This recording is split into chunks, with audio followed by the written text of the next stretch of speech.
We should have sound now.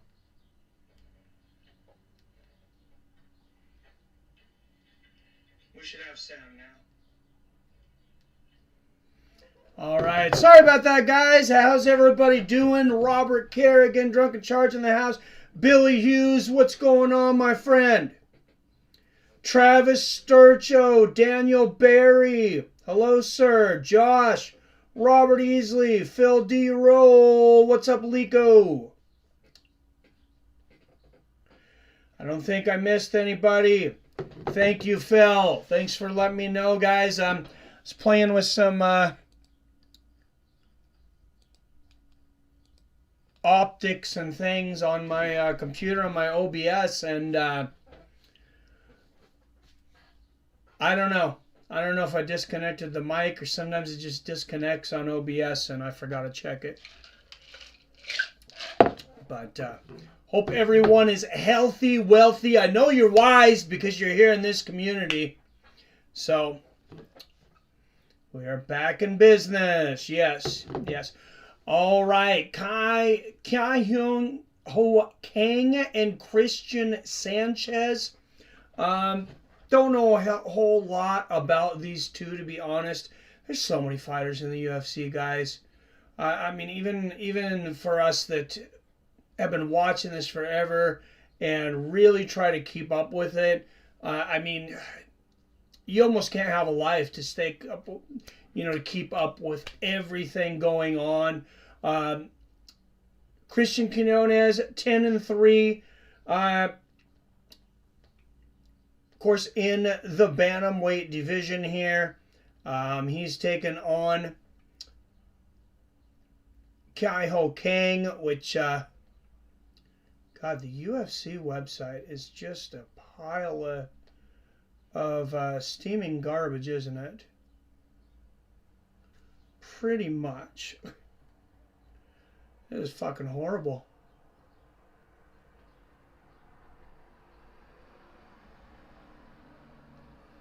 I don't know why I'm not on SureDog. SureDog's the place to be. You're looking at fighters and you're studying fights and stuff, and SureDog's the one to go to.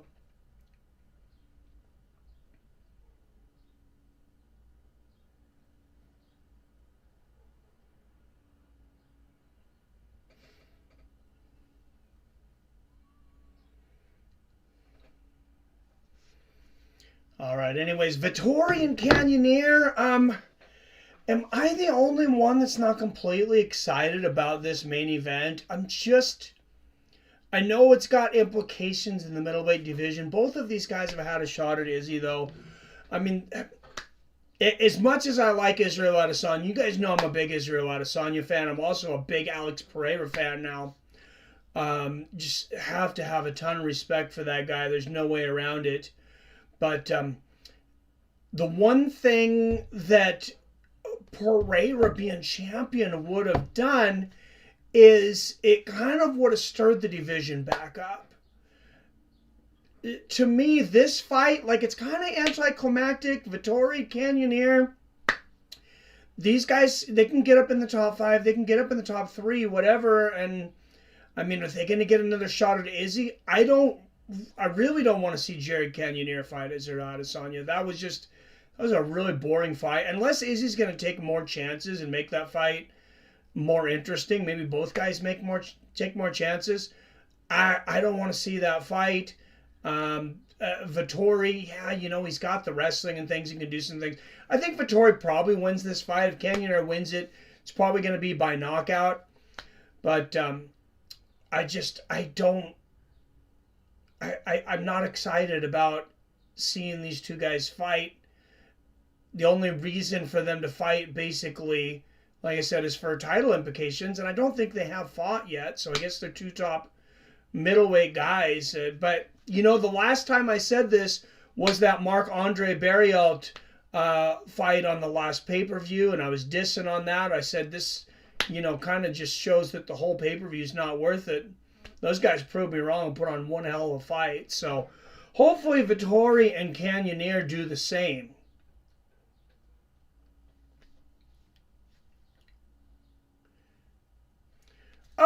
go, Robert Easley. It's time for a drink, my peeps. We got the super chat.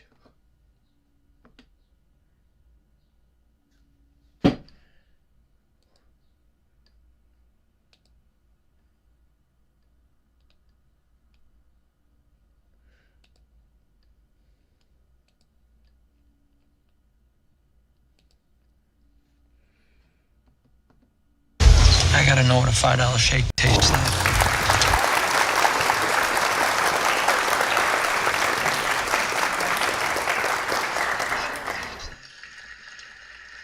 There it goes. Sorry, I couldn't hear my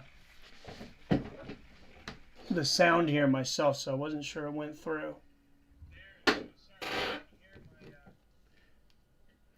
Happy Father's Day to all the dads out there as well, my dudes. Yes, happy Father's Day to everybody out there. Happy Father's Day to my dad if he's listening.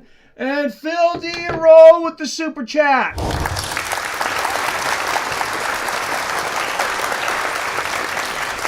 Thank you, sir. Much appreciated, Phil D. Roll. Also one of the few remaining premium members. I guess that's kind of my fault because I really haven't done a lot for premium members. But, you know, thank you for supporting me in that. All right, we got a fight here.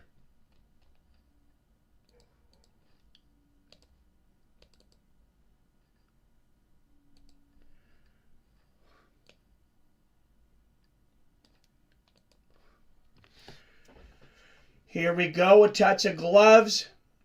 King in the white shorts, Cannonier in the black.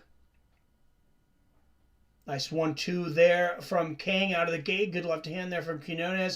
I don't know what the odds were on this. I didn't look on any other sites. UFC didn't even bother to put the odds on this one. There's 2 fights without odds that I've seen. One, that 3-spot fight, too, does also not have odds for the, I think it's Armen Petrosyan. Oh, good right hand there from King. I like King's stand-up. Good right hand. He's a very entertaining fighter. There's another good pop shot there. Good low leg kick. I mean, he's got a great, like, kung fu kind of style there. His stance is very entertaining. It's in the difference between that kung fu stance. I think kung fu stance is a better style overall for karate because the karate stance is so wide. Robert East says, let's go, Phil. Thank you. Happy Father's Day. Hey, you're not tardy, New Britain. Just on time, my friend. Yes, happy Father's Day. Can't wait to get some new socks, says Josh. I love it.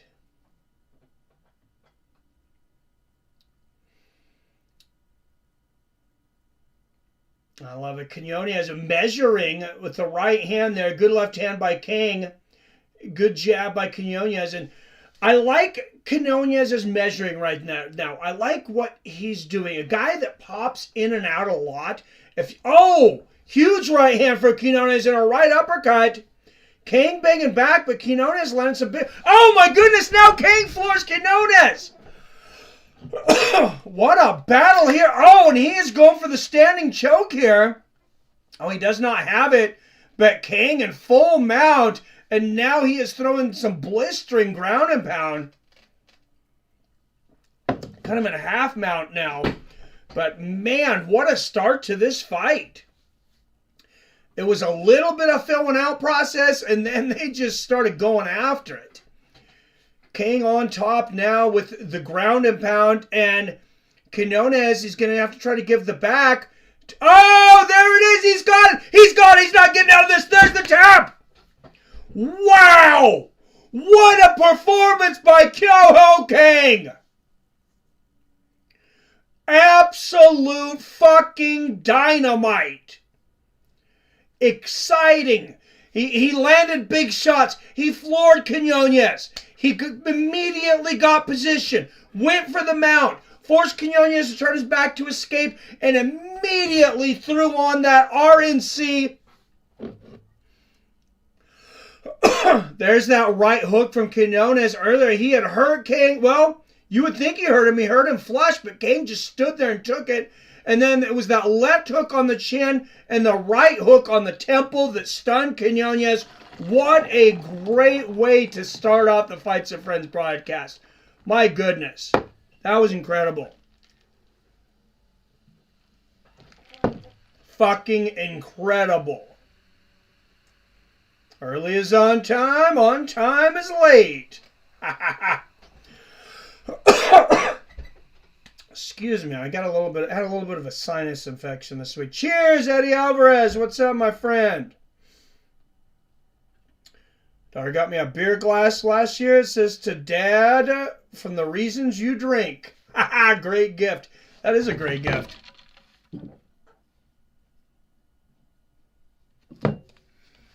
If my family was listening, I would say hint, but they don't listen to me. They listen to me enough during the week.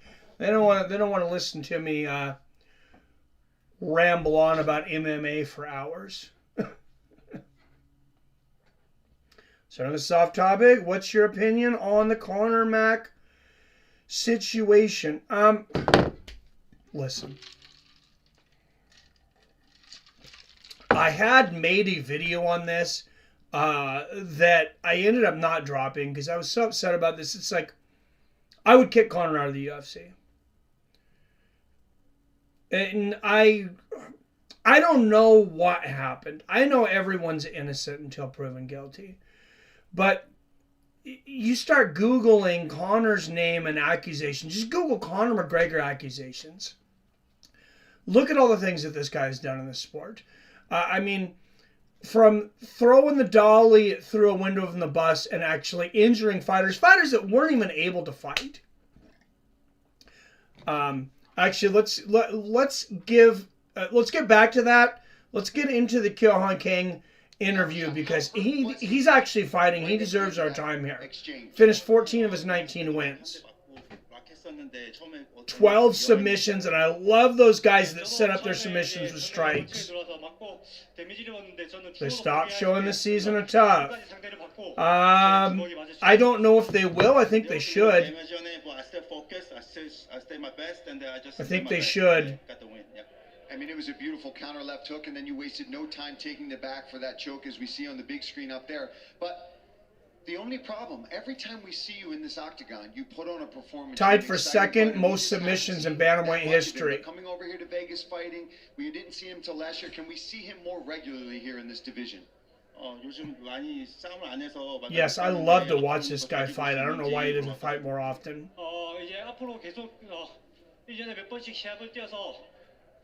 반드시 지금 컨텐츠로 올라가겠습니다. So I'll do more constants and then I'll be more regularly fight and then I'll be on the contender. All right, thank you. Absolutely beautiful performance. Sure, go ahead. 올해 제 A가 태어났습니다. 대인한테 사랑해 보너스 주세요. I just gave birth to my kids. So Dana, please give me a bonus. Any money? All right. I just gave birth to my kids. Dana, please give me a bonus. I need money. Well, he should be giving out some extra bonuses. God, I really hope that he does something for that fight. Someone refresh my memory. I was playing it in the background while I was setting this up. Oh, jeez. And now I spent all this time on this green screen, the new green screen image, the way I did it. And then I ended up with a little bit of shadowing on the outside, but I think we're good now. They spent all this time, and that guy had that choke. It looked like he had that choke. Keith Peterson stops the fight, and then they end up ruling it a no contest. What's going to happen with the win bonuses there? I don't think anybody gets win bonuses. You know what I'm talking about, Robert, because I know you were watching it.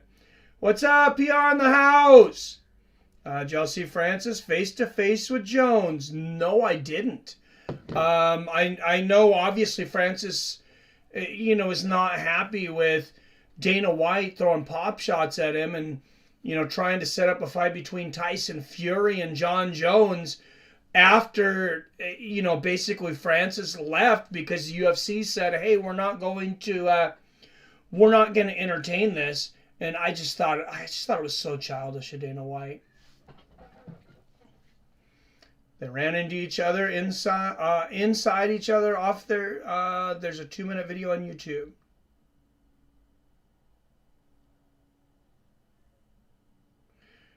Yeah, no, I didn't see it. I did talk about how fighters are in that Adesanya Pay video I posted this week. I don't know how many people watched it, but I talked about how sometimes I doubt that all of these altercations and all of these meetups between fighters and Dana White and other fighters are coincidence as often as they say it is. But I don't know. Bummer for Channel. The tough fighters lose out on money, but UFC has to take this seriously. It's a big deal. They're both at the PFL event. John Jones was there? John Jones was at the PFL event. I had no idea. No, it's just slick promotion. Yeah. Oh, that's interesting. That's very interesting. I did not know that. So, back to the Conor thing, because I really don't want to talk about this. Just because it just takes away from so many fighters. And Conor just... He just takes up such a big piece of the space. But listen. You're innocent until proven guilty. But when you look up Conor rape allegations... I've been having people sending me articles from Ireland, and maybe somebody's in here that has, for 5 years. Because in Ireland, and until someone's basically at trial, you cannot release their name. It would just say a famous Irishman. And I had somebody actually send me a police report. I wish I would have published it now. I really went back and forth whether or not I should publish it at the time. And, you know, I did get some advice that possibly I could get sued. You know, maybe I should have just let them sue me. Maybe the channel would have gotten bigger. I don't know. But I ended up not. And the police report, it was taken picture of. It shouldn't have gotten to me. The person that took a picture of it and sent it to me, they shouldn't have had it. And it actually didn't mention Conor's name either. So it wasn't 100% like proof. But it really appeared that it was discussing Conor. I got some similar articles and reports and things sent to me that were not as descriptive. But anyways, this thing's been going on for a long time. His birthday, last July, I believe it was, his 31st birthday, there was a woman, and somebody was just talking about how it was a strange story. Phil was saying the lady's story sounds fishy. And I kind of thought it was at first until I really read more about it. But there was a really fishy story about a lady on his yacht on his 34th birthday that accused Conor of kicking her in the stomach and punching her and just going nuts, just acting like basically like a rabid dog. And this lady was saying kind of similar, like he was possessed, like he was drunk or possessed. We've seen this guy hit a 70-year-old man in a bar, assault him. We've seen him lose his temper and smash someone's cell phone. Like I said, we've seen him throw a dolly through a bus. We've seen him DM Dustin Poirier's wife, basically try to cause a rift between him and his wife, make fun of Khabib's religion, make fun of his wife, call her a towelhead. I mean, in other sports, he just makes us look like shit as a sport. The guy's just a garbage person. He's not a good person. And one day, I felt bad for his kids, because you're right, Robert. One day, you know, his kids are going to find out who he really is, and that makes me really sad, because I want every child to be able to have a good relationship with their father and, you know, to love their father. And I mean, you know, I think pretty much everybody finds a reason. You know, you love your father because that's your father, but I mean, the guy's got so much stuff against him. Whether this particular allegation is correct or not, I would have kicked him out of the UFC a long time ago.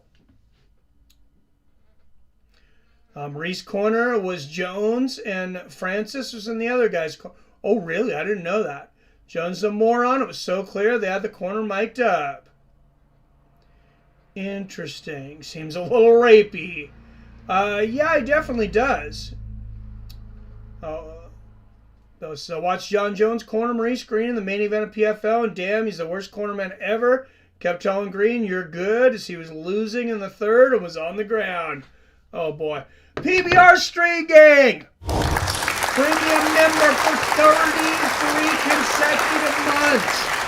Thank you, my friend, for premium members in here. Phil D. Roll and PBR Street Gangs. Thank you very much, guys, for continuing to support us through that 33 months at the top contender level. If you want to support us in that way, $5 a month will go to help this channel continue to go. I can't promise a lot of extra premium content right now because honestly I haven't put any out in a while, but it's just a way to know if you want to donate $5 every month. That's an easy way to do it.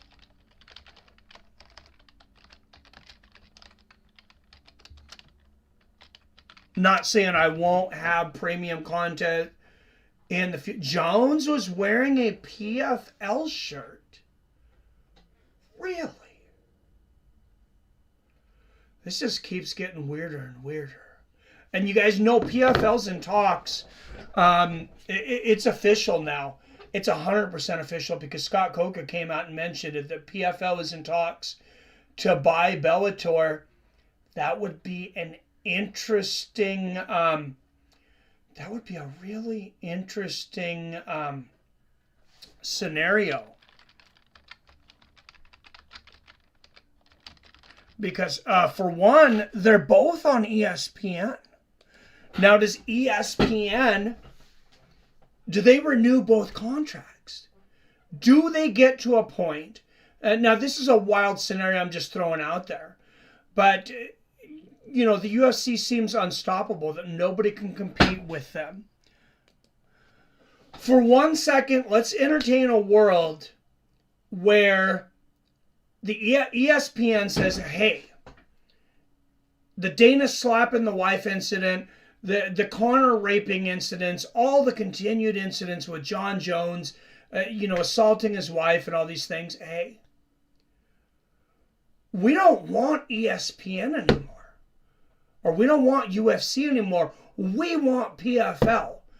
Imagine a world where ESPN drops the UFC and keeps PFL with Francis Ngannou as their spokesperson, especially if they happen to make that Deontay Wilder fight. They have Jake Paul over there. I mean, you're starting to see the glimpses of a possible future contender. I don't want to get ahead of that, but the PFL, they can make some major noise. It's going to be $6.99 now. YouTube is putting a $2 tax on memberships and premium subscriptions. What?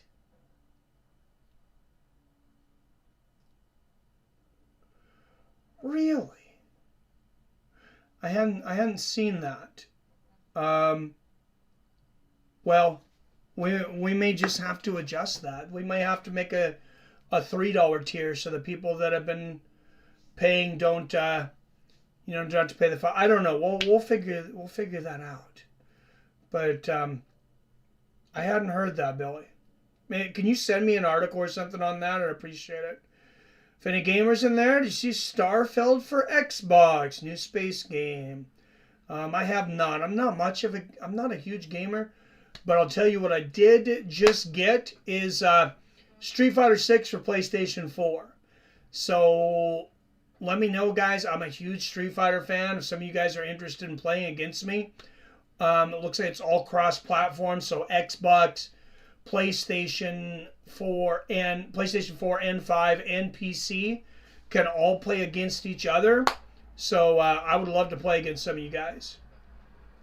Maybe do some streaming. Sergio Pettis looked great yesterday. He beat Pitbull. I seen that. I was surprised on that.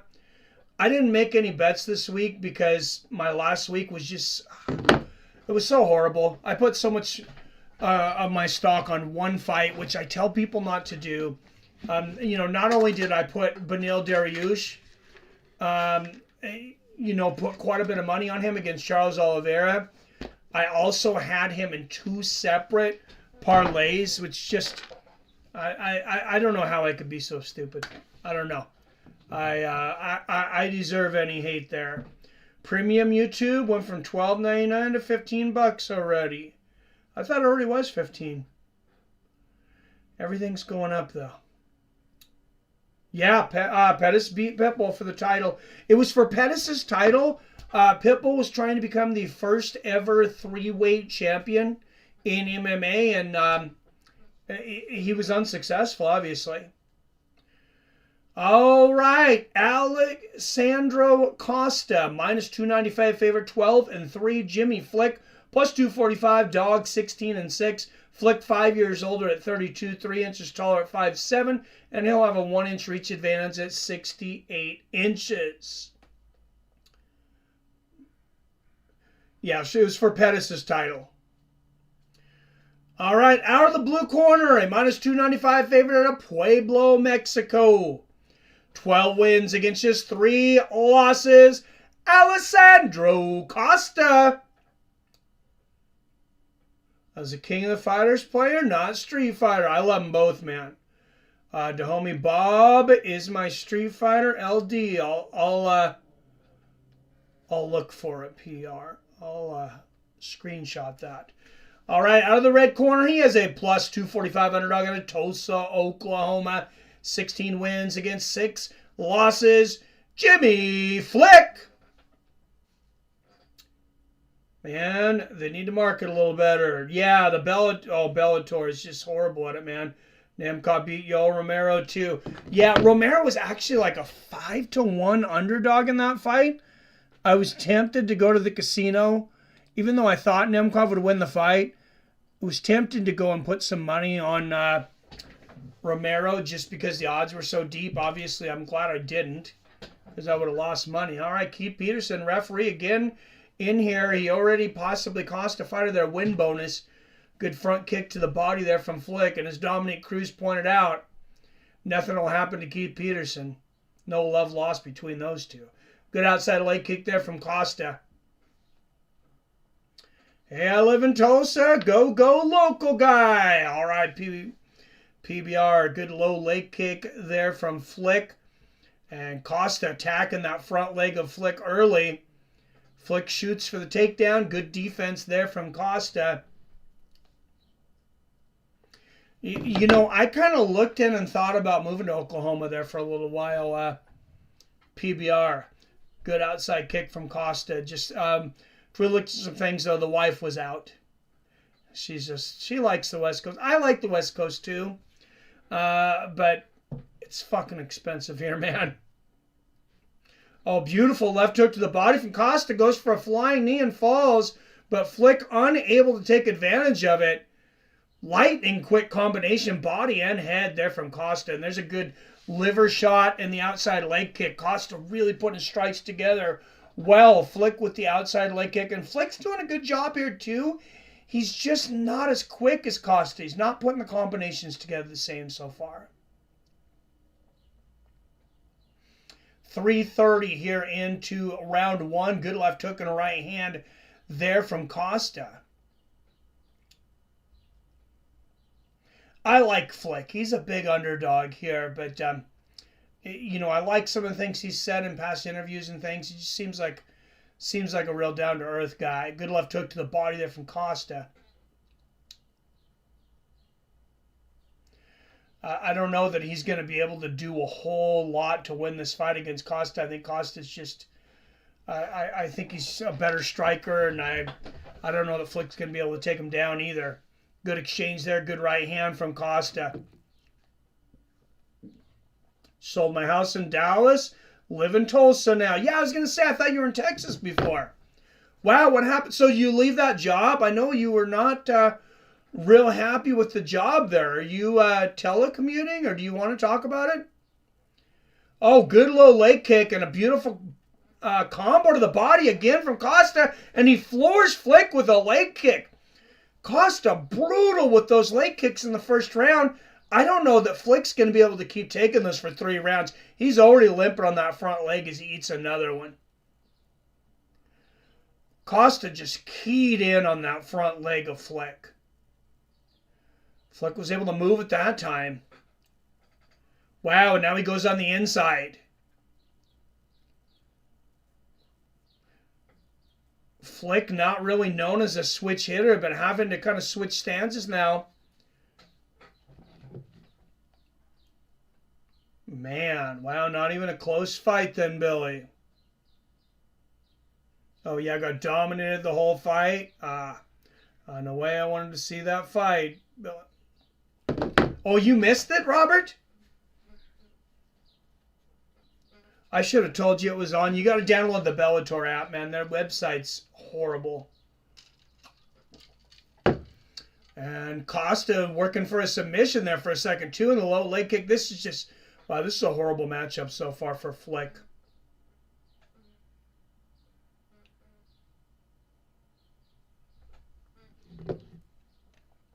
Man, Costa floors him again.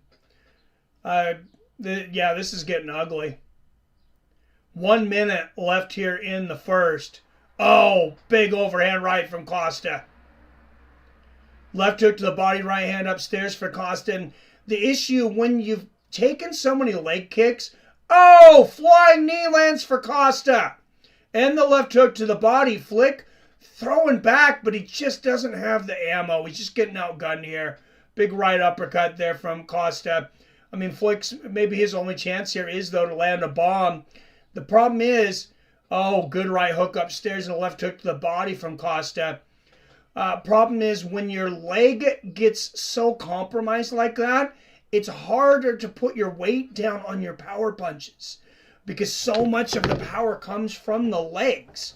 I mean, arm punches are usually not that effective. They're not the ones you see the knockouts from. Oh, man. Costa, he hurt him again with that leg kick. Flick's barely able to walk now. And there's a big right hook to the body at the bell. Well, if Keith Peterson was going to stop a fight, he could have stopped this one already. Damn. Doing a hell of a transit each week. Just doing a 3-day work week at the moment.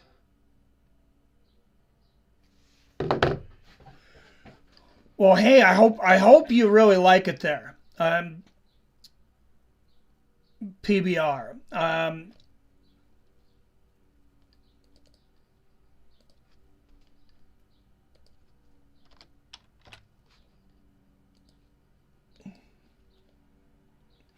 And I didn't even think about. I didn't mean to say that you didn't like your job there. I mean, like everybody has their bad days. So sorry, I probably shouldn't have said that.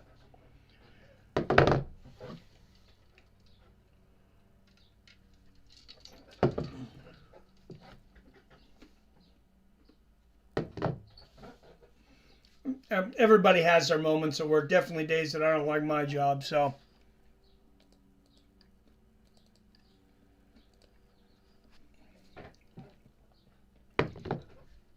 All right, here we go.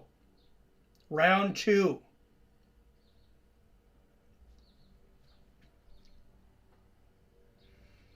We'll see if Costa's able to take over where he left off. Flick just, man, I kind of would have liked to listen in the corner of Jimmy Flick. I guess I should have because I don't know what you tell him right now. Good outside leg kick there from Costa. Oh, look at this. Flick is, he's done. He's done. He can't walk. He can't walk. He literally just fell trying to walk. Yeah, he's got a leg injury. 4:20 left here in the second. And Costa just put Flick, honestly, in the only spot where Flick would have any chance of winning this fight because it seems like as soon as he has to stand back up, this fight's probably going to be over. Big elbows here from Costa. They're going to stop it. Flick's ready to get out of there. Keith Peterson pulls him off. Good stoppage.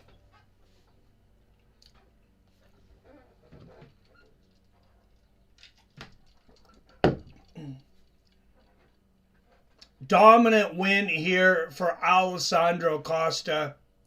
And this fight was never really close. Jimmy Flick was never in it. And I know Flick's retired in the past. we'll see if this might, It was all really these calf you kicks. know, I'm sure we're be gonna take a look at a the bunch of them actual here. in Look at for that. him. As clean as it gets. See Lands a those right hook kicks, as well. man, they're just, And he just kept attacking. Look at Jimmy Flick couldn't even keep weight on that. No matter they're what just he did. blistering. Yeah, Desperation shot. that Not a left leg, he chance couldn't there. Was keep able to feet, pull it into his guard for a weight little on bit, that but left these leg anymore, and from Costa, just a thing of beauty. the Look at elbows this come, finish and here. Flick's just ready to be rescued at this Unbelievable. point. Great performance coming off of that loss to Albazi. That is now. Wow, yeah, great bounce back for Alessandro Costa. So, and good start here. Good start to this card. For our part, from when we started, I mean, 2 fights and 2 finishes. Can't ask for much more.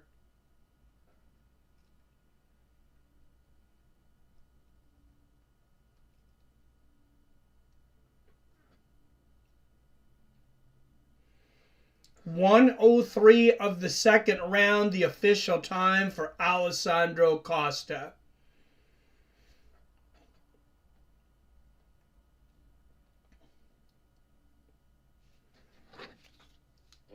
Finished 10 of his 13 wins, 6 submissions, and 4 knockouts. Eu tenho esse chute já desde de quando eu comecei a treinar, né? É um chute forte.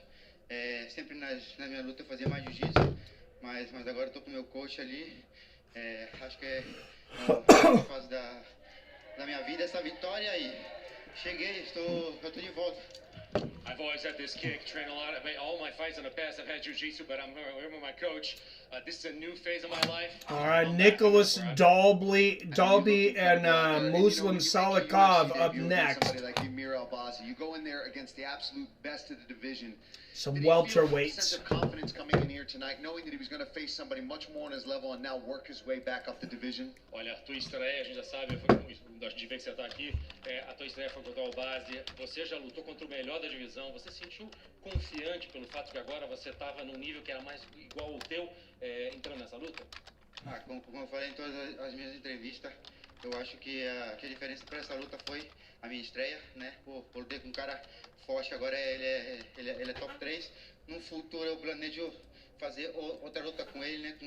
Com mais tempo, né? E sem tirar.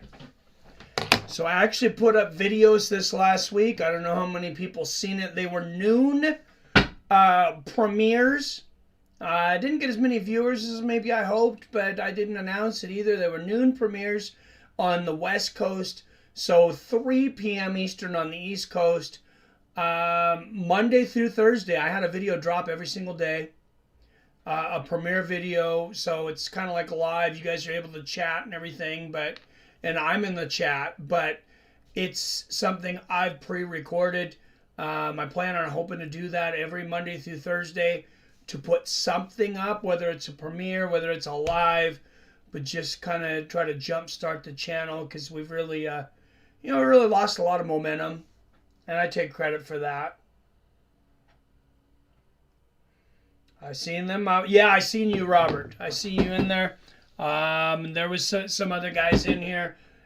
I know it's probably when a lot of people are at work, but it is a good time for me.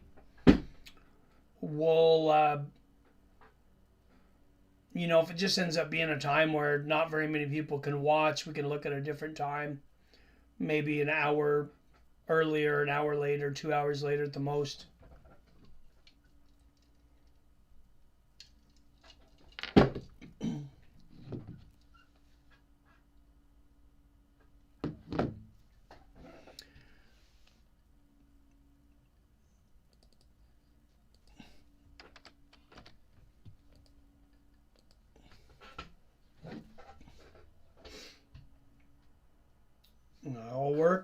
All I work on is getting drunk. Jeez. Well, I'll try to be here for you, Robert. So, all right, welterweight's coming up here on the main cards. That'll be the last fight for the ESPN prelims. If you're on ESPN2, you'll want to switch over to Big ESPN if you're watching along. If you're on ESPN Plus, you don't have to do anything. It'll just switch over to the main card here.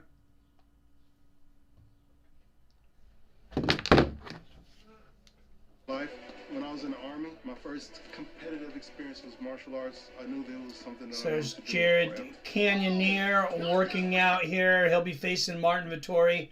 Like I said, I think Martin will probably use his wrestling. Probably beat Jared up a little bit, grind out a decision. What's your guys' thoughts on that, though? I mean, Izzy wasn't able to knock either one of these guys out. Vettori's a tough, durable dude. I don't think Cannonier will knock him out.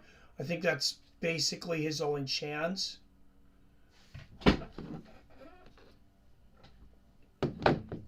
But it's hard to say. I just hope these guys prove me wrong and have an entertaining fight. That's all I hope for. Then you got a couple of Armans. You have co-main event. You have Arman Tsarukyan taking on Joaquin Silva.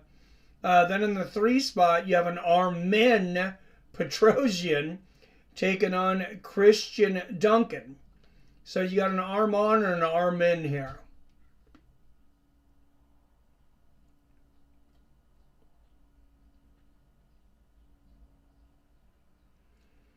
And that is interesting. Just a 5-fight main card here for the fight night. You know, sometimes there's 6. Sometimes I'll put 6 in there. I got Jared grinding a decision. You know what? If you haven't put in your verdict picks, do that now. And apparently I'm going to do that on air here with you guys because that reminds me I forgot to do mine.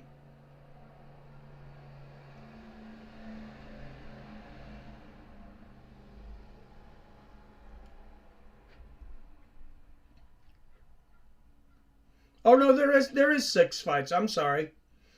I said there was only 5 fights on the fight card. I was looking at SureDog. They put the main event not by the other one, so my bad. There is 6 fights.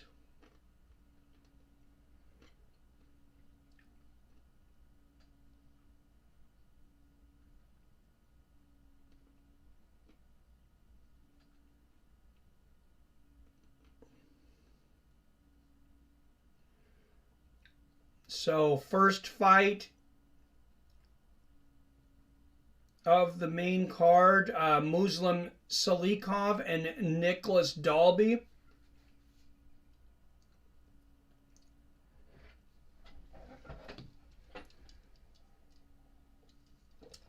Robert still leading in the verdict, but Wyatt hot on his ass.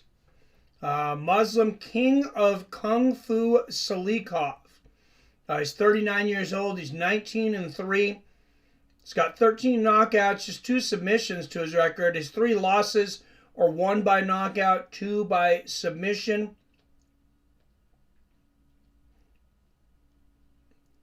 He's won 6 of his last 7 fights. The only loss 2 fights ago in July of 2022 to Jingling Li. His last fight, he knocked out Andre Vallejo. That's a big win. TKO spinning wheel kick and punches. Nicolas Dalby also getting up there in years. 38 years old. 21-4. 6 knockouts, 4 submissions over those fights. Never been finished. He's 11-4 in decisions. But Muslim finishes a lot of guys. That's going to be a tough one. That's going to be an interesting one.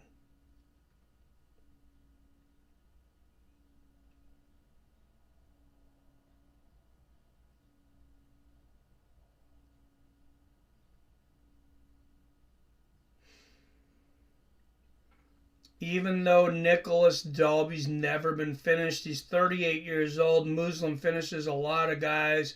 I'm going to take Muslim Salikhov by 2nd round knockout.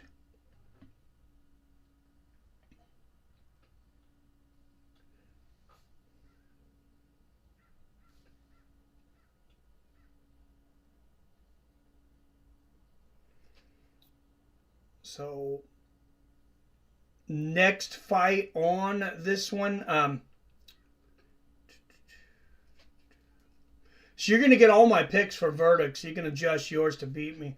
Manuel Torres and Nikolas Motta.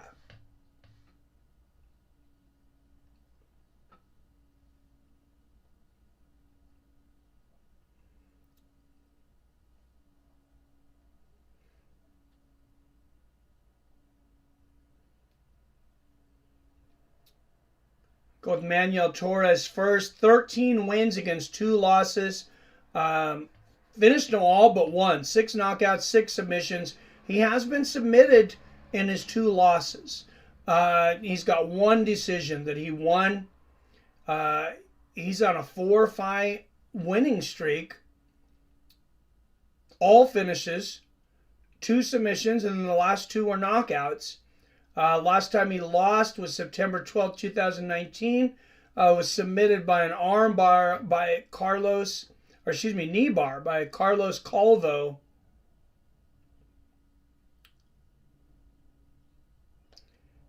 Yeah, he gets into the submissions quite often, but he's got his last 2 by knockout. Nikolas Motta, 13-4. He's got 9 knockouts. No submissions on his part. He has been knocked out 3 times in his 4 losses. He was submitted in the other one. He's 4-0 in decisions.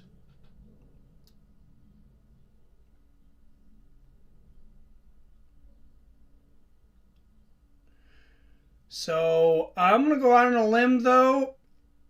Nikolas Motta, I know he's never been submitted, but Manuel Torres, he's got a great submission game, and I don't think Motta's going to really know what to do about that. I'm going to take Torres with the 3rd round submission here.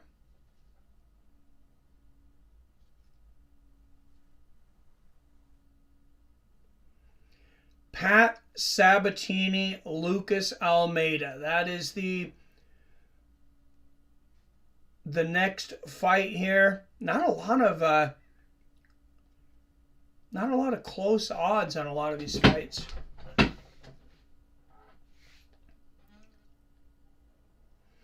quite a few mismatches, actually.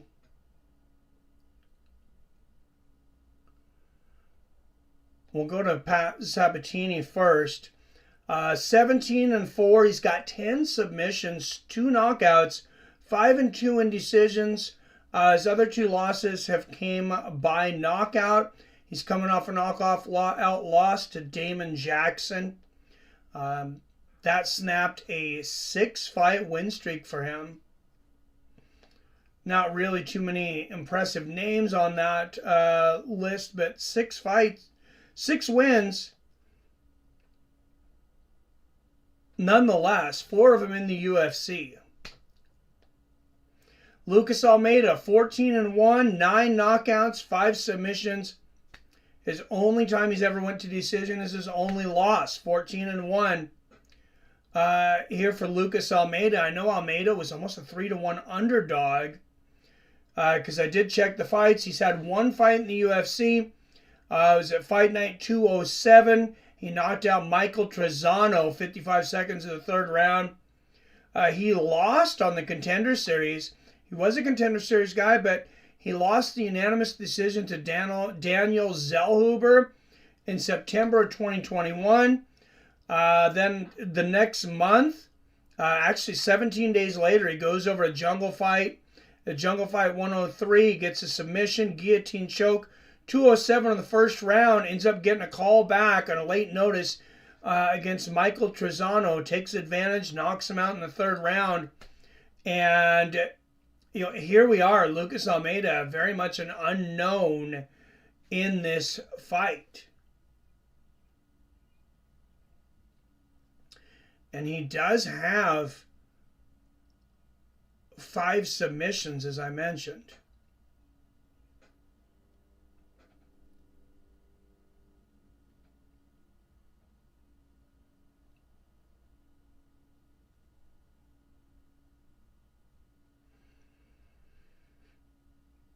That makes this fight pretty interesting. Sabatini's only 2 losses came to knockout. But is anybody really... And he's submitted 10 times. He's won 10 fights by submission. So he's pretty good on the ground.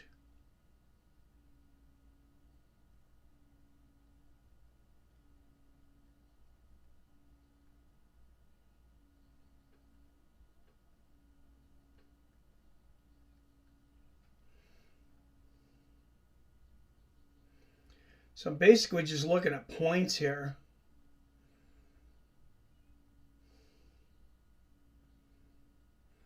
I'm going to go for Sabatini to submit Lucas Almeida for the first time in his career. That's my pick on that one. All right. Sorry, I know this is taking a while, guys. We're going to the 3 spot, though. I'll try to go a little quicker. Armen Petrosyan, Kristen Duncan.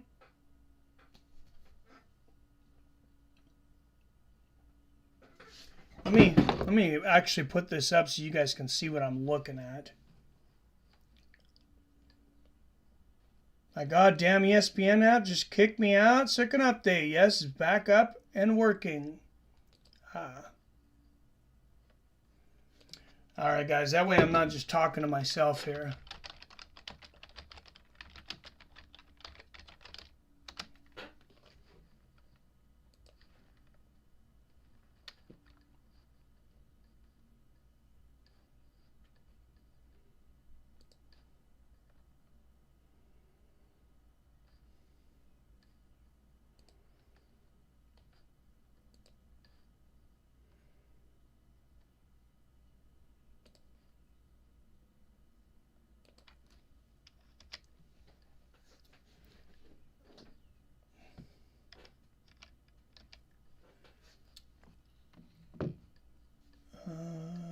This is too small for everyone.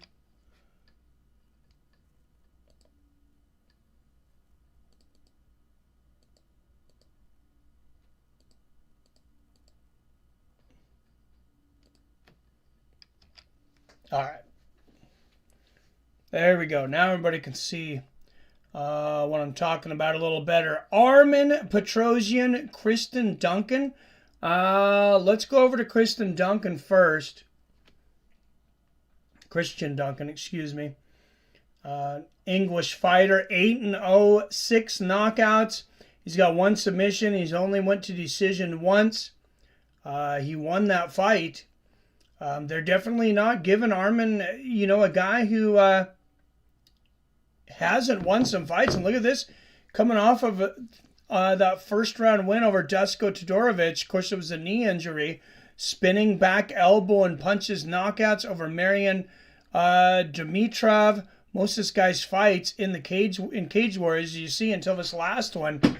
But Christian Duncan, really a big get for the UFC, because I know they think a lot of Armen Petrosyan. So Armen Superman Petrosyan, 8-2, 6 knockouts, 2 decisions, 2-1 in decisions, been knocked out once himself. He lost to Kyle Barajo July of 2022. His other loss was an AMC Fight Night. Hassan Yousefi, first round, 103. Coming off a win over AJ Dobson. And then he had a furious fight against Gregory Rodriguez. I do remember that one. Split decision win. Really had to show his grit in that fight. Man, this is a great fight. It really is. And it's a hard one to call.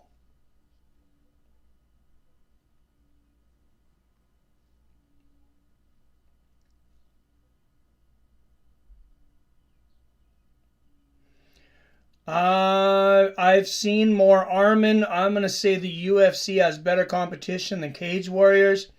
And I'm going to pick Armen Petrosyan to win that one, second round by knockout.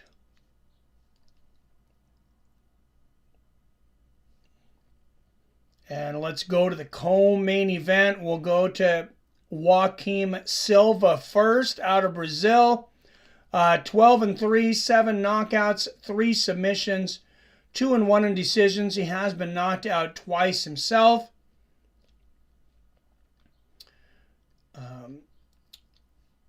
Not looking good here. Lost 3 of his last 5. His 2 wins were against Jared Gordon.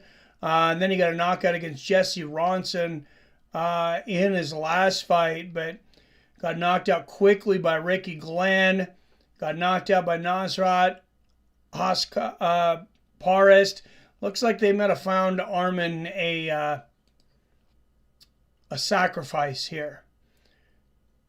Arman Tsarukyan, 19-3. He's got 7 knockouts, 5 submissions, 7-2 in decisions.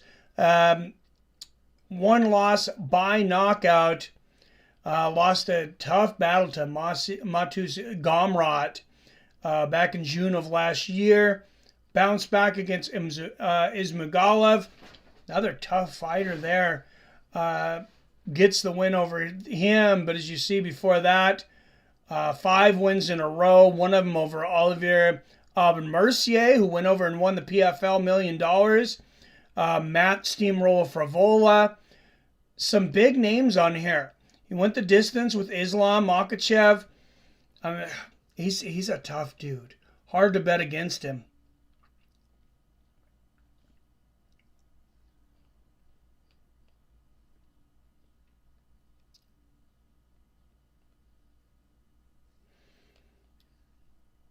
Definitely very hard to bet against him. I got to go back to Joaquim Silva again. What were his losses again here? Both by knockout. He does have 3 submissions.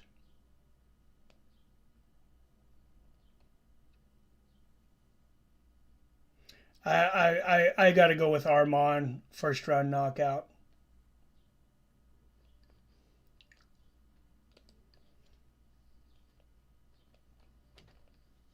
I have a hard time seeing that one going really any other way. Did anybody know, was he a short notice guy for this fight too? Because it really seems like a mismatch. Really bad mismatch. And here we go. Jared Cannonier, Martin Vettori. We'll go with Jared first, 16-6. Out of Anchorage, Alaska, 10 knockouts, 2 submissions, 4-4 in decisions. Has been knocked out twice himself. The Killer Gorilla coming off that split decision victory against Sean Strickland. I know that was somewhat controversial, but a big bounce back for him. Lost to the champ, Izzy. He got some big wins in here, though. I know he's only 3-2 in his last 5, but, I mean, he lost to Robert Whittaker and Israel Adesanya, the 2 top in the division. Hard to argue with that. Defeats Kelvin Gastelum, knocked out Derek Brunson. Also finished Jack Hermanson. I mean, he's a tough SOB. He's really a tough guy to take out. Martin, the Italian Dream Vettori. 19-6, 9 submissions, 2 knockouts, 8-6 in decisions, never been finished. So this is going to be a tough task for Jared. Coming off that victory over his former training partner and friend Robert Dolidze, he also, his last 2 losses came to Robert Whittaker and Israel Adesanya. Beat Paulo Costa in there in 2021. He's also beat some big names, Kevin Holland, Jack Hermanson, and that's kind of the problem with this division right now, is you have the top guy, and I got to say that, you have the top 2 guys, Israel Adesanya and Robert Whittaker, and they're leaps and bounds ahead of everyone, and you have Vettori and Cannonier, who are a clear 3-4. But they cannot beat 1 and 2. And I don't think anybody really thinks they ever will. So tough spot for the middleweight division. I'm going to end up probably going to just end up picking this by what gets me the most points. I'm going to go crazy here. Vettori's got a lot of submissions. I'm going to go with him in submission round 4. We'll try to get some big points here. All right, so there you go. You don't want to copy my shitty picks. I think I'm in 4th or 5th out of like the 12 of us. But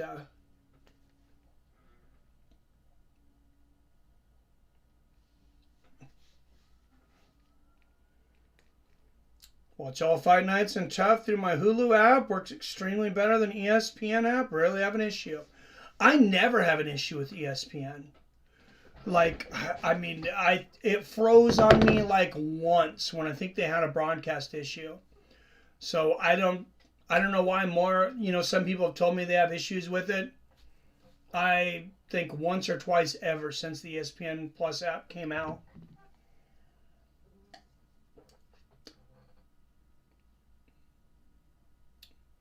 Thanks, Billy. Wasn't aware. Go through Hulu. I wasn't either. What's up, Alexander?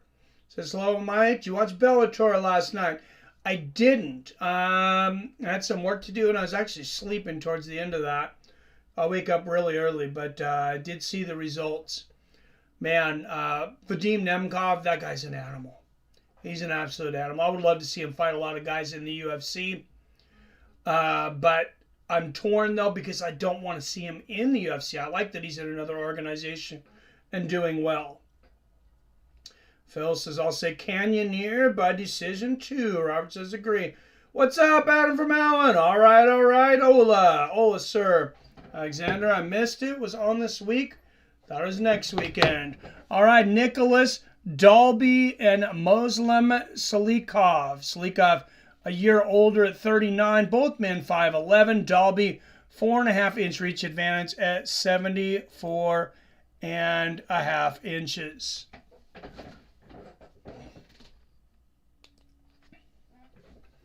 All right, guys, it is the main card. Thanks, everybody, for coming in. Don't forget to hit the like and share button. And first out of the blue corner, a -190 favorite. He is 5-2 as UFC favorite. 19 wins against just 3 losses. Muslim Salikhov.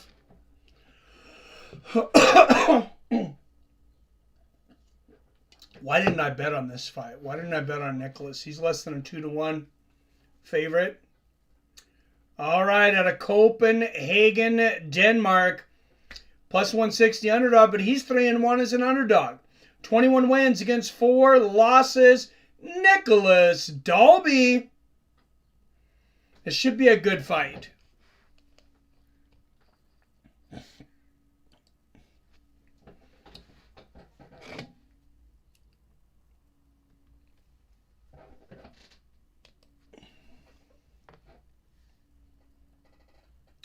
All right, here we go. Any predictions on this one? Dalby and Salikhov.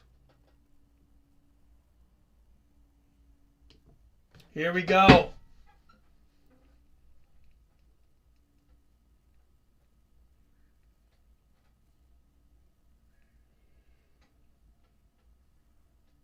Dalby with the head movement, pumping that jab out there early. Lands a nice body kick to the right side of Salikhov's body.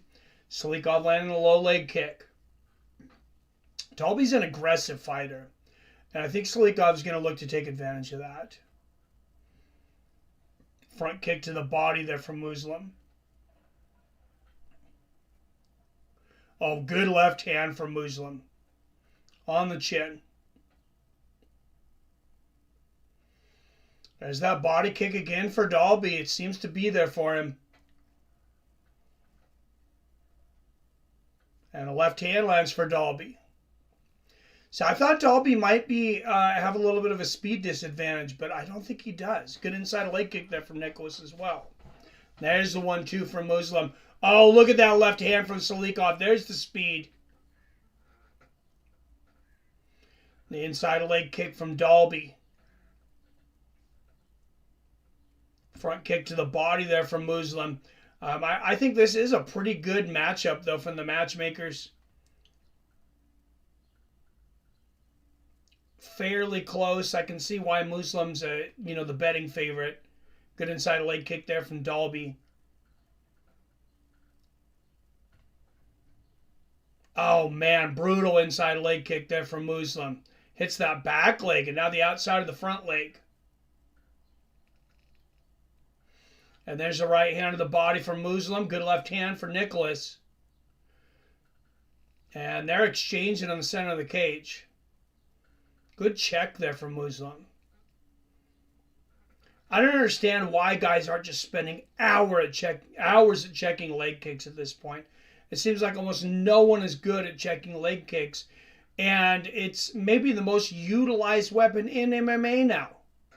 Good straight right from Nicolas. Front kick to the body from Muslim.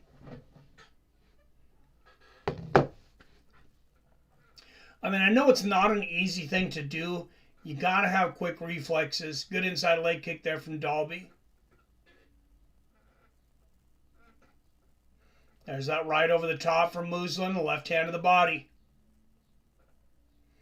Oh, left hand there from Muslim. See, he countered Dalby. He's seen that left body kick coming. It wasn't open that time because he countered him. He was waiting for it. Good right hand for Muslim. I like the way Muslim's fighting in this fight. He's already adjusted a couple things here to the way that Nicolas is fighting against him. I think he's just going to get better as this fight goes. Oh, good spinning kick to the body from Salikhov. Oh, look at this! Greg Brimstone!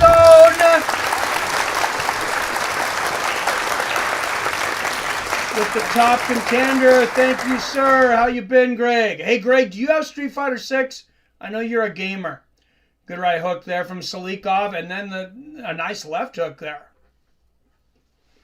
There's the body kick from Dalby. See, he went lower with it that time, though. He went lower with it, and he brought it back.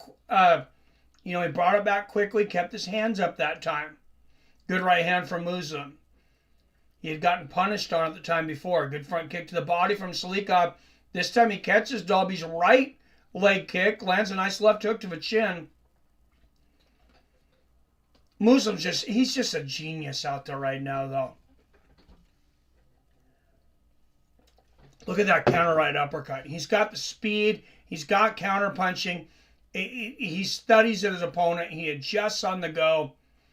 This is a real hard fight for Nicolas Dalby. Dalby lands a good outside leg kick there. Oh, straight right and a big left hook for Salikhov. And the right hand, great body kick. Muslim's starting to put more on these punches now. Lands a good left hook to the body. Oh, what a head kick from Dalby! He almost knocked Muslim out. And now Salikhov has to shoot for the takedown. Dalby gets right back up. Wow, Nikolas Dalby out of nowhere. He just about put Salikhov into orbit with that head kick. I don't know how he's still standing. Fucking amazing. Just as I was saying, Muslim is dominating this fight. Dalby comes out with a head kick from hell and just about ends it. Good evening, Greg. Ladies and germs, huh? Haven't heard that one.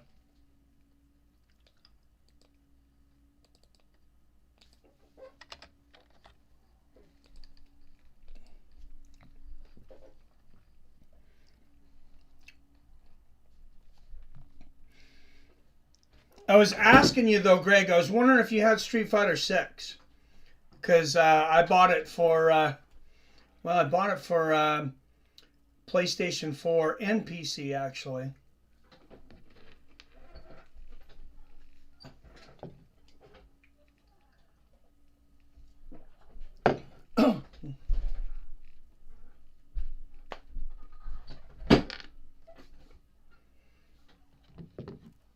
Round 2 coming up here, but damn, what a change to this fight from Nikolas Dalby.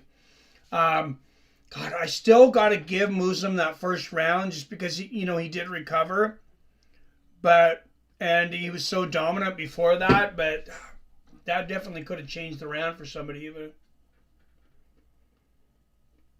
Good body kick there from Dalby to start the second, and we'll see if Salikhov is recovered from that head kick. Good left hook from Muslim to start out the second. And a front kick to the body. Dalby immediately shooting.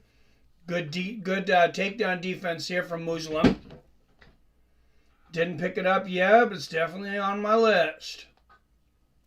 Not sure how I feel about it yet. I was really looking forward to the story mode, because you can walk through the town and you can fight. You can challenge people to fights that are coming by. They can challenge you and things, but the difficulty level as far as the story mode was just not very good. It wasn't as deep as I was hoping for, but it is there. And there's a couple other fun modes, and then of course you have the regular Street Fighter mode, just one-on-one. Good spin kick to the body there from Muslim. The left hand upstairs. Nice outside leg kick from Dalby. Mortal Kombat 1 is going to be amazing, I hope. They're calling it Mortal Kombat 1? I haven't heard of it. I might have to get that too then. Good right hand there from Dalby. Nice left hook from Muslim. Oh, good left hand again from Muslim. Left hand from Dalby. Now Dalby shoots for the takedown again. And the base of Muslim is just... his takedown defense is damn near perfect. And Dalby's a great grappler, but Muslim, he's just got like almost a perfect base. And look at this, he just grabs Dalby's leg, spins him around, takes him down himself. 10-9 Muslim, Robert. Yeah, I tried the demo. I wasn't sure about the whole story mode at first. But I ended up coming around. At least they're trying something new. Yeah, that's what I say. And I know they continually update these games. Hopefully they update the story mode as they go on. Good knees to the body there from Dalby. Nikolas Dalby, he just turned this whole fight around on one strike. And now he gets the takedown. Nice little judo throw on the inside. Ochigari. And he might move to mount here. What a great fight. And he does. Nikolas Dalby in full mount now. Now Salikhov is going to give up the back for just a moment. Have a PS5 in about 20 games too, but it's still in the box. I'll take it out of the fucking box, Billy. Not doing you any good there. Oh yeah, Billy, Mortal Kombat looks fire too. So used to Xbox, so I play that system. I get it. I have an Xbox One too, and I've barely played it.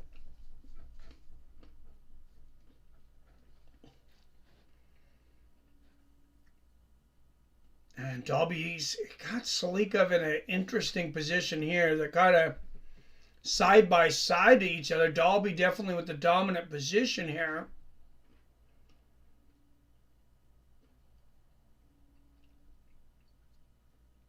Muslim was sneaky enough, to get out of that mount to really not give up his back here, though. Dalby can definitely get an arm triangle from this position, though. I think it's really cool. You can create your own fighter now and train with other Street Fighters to learn their move. Yeah, that part is really cool. So you can have a learn Hadoken from Ryu and Cannon Spike to Kami, etc. Nice. Get an Xbox Series S for $189 at Best Buy. Oh, damn. Yeah, they've dropped a lot. All right. And Muslim is up. Dalby looking to take him back down. Good knee to the body there from Dalby.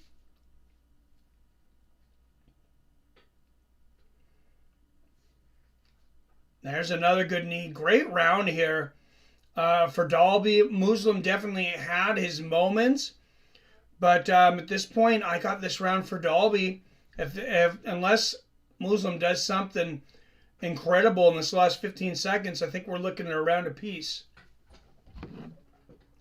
Oh, what a right hand there from Dalby. He lands another head kick. That one didn't connect. as flush as the other one. I think it just barely. Oh, and now Muslim goes for a head kick. I think he was off balance. I think Muslim Salikhov, I think he's in trouble in this fight. I think he's still hurt. Have both the Xbox Series X and PS5, but definitely use my Xbox more. Robert says 1919. I agree, sir.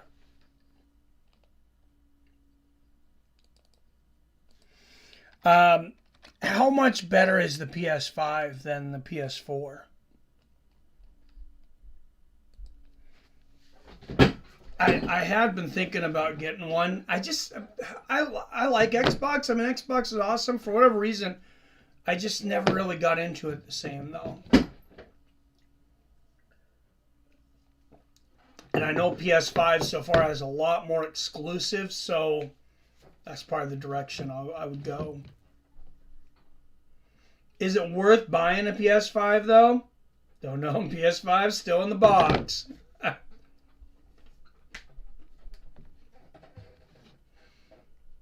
PC Live, says Robert Easley. Yeah, I need to beef up my PC before I can really play many of the games, though.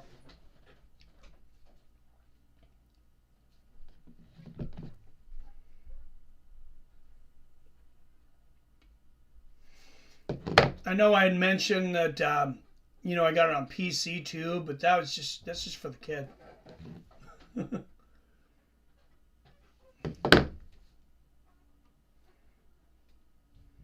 My computer won't play it. Good body kick there from Dalby. Salikhov comes back with one of his own. Oh, nice 1-2 there from Nicolas Dalby. And a big knee to the body. Oh, what a right hand from Muslim. Good right hook from Dalby. And a battle of heart here.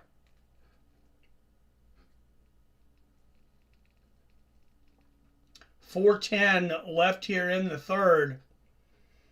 Dalby working on another takedown. And, I mean, on me and Robert's card, I know this definitely comes down to this round. Meanwhile, there's people that would kill for a PS5. They don't have a shortage anymore, though, right? I don't think anybody's having a problem getting them. Got the new Apple Mac Pro. Don't know if it's good for gaming or not. I haven't heard a lot of good things about Apple as far as gaming. Heard a lot of good things about, a lot of other things, but gaming I've not heard.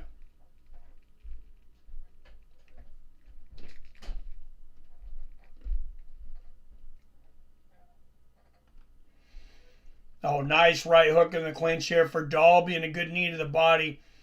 What a gritty fight and a gritty performance here for Nicolas. Just staying busy, landing these knees to the body against the fence. And, Muslim, he just never seems to have recovered from that head kick at the end of the first round. There's another good knee for Nicolas. They exchange right hands. Another big right for Dalby. I don't think he ever completely got his legs back underneath him after that head kick. Good left hand there for Dalby. This would be a huge win for Nicolas. Oh, another good right hand for Dalby. They exchange lefts.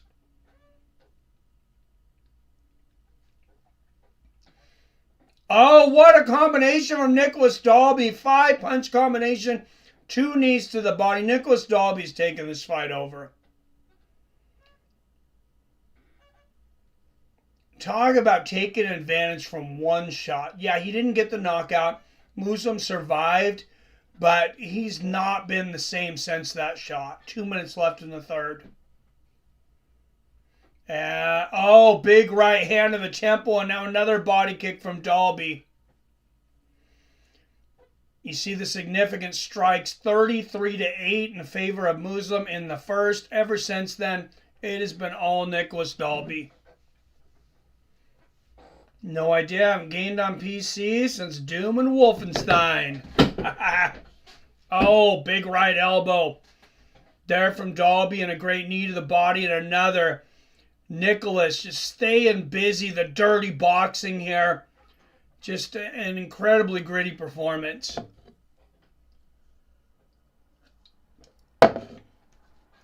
And sometimes you hear gritty performance and you think, oh, you know, not entertaining. Dalby's managed to keep us entertained. Good right hook upstairs and some more knees here from Dalby. Muslim Salikhov, he is just looking like he cannot wait to get out of here right now. Dalby's stolen his soul right now. He's taken his will and robbed his soul.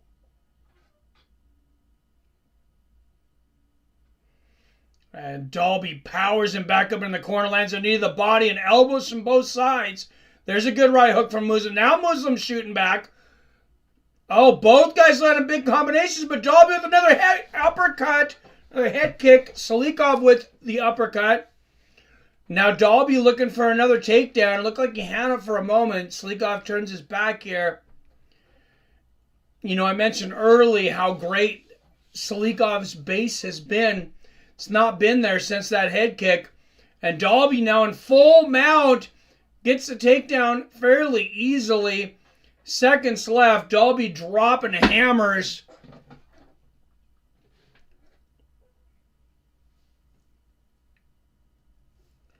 Oh my, I lost that one. I picked I picked Muslim Salikhov to win that fight. So did the odds makers, though. Wow. Great performance by Nicolas Dalby. You just got to hope he's not going to be robbed by these judges. Computer's great everywhere else, though, so far. Oh, look at this. $10 super chat from the man, the myth, the legend, Greg Brimstone. It might be just us hardcores tonight, but that's okay. Hope everyone having a kick-ass Saturday. Thank you, Greg. Re-upping the premium members and dropping 10 bones.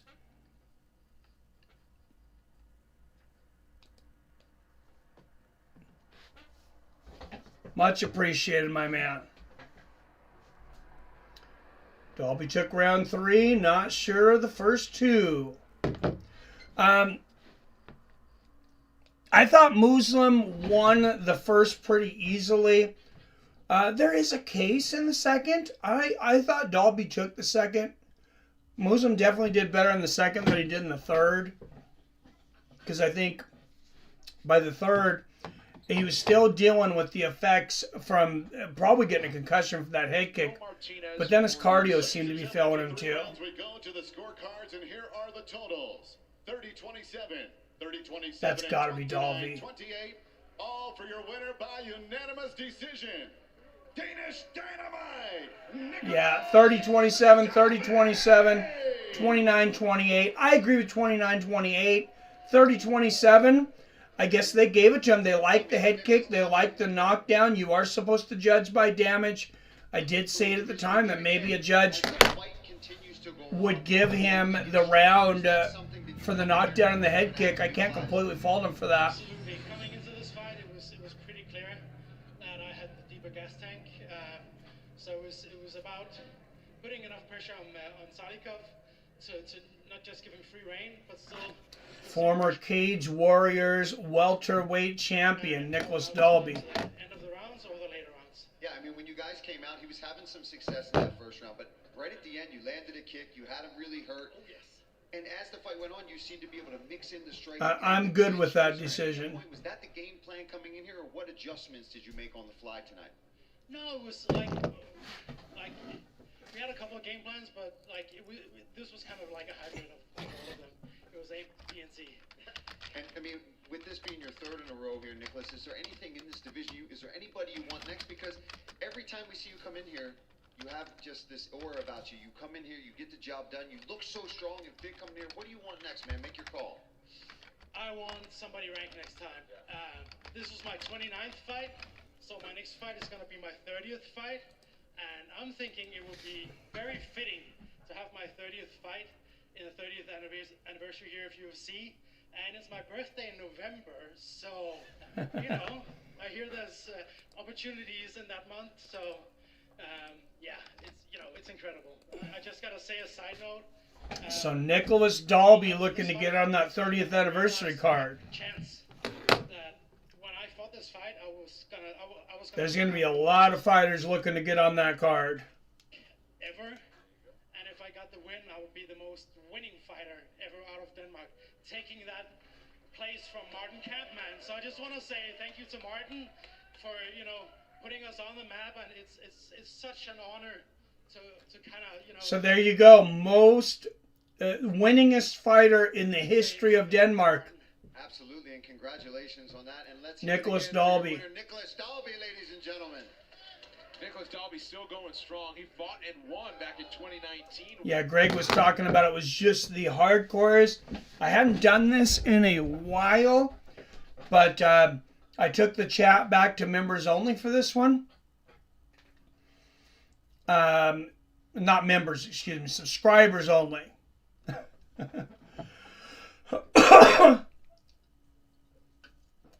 I won't make the mistake of accidentally hitting members only again. Hopefully. Don't worry, Adam. But, no, it's fun to have everybody here. We have not grown the subscribership in a long time, so that's just why I'm like, well, people come into view, they need to subscribe if they want to chat. All right, Thursday, June 29th, Glover Teixeira and Anthony Smith in a jiu-jitsu match. That'll be interesting. I remember that, says Adam. Yeah, big mistake on my part. Happens. All right, Manuel Torres versus Nikolas Motta.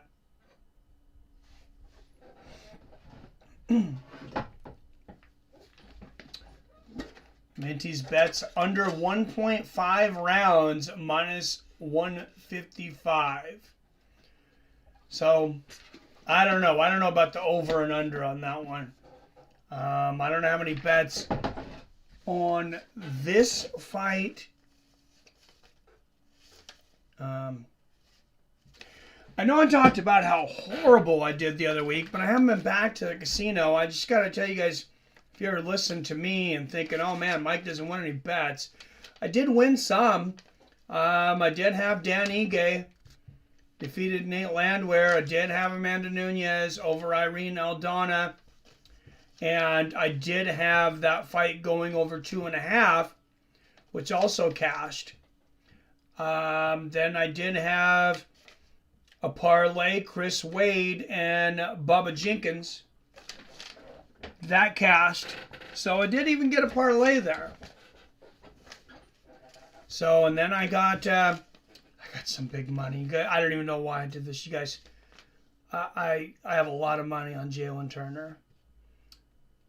I ended up betting on twice. I got $190 on Jalen Turner to defeat Dan Hooker. That's a lot of money to me. So, I hope he doesn't disappoint. Oh, Billy Hughes with the super chat. Let the violence reign supreme, Jared Cannonier.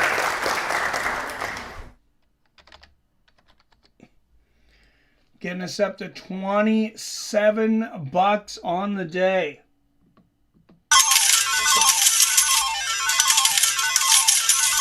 Back-to-back Hamiltons from Billy Hughes and Greg Brimstone.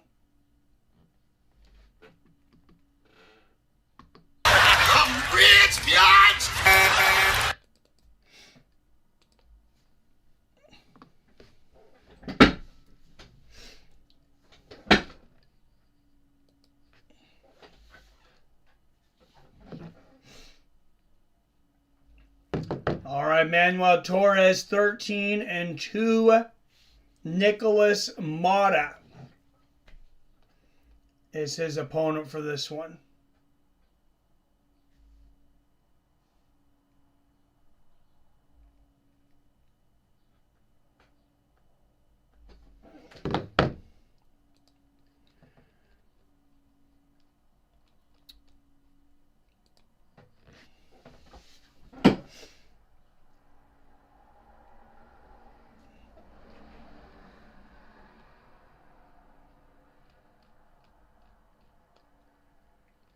Apparently a lot of people must be on the Sure Dog site because it is sure freezing up. Manuel El Loco Torres and Nikolas Iron Motta.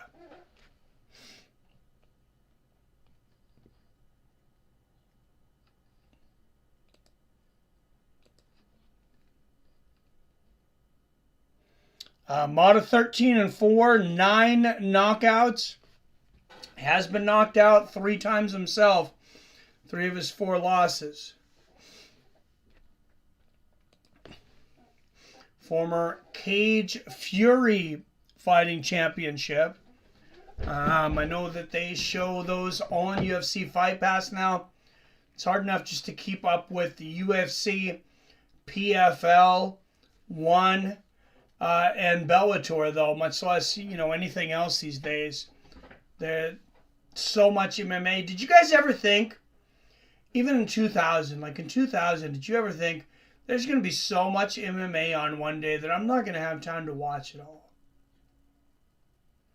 I didn't. Not in 2000.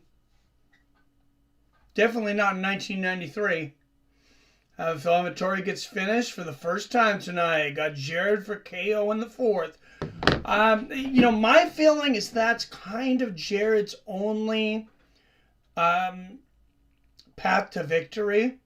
I mean, I'm sure he could, he could squeak out a decision. I just don't see it. I think if Vettori wins, I think he'll out-wrestle him to decision. But yeah, I could see Jared doing it. Greg. He's definitely got power. And that would really be an exclamation point. So if you want a rematch against a guy who who's already beaten you, that's a champion, you got to come out and you got to be very impressive. If he can come out and knock out Martin Vettori, especially if he's dominant before he gets him quickly, that would really be an exclamation point. That would really start him back on a path to possibly getting one more title shot before he retires. Jared getting up there in years. I think he's, 37, 38?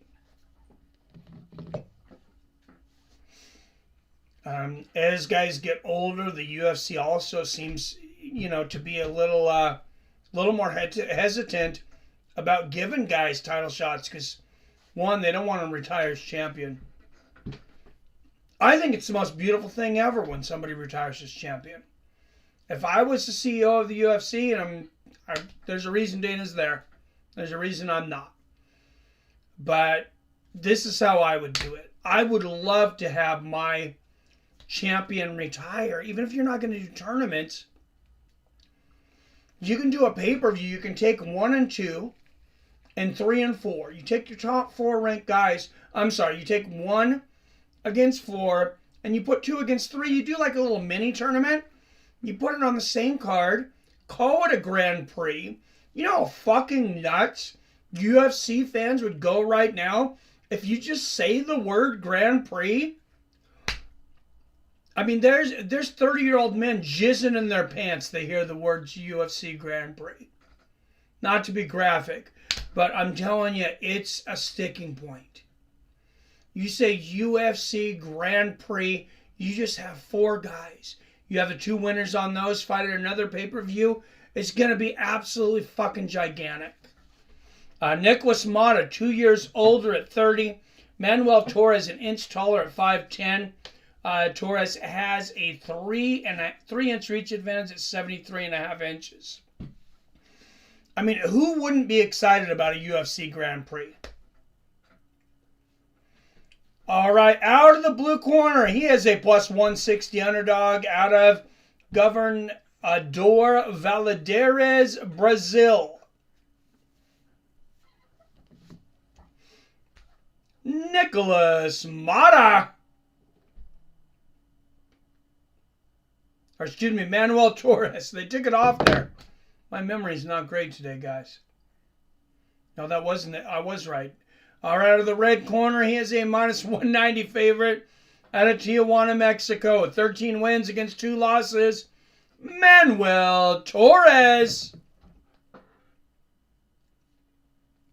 I have a feeling Vettori gets finished for the first time tonight. I got Jared for KO on the 4th. We'll see. Excuse me. Herb Dean, the referee for this one. I think that's the first time we've seen him tonight.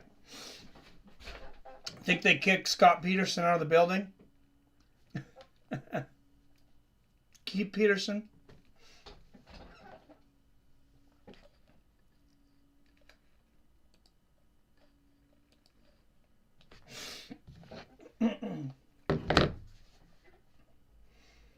All right, here we go. Torres in the black, Motta in the white shorts. Great combination there from Torres. Good front kick to the body.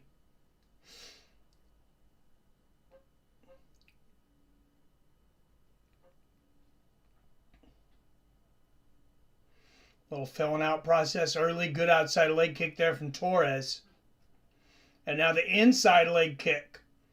Yeah, that would be something if Cannonier is able to get the finish. Good front kick to the body there from Torres. They exchange outside leg kicks. Torres the quicker starter here, though. Oh, good combination there from Motta. Catches him with the counter.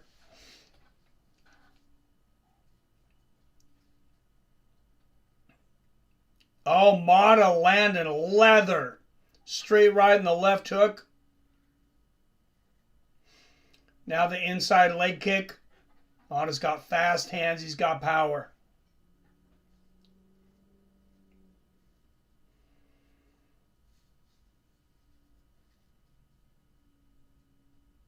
Good body kick there from Torres.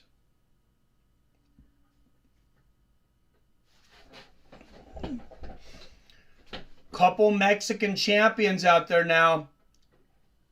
Alexa Grasso, Brandon Moreno. Good inside leg kick there from Motta. Oh, what a shot! What a shot for Torres! It is all over! Wow! You got knocked the fuck out! Out of nowhere, Manuel Torres! That'll get the asses out of the seats. Damn!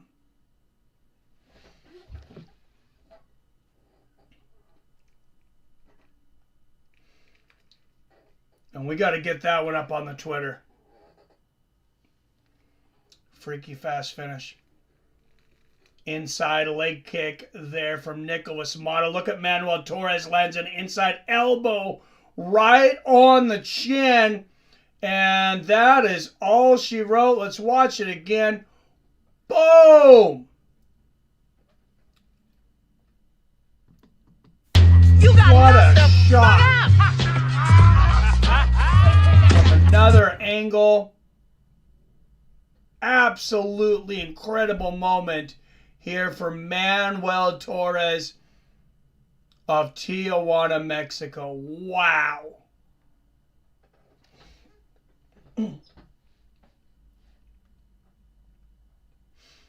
All right, somebody was complaining. I think King James was talking about it. I hadn't put anything up on Twitter in a while. So there we go. I haven't seen King James either. Hopefully he's doing well.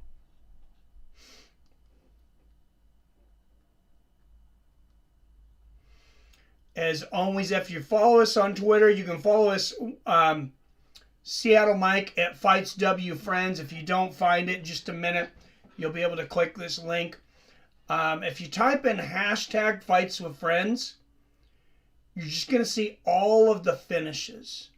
I've saved that hashtag just for fight finish videos. So if you're ever up and you're like, hey, I want to see some good fight finishes, just type in hashtag Fights with Friends. You're going to get nothing but finishes.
right, let's give the interview from Manuel Torres on a 5-fight win streak.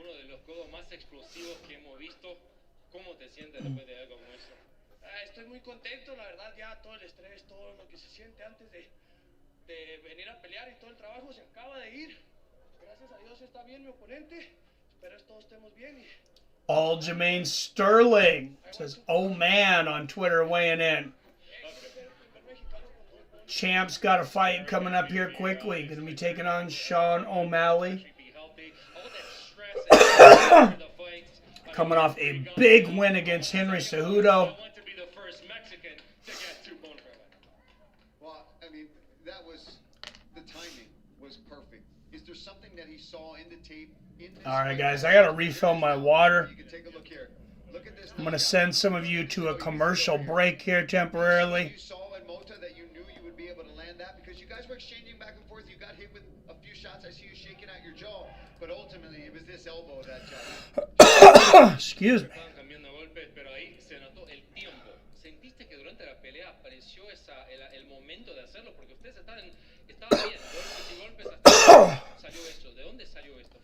No, estaba bien, estábamos intercambiando. Él estaba muy bien. It was sudden. I mean, we were exchanging, and all of a sudden, he was really good, and I just saw the moment, and I did it. Well, listen, I think you're one of the more exciting fighters in this lightweight division. I can't believe that you just pulled off that elbow. Unbelievable. Is there anything that we can see next for you? You seem healthy. How soon would you like to get back in here? Because I'm sure fans... UW Men. What's up, Torin? Cheers, my friend.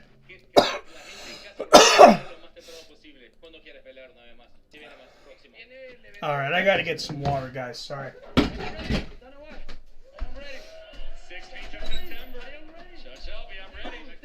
Thank you. Manuel Torres, ladies and gentlemen. Well, what a time it has been for Mexican mixed martial arts. Yair Rodriguez is gunning for the undisputed featherweight championship. Brandon Moreno has the flyweight title. Alexa Grasso has a flyweight title. Irene Aldana just fought for one. And Manuel Torres is 2-0 in the UFC with 2 first-round finishes. And he's got the highlight reel to go with it. Well, the Ultimate Fighter is off to a wild start through the first 3 weeks. Here is a sneak peek at what's coming up Tuesday night, week 4. On the next episode of The Ultimate Fighter. 1, 2, 3. 1, 2, 3. After 3 straight losses, McGregor shakes things up in practice. Wonderboy is one of the best distance management practitioners in the game. So this is going to teach you when to explode. He's a phenomenal athlete, he's a phenomenal fighter, and phenomenal technician. Hands up! Hands up! Hands up! I'm proposing a catch weight at 145, so my guy doesn't have to make weight twice after he already made weight, and it really wasn't his fault. Controversy arises over the weight limits for the upcoming bantamweight fight. I say push for 135. I think you're making the weight that we were supposed to make at the start. Let's keep to that for 135. Warrior, I'm in my zone. Overtime, got me up in fight mode. I'm back, baby. Then, will California native and Dan Henderson...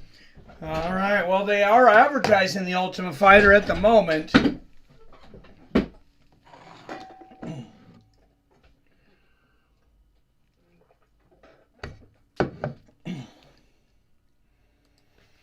Who knows if we'll end up getting to see the rest of the season.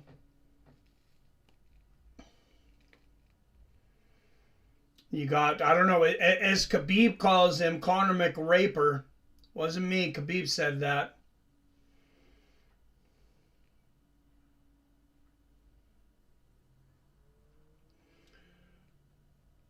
So don't sue me, Conor or UFC.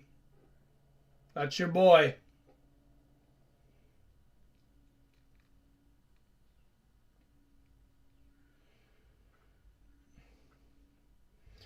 Oh, I was thinking that Conor versus Chandler probably wouldn't happen before the rape allegations, Torrent. Ultimate Fighter season sucks so far as Torrent. All right, there is Pat Sabatini warming up. Thank you, Loma Lova, for the like there on Twitter.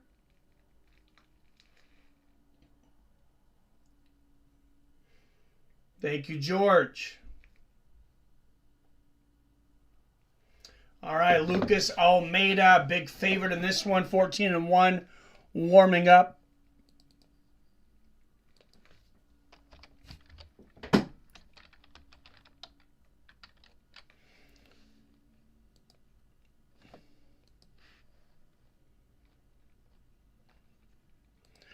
So don't forget, the verdict season is almost over. We got, I think, 3 more weeks.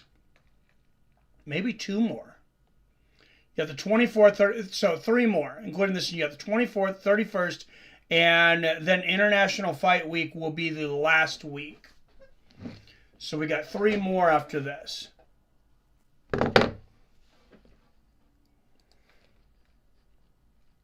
And then somebody will be crowned the champion of the first season.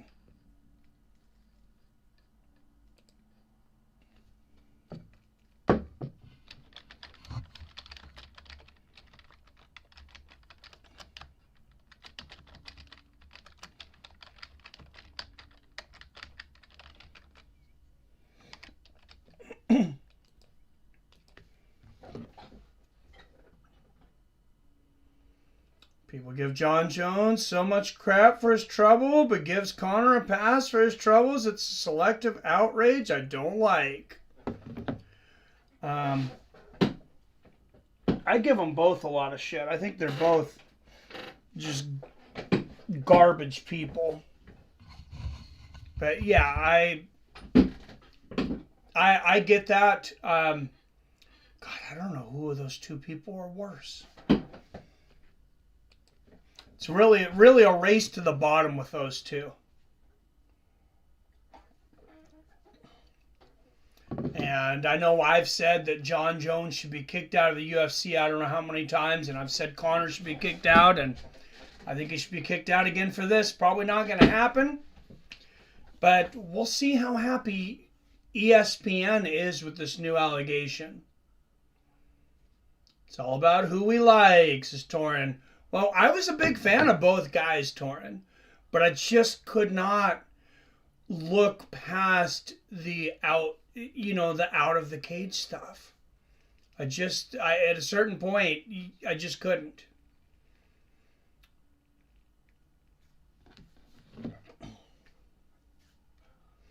The incidents, I was going over the Conor thing and we went away.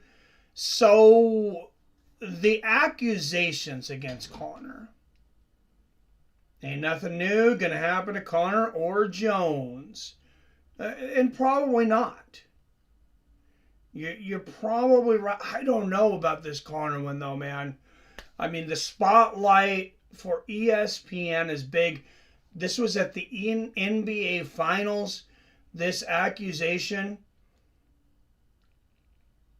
Conor McGregor, rape accuser on video together after alleged NBA Finals assault. That's from 9:18 this morning.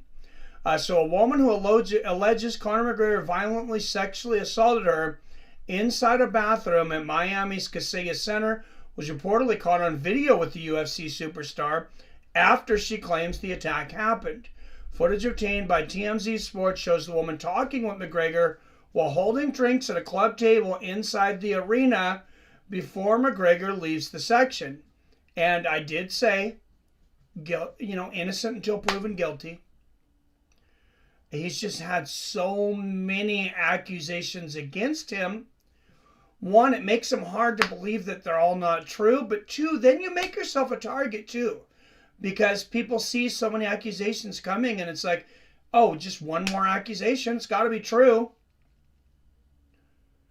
Video was taken around 12:40 a.m. on June 10th, about a half hour or so after the alleged incident. The reported assault happened after the Miami Heat's 108-95 loss to the Denver Nuggets in Game 4 of the NBA Finals. Ariel Mitchell, the woman's lawyer, told TMZ Sports the footage shows her client and McGregor are visibly awkward interacting with each other, something she claims the two were not doing prior to their restroom encounter. My client has only stated there would be a video of before and after, and in those videos she emphasized that the difference in the interactions between them would be visibly noticeable. Mitchell says, this again is another video that supports what my client has been saying and supports she told the police since the inception of this incident. Video shows the allegations are false, says McGregor's lawyer, of course, Barbara Lainez. While the claimant story has changed yet again, our account of the evening has never changed, she said. This video only reinforces our position. We look forward to the swift conclusion of this investigation.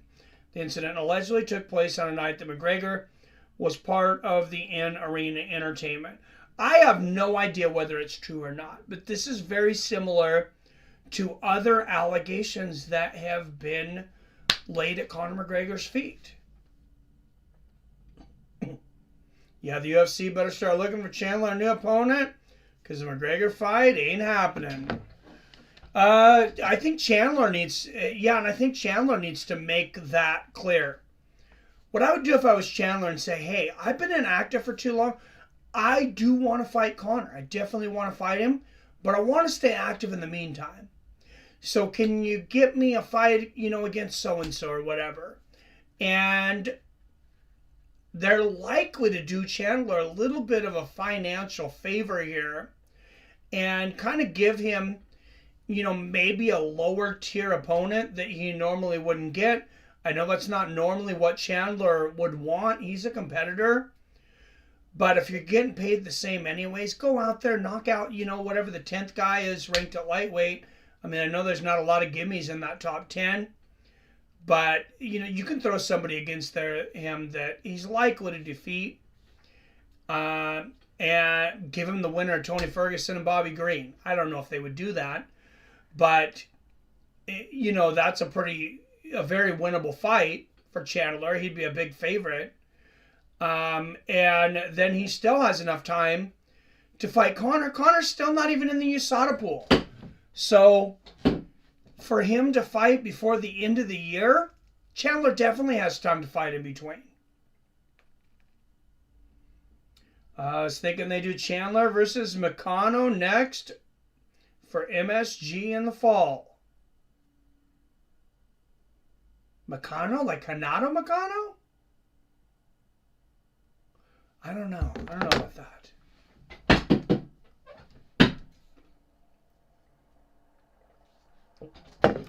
I mean, maybe. It's definitely a winnable fight for him.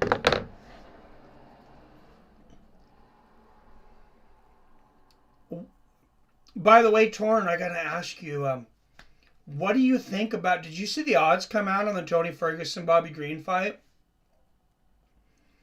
Bobby Green is almost a 5-1 favorite. At least he was in the opening. 145-pounder, isn't he?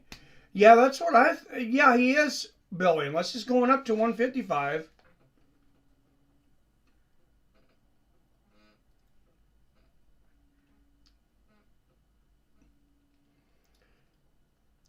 So I had to look it up on DraftKings now. I know they had listed Tony Ferguson versus Bobby Green, and the odds were just astronomical. That fight's coming up here too. As well as Neil Magny versus Phil Rowe. I really like that fight too. All right, Pat Sabatini, Lucas Almeida, both men 32. Almeida 3 inches taller at 5'11". Almeida will have a 1-inch reach advantage. Sabatini is the minus 190 favorite.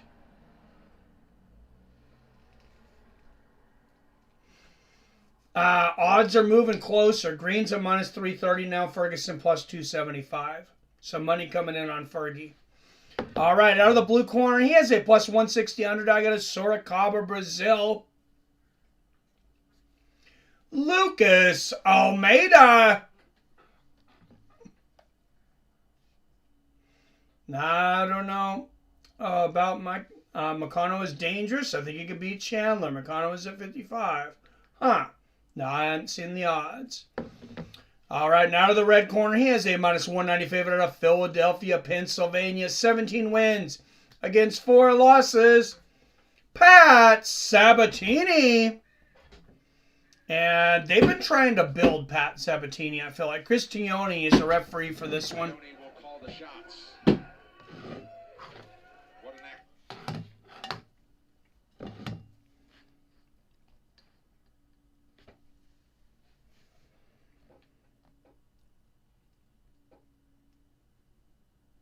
All right, here we go. Was that the great Mark Coleman sitting cage side? He is so active lately. I was talking to Mark just recently. Man, he has done such a transformation on his body since getting sober. He'd been an alcoholic. He's very open with it. If you follow him on social media and stuff, but just the body transformation from January to now, at 58 years old, I mean, he's inspired me. For sure, because I picked Almeida. I can't remember who I picked. And I just made him. I just told everybody. What is up with my memory today?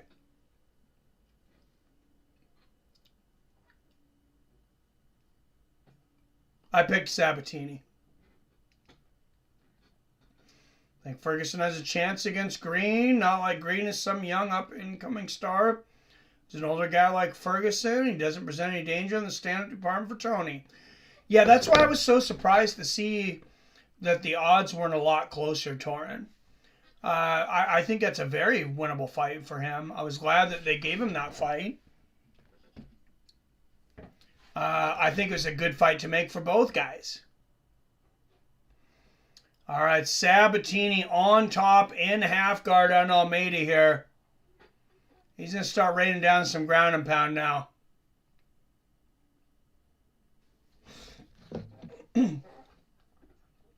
See Green starching Ferguson and then Ring, hang it up. I think his chin is gone, sadly. We'll see. I don't know. They're both up there in age. Hard to say. Sabatini raining down the ground and pound. Almeida scooting up here against the fence, trying to get to his feet, but Sabatini's got him pinned. Uncomfortable position here.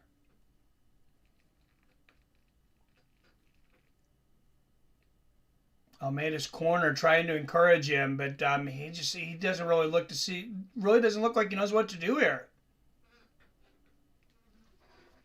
Sabatini might pound him out here in the first.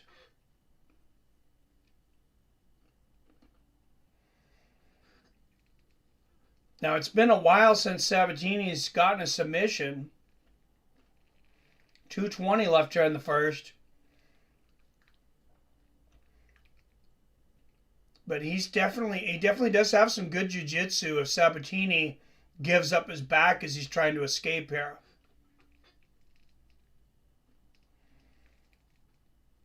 Soften him up with that ground and pound.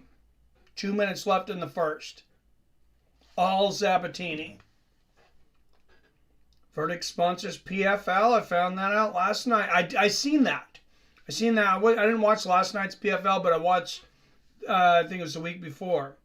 With what power, though? But Billy Green ain't got none. Ain't got it. Yeah, he's definitely not a power guy.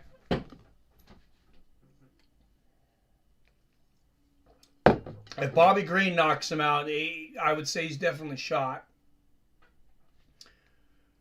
Because Nate didn't knock him out, right? Nate submitted him?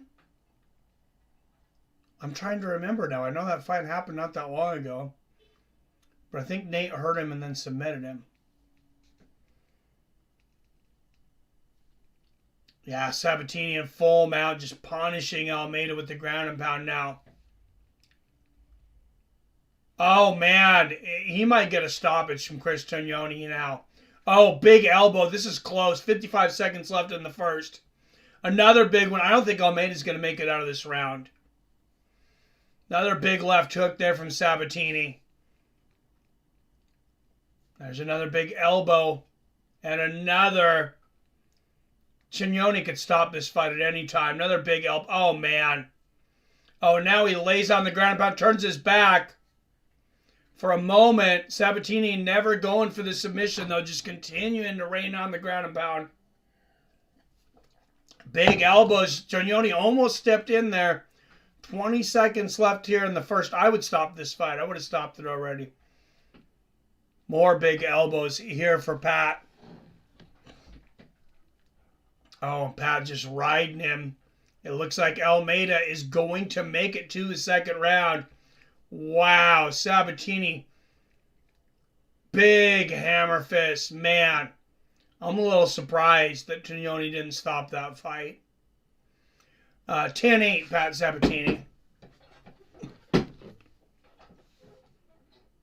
I don't know how he survived. Yeah, I thought he submitted him. More Tony's chin, that is the case. Yeah, but Nate's got a lot more power than Bobby Green, and Nate didn't knock him out. He submitted him. So, I'm not saying it can't happen, but it wouldn't be my guess.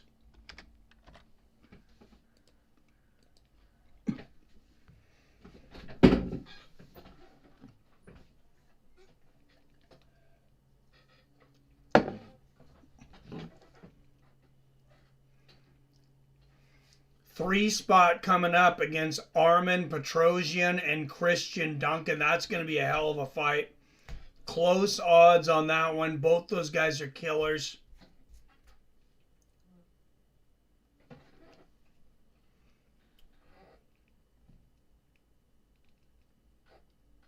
All right, round two. Yeah, if you're looking to go get a beer, I wouldn't get up during the next fight.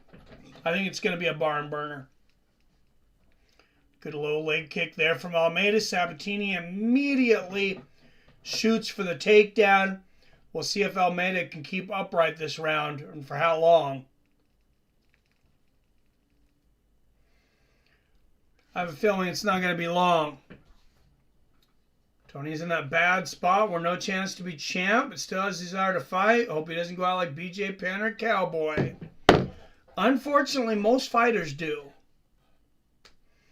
And I'm not really sure what Tony's plans are after fighting. I know he does train some fighters. I'd like to see him go the movie route like Donald Cerrone. You know, hopefully with a production company with more notoriety than the Daily Wire, but he's getting paid, I guess. Oh, and Sabatini right back to half mount. So I see potentially happen in the Bobby Green-Ferguson fight. I don't see Green knocking out Ferguson, but I can see him outstriking Ferguson and winning a decision. All right, so I got Sabatini by second round submission. Big elbow there for Sabatini just because the points were ridiculous. I want to say it was like 21 times or something. Oh, man. Raining down the ground and pound.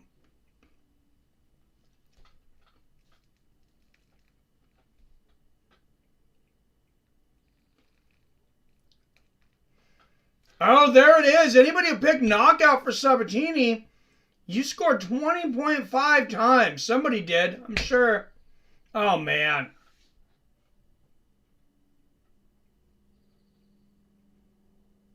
Wow.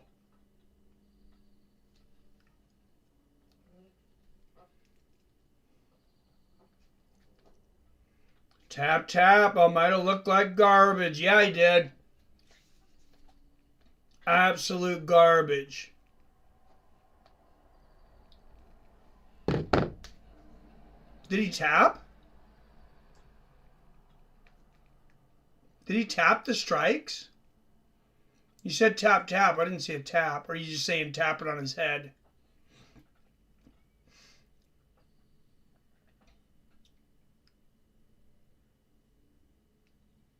Oh, he got the submission. I thought he got on striking. I missed the angle. Yes, I picked second round submission. Coming after you, Robert. After a huge victory, we'll hear from Pat Sabatini. Ha. Man, that was a bad camera angle when I didn't have the commentary. But yeah, I seen it on the replay there.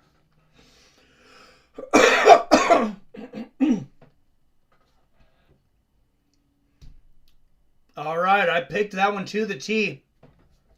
I'm not going to take a whole lot of credit for it. It's mostly luck, but I had second round submission, Pat Sabatini.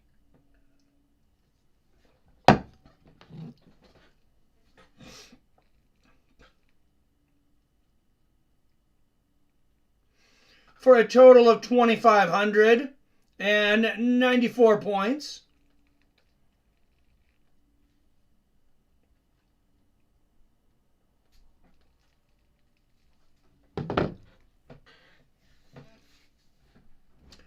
All right, the 3 spot coming up. Just absolute domination from Pat Sabatini here.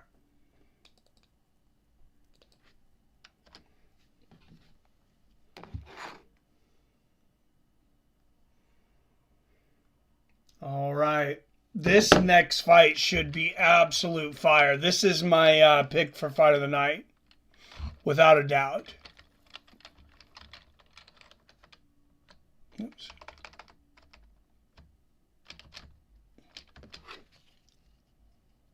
The arm triangle submission comes officially 1 minute 48 seconds of round number 2 for your winner, Pat Sabatini. I'm not sure how I missed the submission there, though. That was horrible. Sabatini, Pat, congratulations. I mean, 148 of round 2.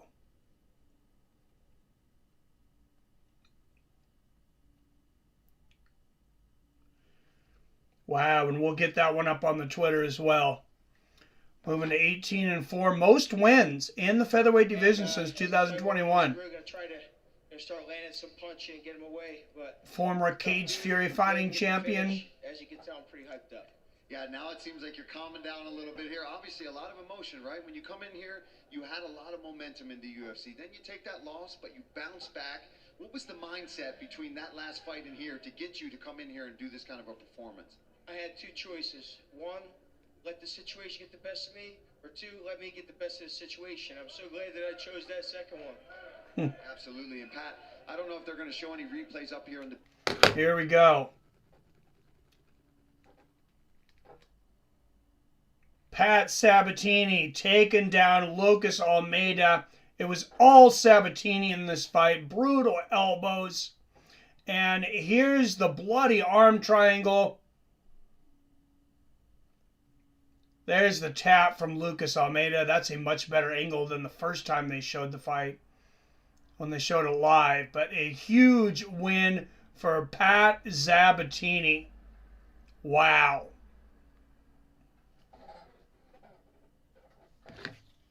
Without these guys have seen me at my lowest points, my highest points. There's no other people I'd rather share my life with. Well, I'm glad I got to share this opportunity and interview here tonight. Pat Sabatini, ladies and gentlemen. All right, that one another finish. That one will also be going up on Twitter, my guys.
So sad we never got Ferguson versus McGregor, right? What's the odds? Justin versus Dustin 2. I think the last time I seen, I think Dustin's about a 1.5 to 1 favorite. Fairly close odds. And get back to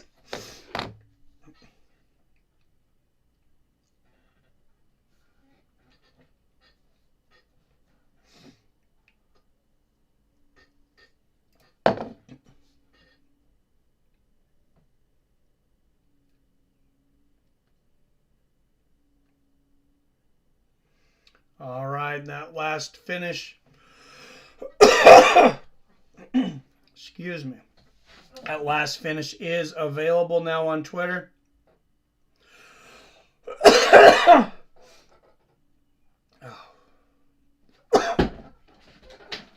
I'll be right back again.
Oh, sorry about that. I thought I was about through the sinus infection and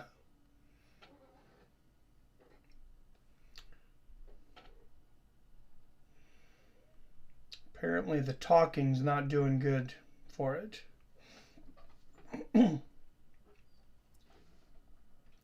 All right, you see Josh Emmett and Ilia Topuria.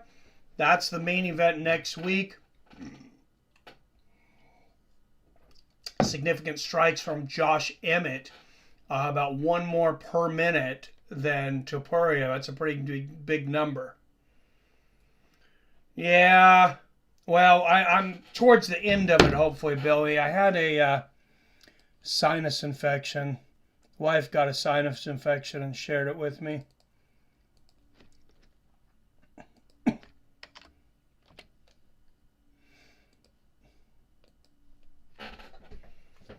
Amanda Hebus taking on Macy Barber next week also. That should be a good match. Brendan Allen and Bruno Silva.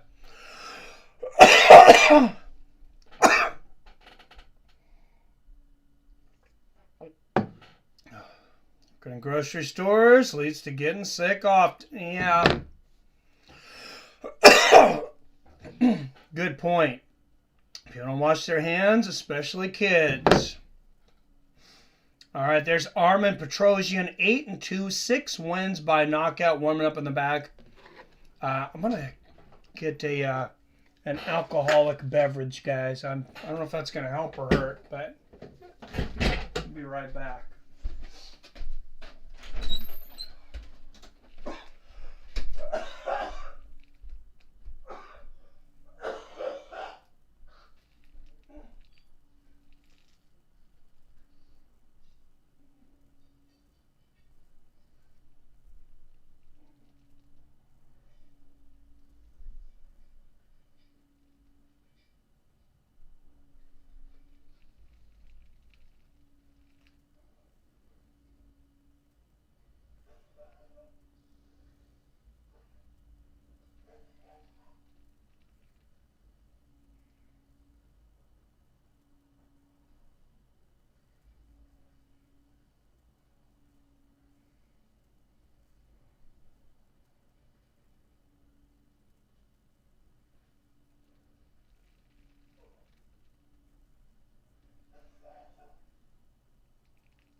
Spoonful of honey. Yeah. That'll help your throat, calm the cough. Yeah, no, I just took some honey and whiskey. You know what's up. And a cough suppressant. So hopefully we'll be good for the rest of the stream here.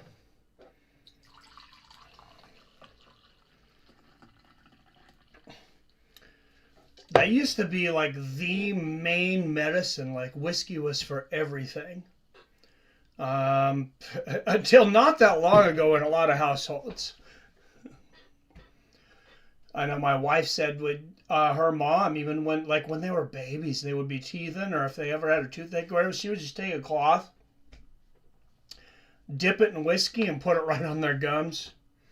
I don't know if you're supposed to do that, but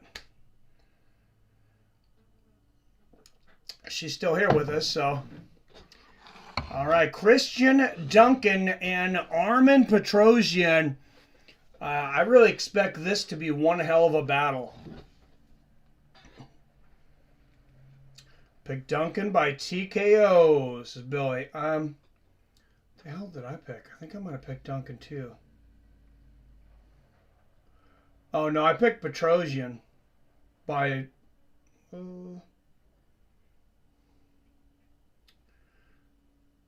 I picked Petrosyan by submission. So, I don't know if that's going to happen. We'll see. I didn't think Sabatini was going to get a submission either, though, so.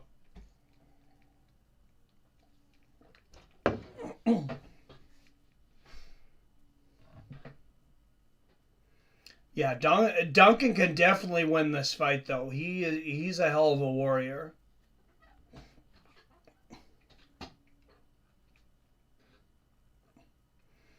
So 3 more fights.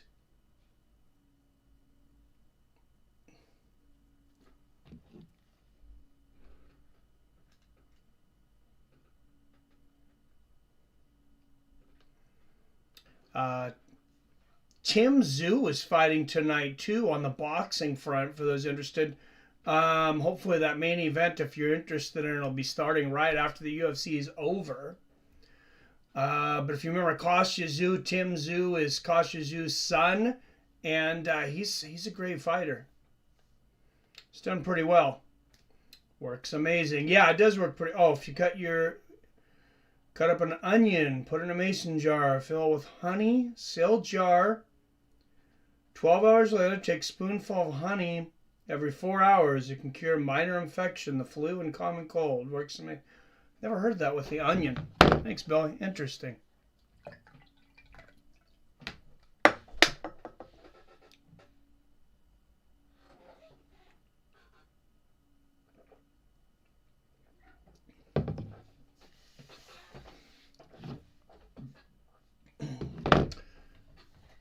That is interesting. I said Ilya Topuria, Josh Emmett. Emmett's a big underdog coming into that fight, too.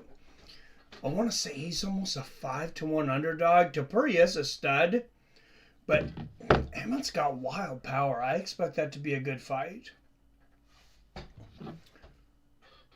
Works really well for tooth infection. Oh man, that's the worst. Tooth pain's the worst, man. I can't think of anything that's hurt even close to a tooth infection.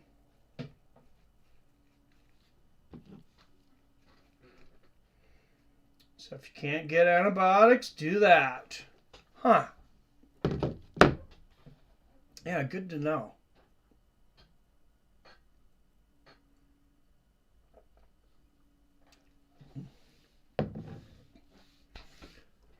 Hey, congratulations. I messaged you, but I didn't hear anything back from you. Congratulations on your Rockies winning the NBA Finals, though, man. That is huge for your city.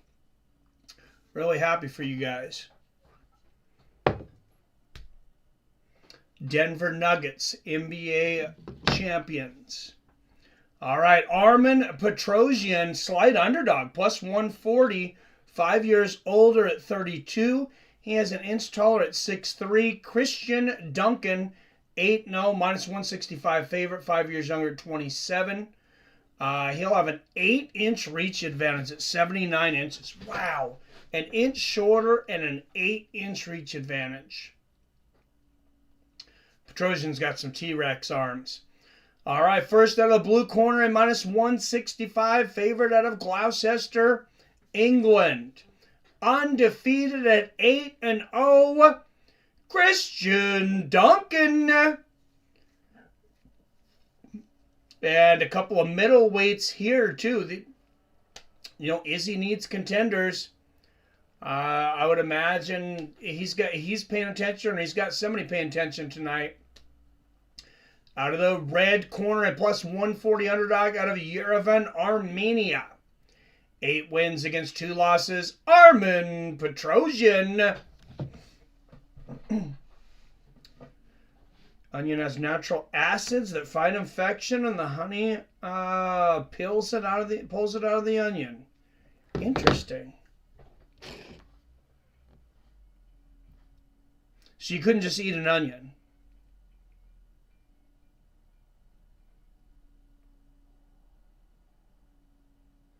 Oh, Duncan's planning something here. Look at him down on a knee.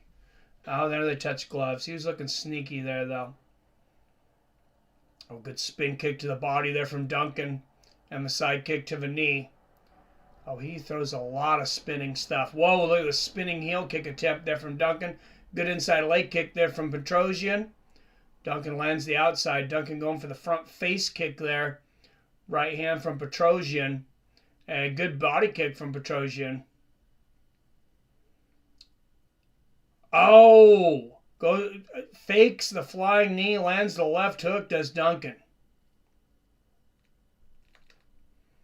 Inside leg kick there from Petrosyan. Duncan is quite the talent here, though. And they exchange leg kicks. 8-inch reach advantage, as I mentioned, for Duncan. There's a side kick to the body for Duncan. Outside leg kick from Petrosyan that's going to want to try to get inside this reach. Probably go for a takedown. Good combination there for Petrosyan. 3-punch combination.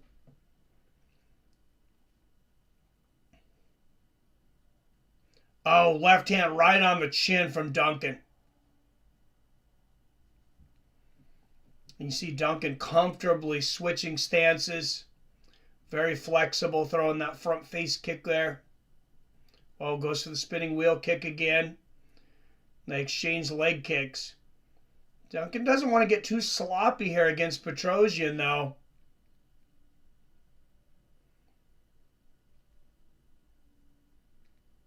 Very much showboating in there right now. Good outside leg kick there from Duncan. There's a good jab from Duncan.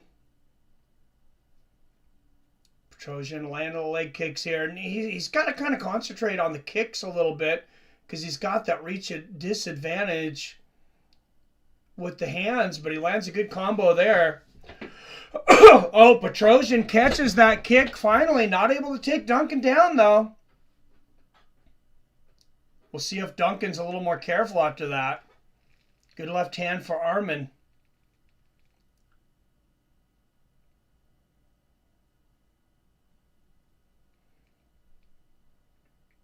Oh, good counter right there from Petrosyan. Duncan giving him a lot to look at, but Petrosyan being patient.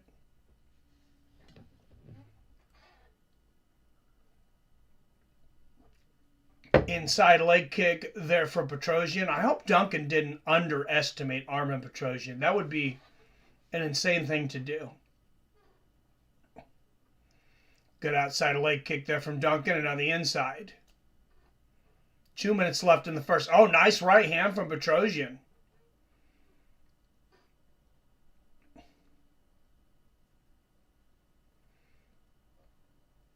Petrosyan lands the inside and then the outside leg kick. Checks a kick from Duncan. Lands a straight right. Interesting first round. Good exchange there. Petrosyan getting the better of that again, though. Oh, Duncan catches the body kick. Thought he might go for a takedown, decides not to.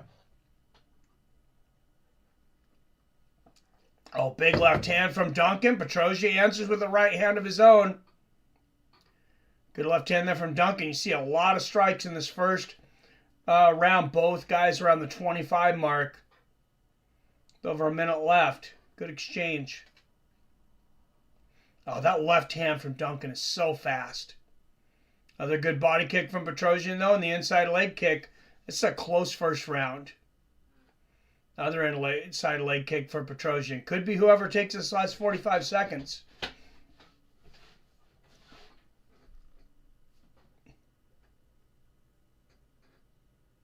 Side kick to the knee there from Duncan.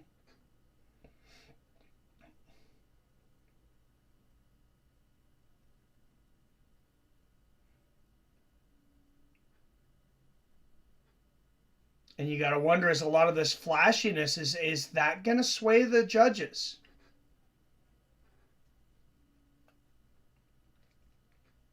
Good exchange there. Oh, good spin kick to the body from Petrosyan and the outside leg kick. Duncan backpedaling now, walking backwards into Petrosyan. Well, good first round for both guys. I think Petrosyan pulled it out, though. I got to have 10-9 Armen Petrosyan. You're just so chilling, playing UFC 4. Someone just yelled, kick his ass, Seabass in the crowd. Dumb and Dumber. Got a little Call of Duty night going on over here, so we kind of got out sweatbands on, but I'm still lurking about. I appreciate it, Greg.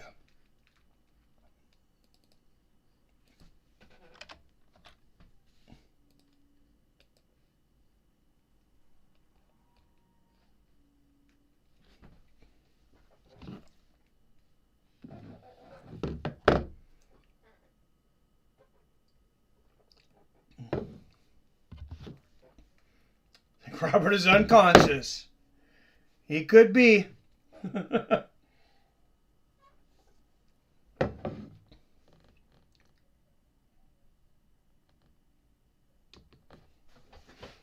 Volkanovski versus Rodriguez, Moreno versus Pantoja, July 8th.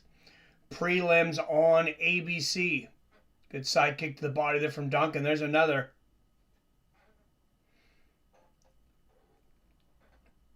Good exchange, good combo there from Petrosyan. Duncan checks that leg kick, blocks a body kick, and lands a good left hand. Good straight right there from Petrosyan. That first round could have went either way. I thought Petrosyan did just enough to pull it out. Duncan shooting for a takedown from way out. Petrosyan lands a little combo there.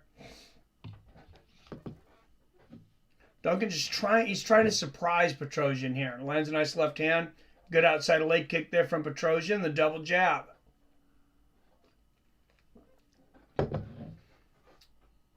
So Connor KO mascot, then assaults a chick. Guess he will do anything to avoid fighting Chandler. Ha! I like it, PR.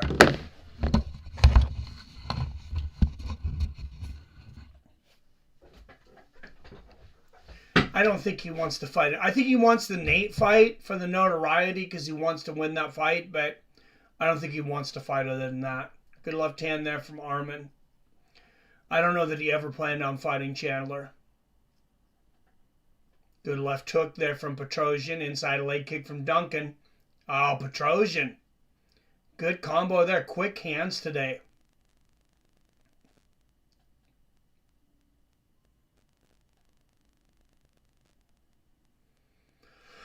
I don't think you want to send this to the judges if you're either one of these guys. These are some close exchanges. Good front kick to the body there from Duncan.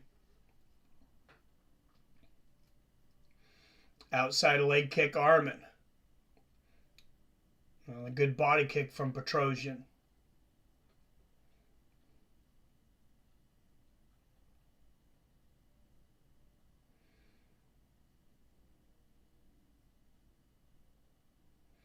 Oh, good 1-2 and a body kick there from Armen. Left hand from Duncan. Petrosyan starting to win more of these exchanges, so good right hand halfway through the second. Now the big outside leg kick from Petrosyan.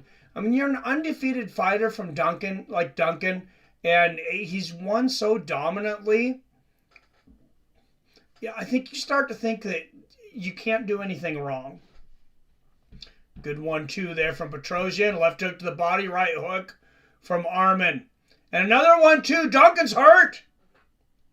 There's a left uppercut. Big right hands. Oh, there's a knee from Armen.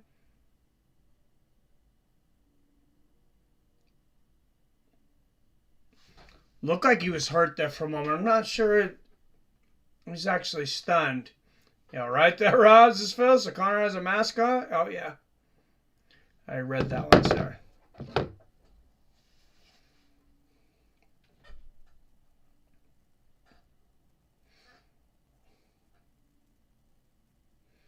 Oh, nice left hand there from Petrosyan. Duncan now shooting for the takedown.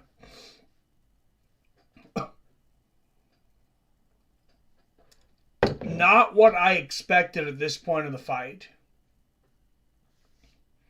is for Christian Duncan to be going for the takedown.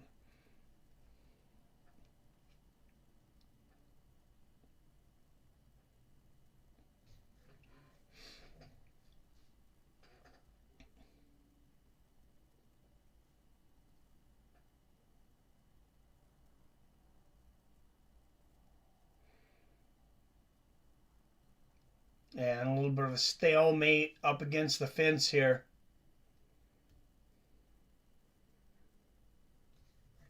Duncan trying to stay busy with a couple of, calf knockers from the heel there. 30 seconds left in the second. Oh, good front kick there from Duncan and a right hand. Oh, good combination of Petrosyan. You see live odds have it minus 215 for Petrosyan, plus 175 for Duncan. And Duncan going for the takedown. Thought he had it, but Arman lands on top.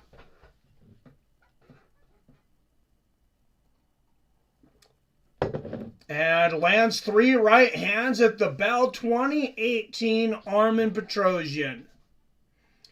Duncan's doing too much flashy stuff. Needs to focus on precision striking. Absolutely. Nailed it, Billy.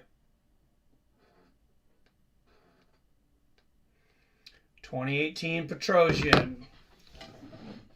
So we are in agreement going into the third.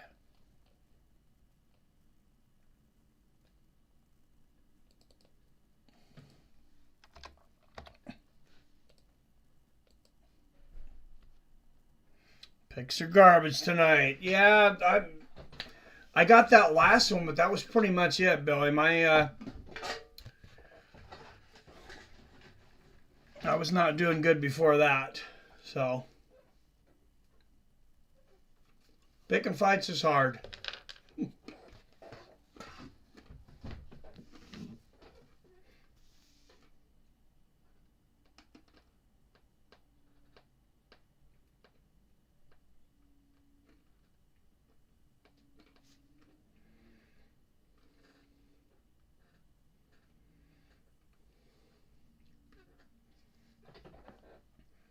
All right, third and final.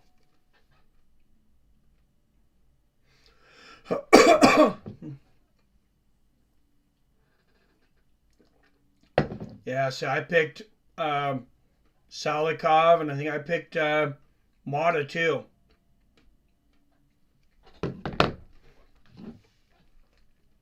Oh, good right hand there from Petrosyan. And the head kick. Learning chance. Duncan needs to hit the gym and retool this game. Pick Petrosyan, so look good here too.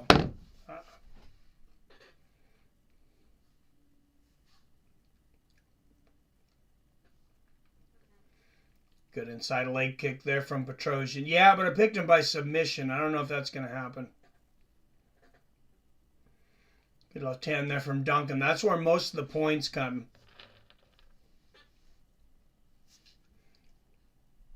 Good body kick there from Armen. Might win this event. That'd be nice. I'm way behind everybody. Like the top guys. I think I'm like 5.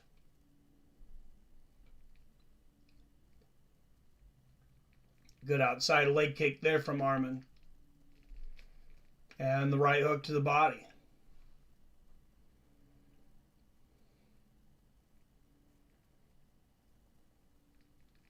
Good front kick to the knee there for Duncan. So Duncan having a good round now. Good left hand there for Duncan. And it's hard to say how that first round went. That first round could have went to Duncan.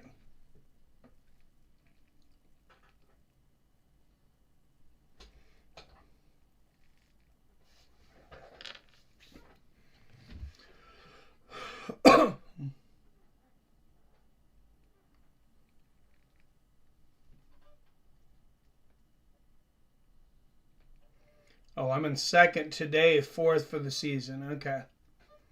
J Dig in first with 32.02. The reluctant Black Beaver in third. Wyatt in 4th. Harlequin Hunter in 5th. Timebender in 6th. Greg tied for 6th with Billy. Ziggy in 8th. Tied with Experiencer for 8th. Drunken Charge, Robert has not scored tonight. Wyatt could catch him. Good takedown there from Petrosyan.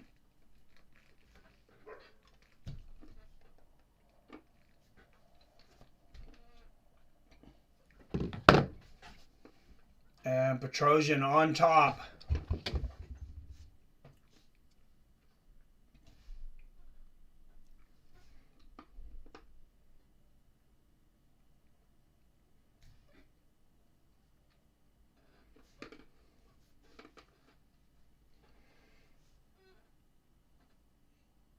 Yeah, Wyatt is 18 LP behind Robert, which is a lot.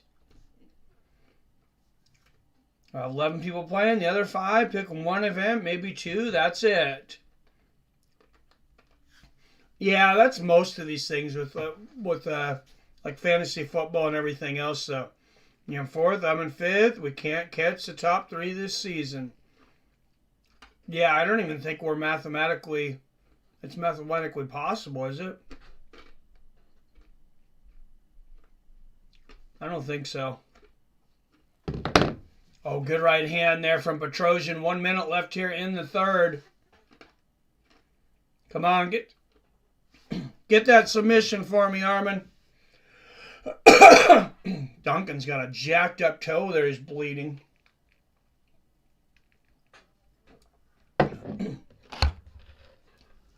$40 seconds left in the fight.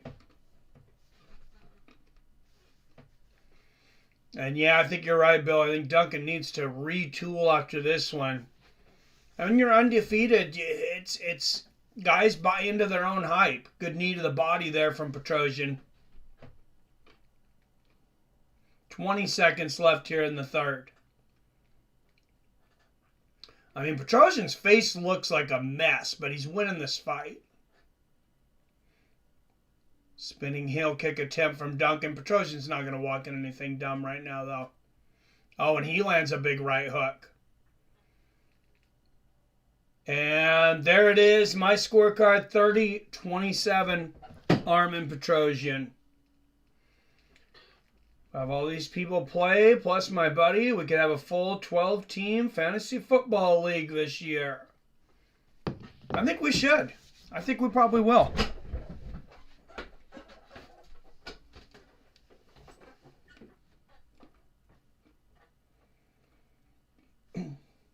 You know, I should look to see when I can start that. So when people can start signing up for it.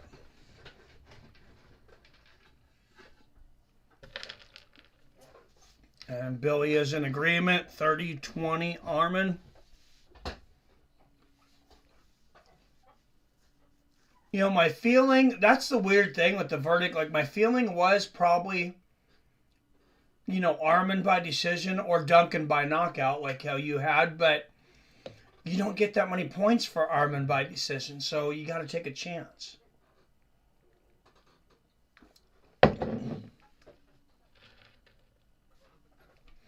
You don't bet on this like you would bet if you were, if you were just betting straight up. All right, here is the decision. And number 1 seed Wake Forest on upset alert in Omaha, plus a WNBA Star Showdown featuring 80 combined points. SportsCenter with Neil and Stan on ESPN and the ESPN app. All right, now back inside the octagon we go. The official decision is brought to you by New Amsterdam Vodka, and for that, here is Joe Martinez.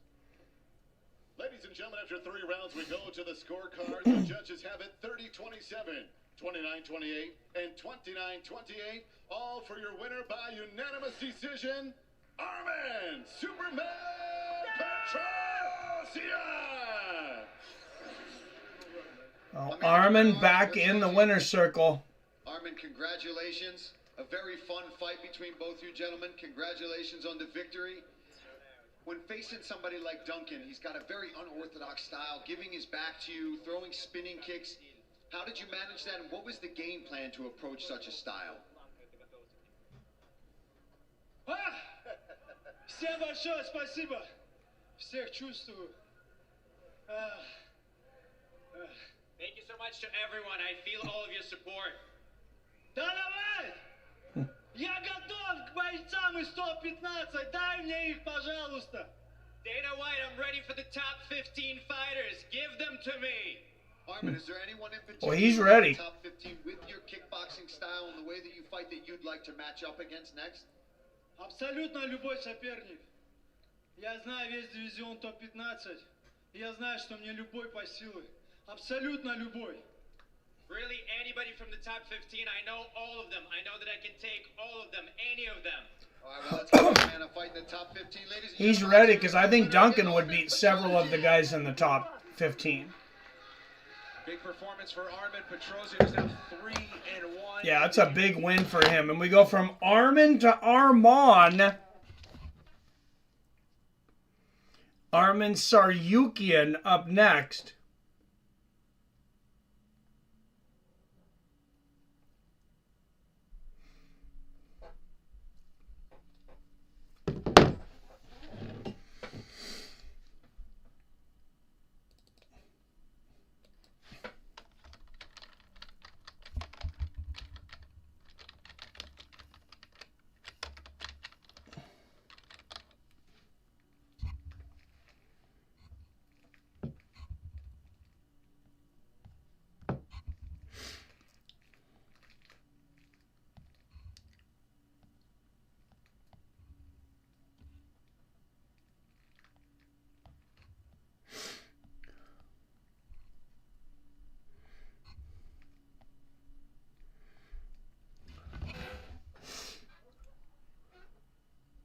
Yeah, I've missed 3 out of the 4 fights, Bill. I just happened to get that one.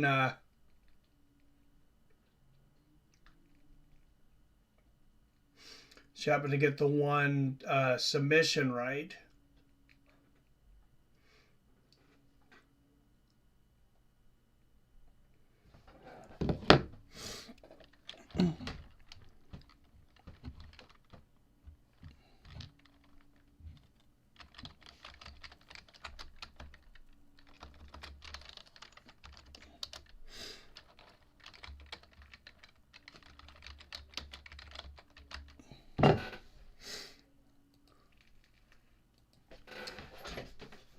All right, Armen Tsarukyan and Joaquim Silva.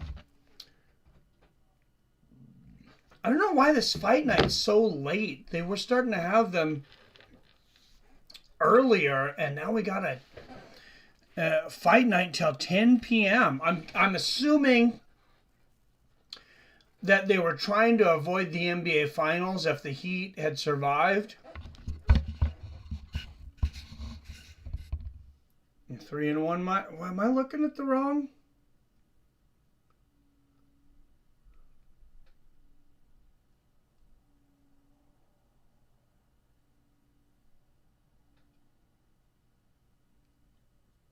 Oh, I was looking at method of victory. Yeah, I think maybe this cold is kicking my ass. Maybe I need to go to sleep.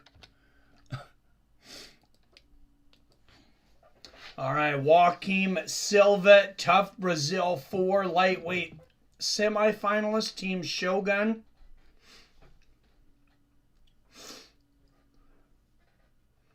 U.S. Open Golf is in Los Angeles. That's why the late start. Who gives a shit about golf? If you get the last 2 correct, you will win this event. Well, I feel fairly confident about this one. I mean, the main event, I think, is a coin flip.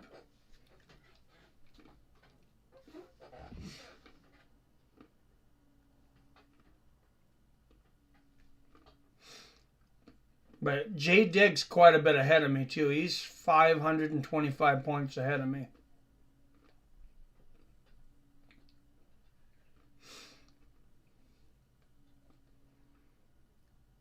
Yeah, I have not won 1 week of this, though, I don't think. So it'd be nice to win 1.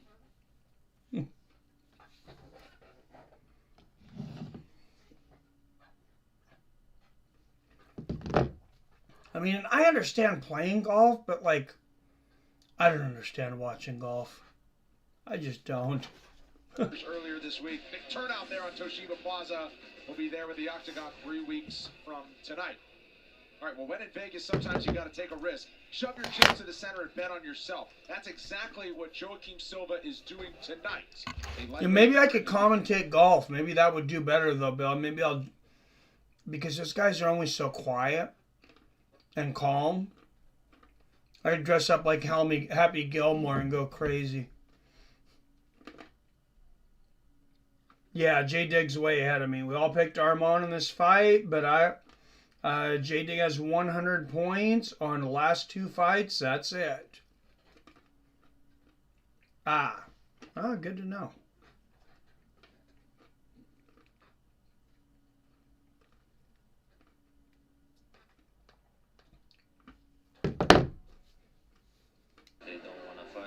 Oh yeah, Joaquim Silva. I don't know if Joaquim was the original opponent, but I mean Silva's a huge underdog in this fight. Wasn't a single golf live stream. I looked for one to watch earlier. She would hold the market if you tried. You know, that might not be a bad idea. My nephew that just graduated, he's obsessed with golf. He was captain of his golf team.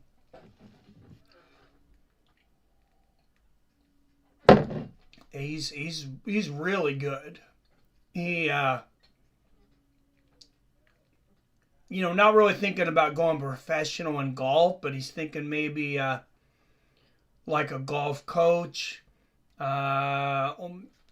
maybe a PE teacher, like teach golf at the high school level.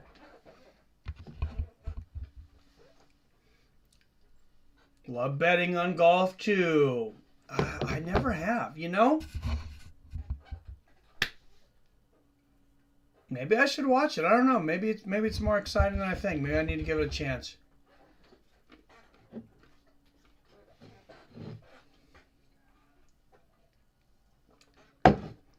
I only started doing MMA because I enjoy it, not necessarily because I thought it was going to be big. But I was shocked no one was live streaming a major in golf. Crazy. That is crazy. But is there any interest? I mean, I guess it doesn't matter.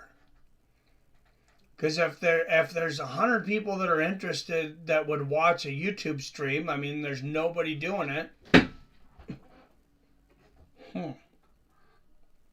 Yeah, that's interesting.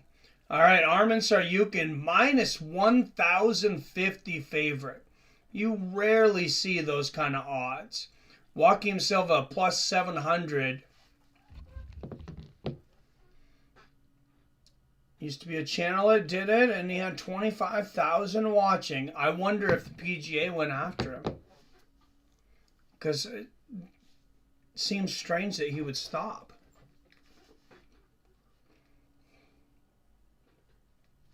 I mean, at this point, what do I have to lose, though? We're, you know, having like 10, 11 people per stream.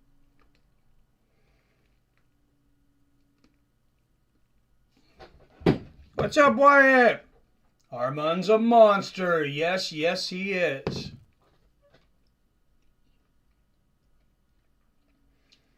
Hey, Wyatt, I think you got a chance at catching Robert here. He doesn't have any points yet today. Tied for 10th. Tied for 10th with Travis Wienerhead. That's his name. I didn't make it up.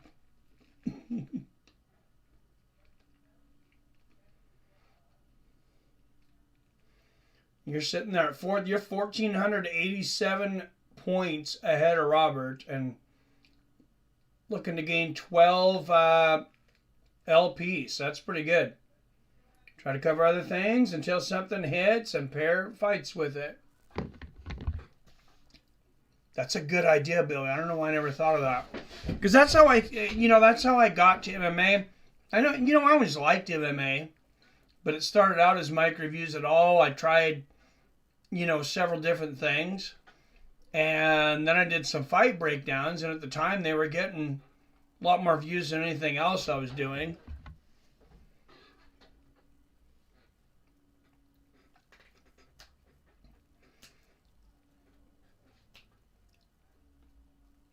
So yeah, that'd be shit. Maybe I need to figure out golf.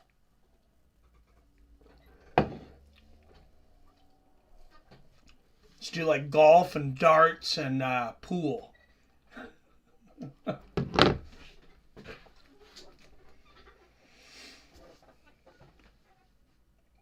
I'd need to know a lot more about golf to be able to speak to it, though, because there's a lot of dead time.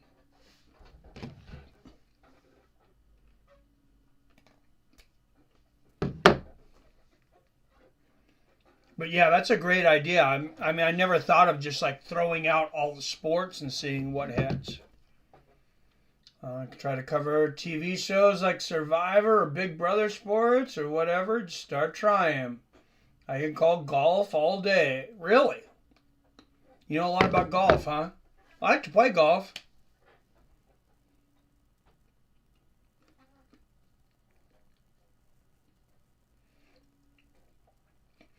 I just can't believe how much competition there is for fights now. And, like, not even that many people watch fighting. It's not that popular.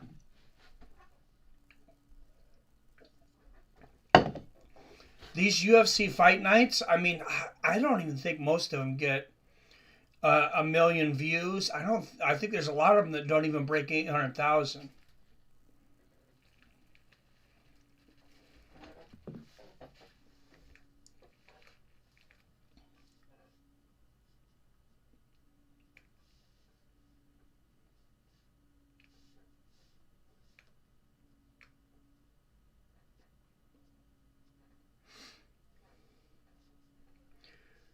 Although I think UFC, or I mean ESPN might hide a lot of those numbers. But all right, Joaquim Silva, 8 years older at 34, an inch taller at 5'8". Armen has a 3.5 reach advantage at 72.5 inches.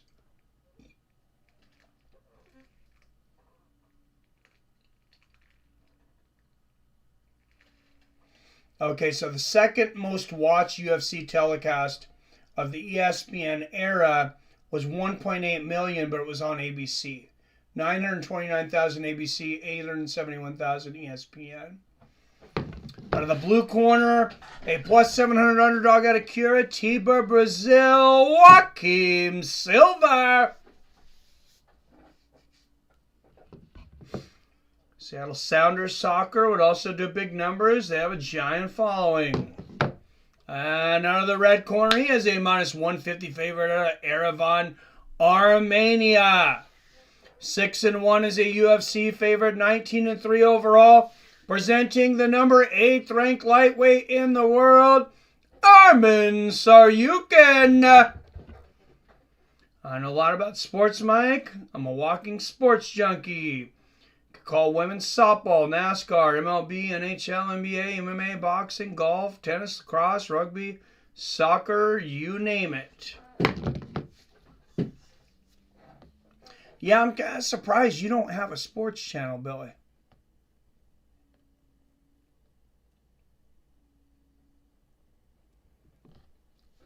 Joaquim Silva, that is a big looking lightweight.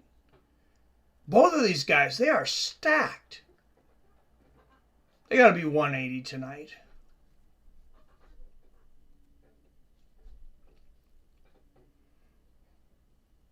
All right, we'll see who goes first. Body kick there for Tsarukyan. Tsarukyan! And Tsarukyan catches a kick from Silva, immediately takes it to the ground. And here we go.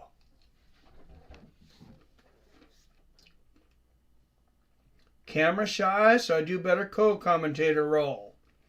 Ah, gotcha. I get that.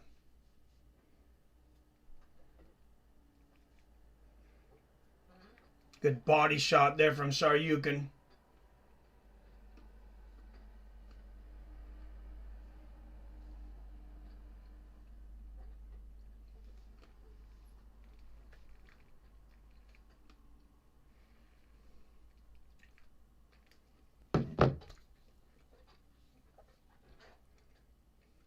I just think you could succeed at this really with all your sports knowledge. You're a lot more knowledgeable about sports than I am.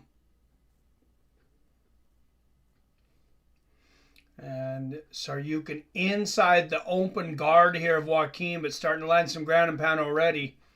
I said a left hook and a short elbow. A lot of people don't expect this fight to last very long.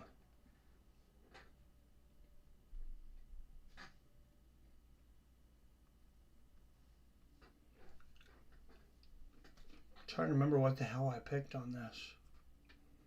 What the method is I picked.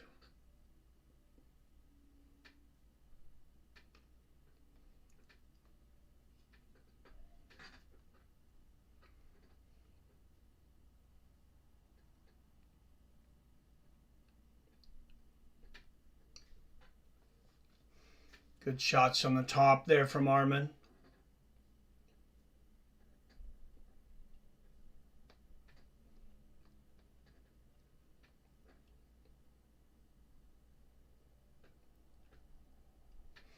Oh, Armen getting the back here. Silva's in trouble.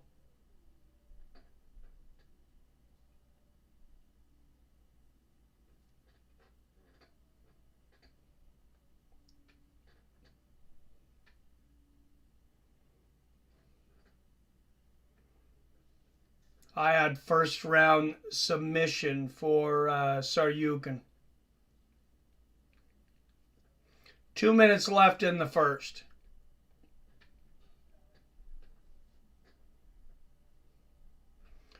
Nice shots to the body here from Tsarukyan. He's got the hooks in.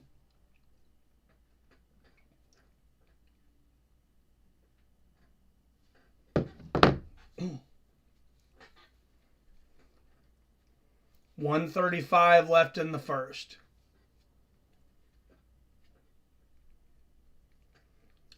Being patient. Trying to soften Silva up. Silva almost up there. Tsarukyan drags him back down. He's on one knee here.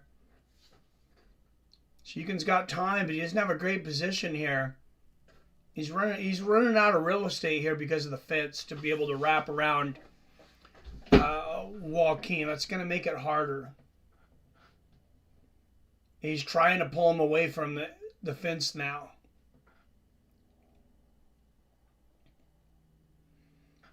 Silva looking up to his corner, trying to get some kind of instruction. He's kind of just holding a stalemate here, holding Tsarukyan's left arm here. Keeping him from going to submission. 40 seconds left in the first. Yeah, I'm surprised he's been able to hold Tsarukyan off this long. He's just holding the hands. I guess when you're at this level and you're just fighting to not get submitted,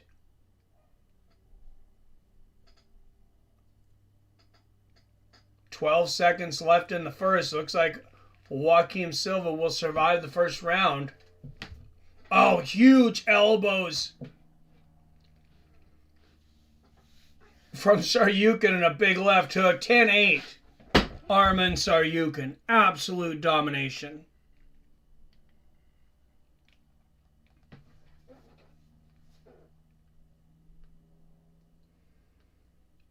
If you're the only guy live streaming a sporting event, then people will search you every time after that. We both pick first round mic for Armen. You have submission for Vettori. Oh, yeah, that's right, because it was a lot of points.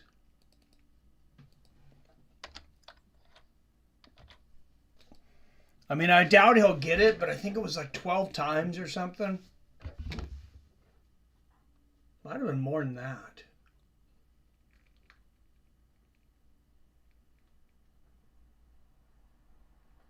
$19.9 times for submission for Vettori. And I mean, I think if he wins, I think it'll be by decision. But it was only 1.97 times. I'm like, what's even the point? Well, there you go. New episodes of McGregor versus Chandler. Tuesday. It's not canceled yet.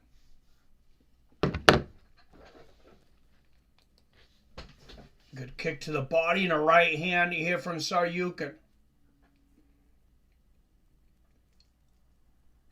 I mean, I know there's a lot of defense lawyers that, you know, defend people in precarious situations. But could you imagine defending Conor McGregor if you thought he was guilty? That'd be so scummy.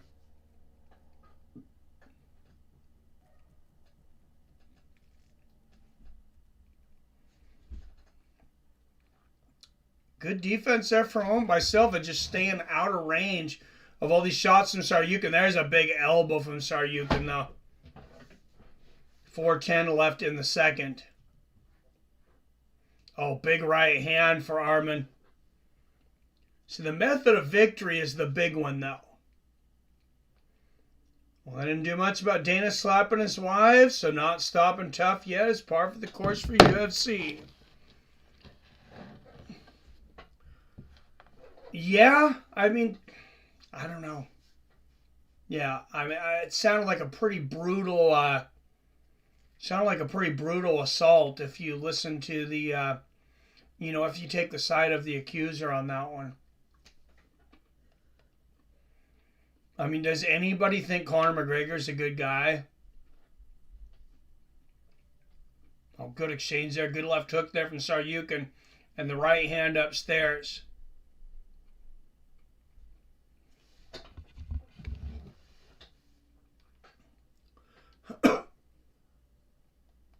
Good body kick from Armen.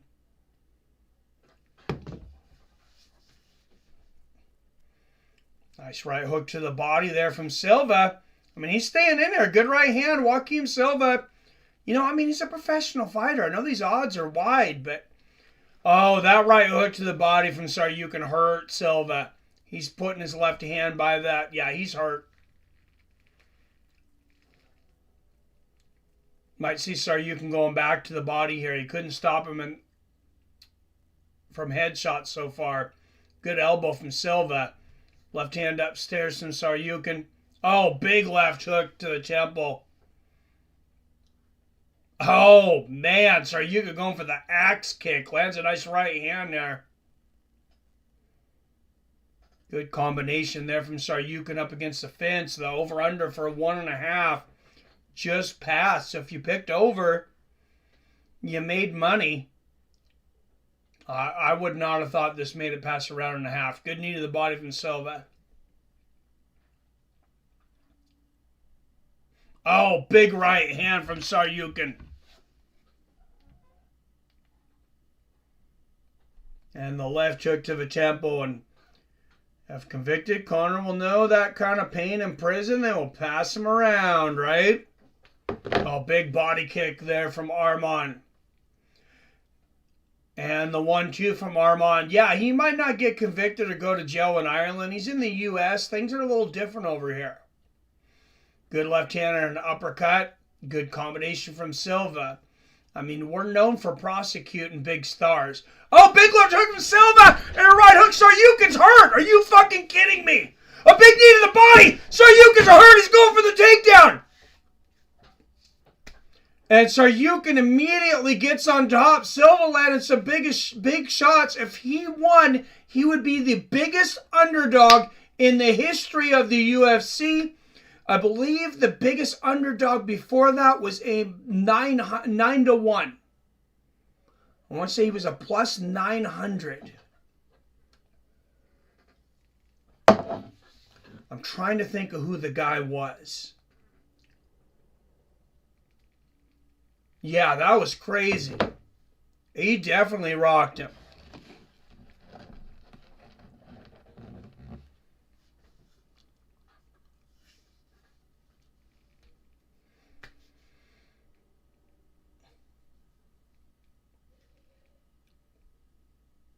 These guys at this level, I mean, to make anybody a 10-1 favorite is just, it's pretty crazy.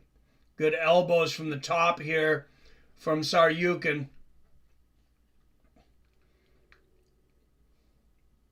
But Joaquim Silva is in this fight. Wow.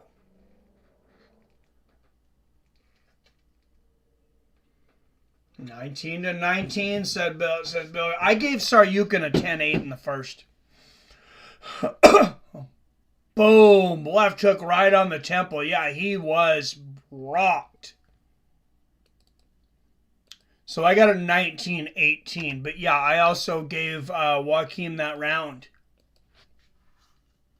Wow, Tsarukyan is fucked up. They're trying to wake him up. He is not good right now.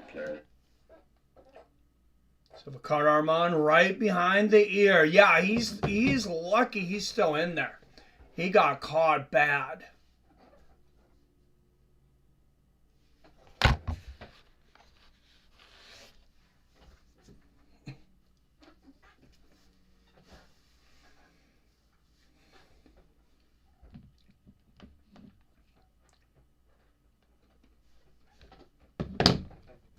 All right, here we go. Third and final round. And, you know, judges don't like to give 10-8 rounds, though. Good side kick to the body there from Silva. Good body kick from Tsarukyan. Another body kick and a right hand from Arman. There's another big body kick. And the axe kick. Oh, and Joaquim comes out with a big combination. Oh, Arman laying it on now. He wants to leave no doubt. He wants to finish this now.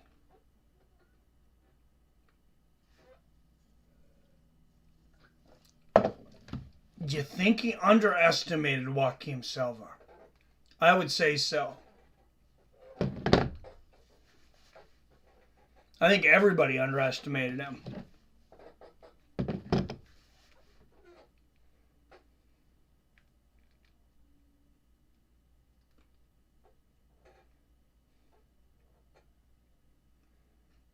Tsarukyan gets a takedown. He had to fight hard for it, but straight to side control. Got him up against the fence. Silva looking to get back up to his feet, though. He's almost there. This would be an epic upset. Couple of big left hooks from Tsarukyan.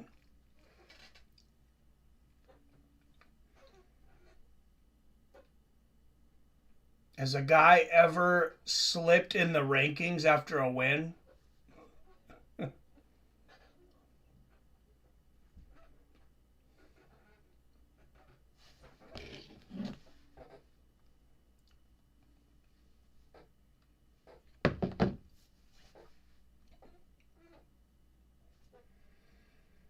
And Tsarukyan on top and total control right now. Lands a couple more left hooks. Silva turns, gives in the back.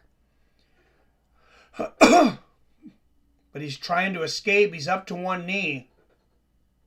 Oh, what a move from Silva to grab the hands of Tsarukyan and escape. Back to the feet. Good right hand there from Tsarukyan. Joaquim Silva looking to shock the world. He almost did it in the last round. Lands two big knees to the body. Oh, and Tsarukyan with another big takedown. And 4 or 5 elbows in a row. Now the hammer fist. He's just trying to finish this thing. Puts his hand over the mouth of Joaquim Silva. Wow, he is really laying it on. He hit him with about 15 shots. Elbows and punches. There's the hammer fist. This has got to be close to being stopped here. Oh, man. Keith Peterson says you got to defend yourself. Just a tremendous amount of punishment Joaquim Silva's taken. He's really not defending himself. Tsarukyan's going. He wants to finish by strikes here, seemingly. He's not even going for a submission. I think he's angry for Silva hurting him in the last round. Flurries of hammer fists. Wow, what's Keith Peterson waiting for? And it is over. Keith Peterson calls a stop to this contest. Wow. Armen Tsarukyan punished him. Peterson let that kid killed in there. Damn. Yeah. Not cool. No doubt about it. Listen, he risked a little bit tonight, right? He showed that he can be willing to stand and trade, and he got rocked a bit from Silva at times, but he was still in control. I wonder, Billy, if Keith Peterson having to stop, stopping that fight where there was no tap earlier. I don't know if you're watching or the prelims.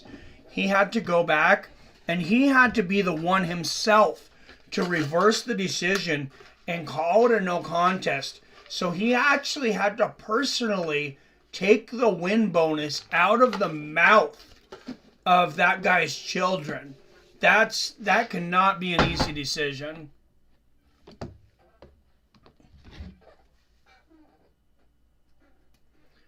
Yeah, Keith Peterson, he's just kind of all over the place.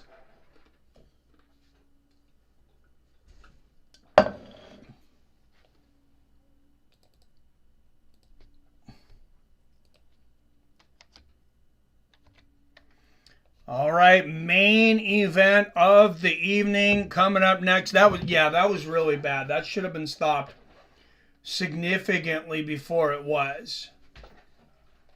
All right, I'm going to take a quick restroom break. 15 up in the chat. Don't forget to hit the like button. I will be right back.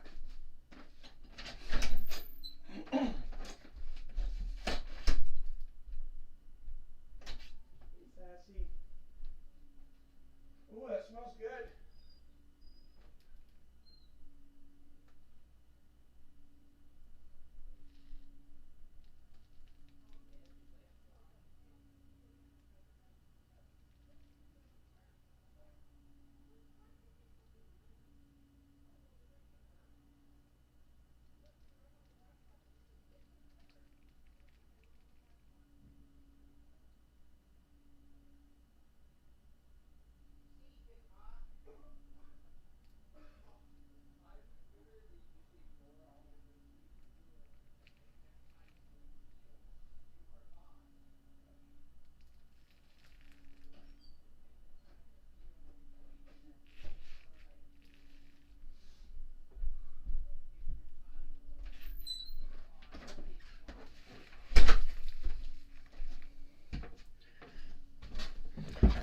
Yeah, Joaquim Silva just about got murdered. And Keith Peterson was just about an accessory. 3/25 of the third round. Arman, congratulations. Listen, it was hard for you to find people to want to fight you.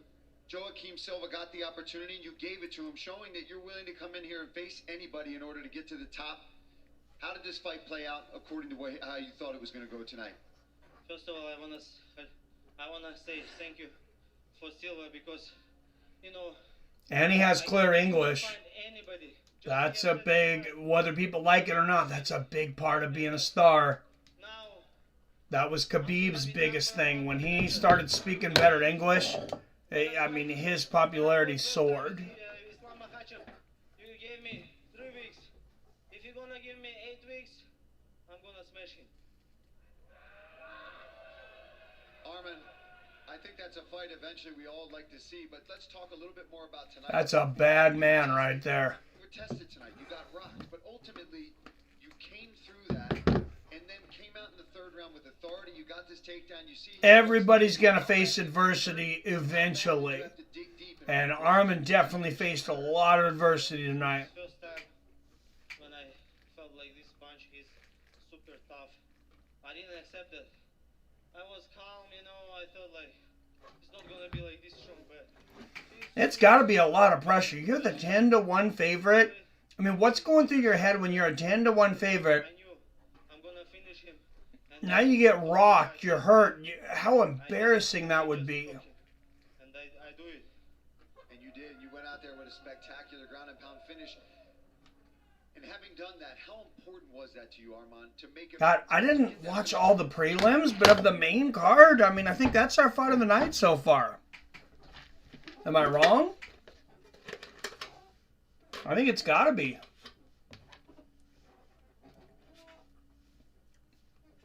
What do you think, Billy?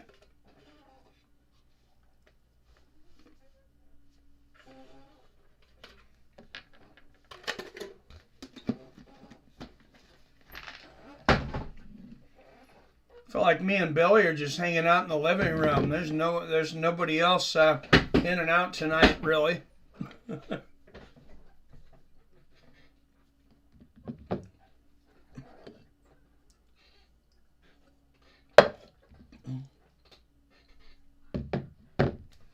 Wyatt was in a little bit. Other people were in a little bit in and out, but I'm glad people left their chat on. I'm thankful for that.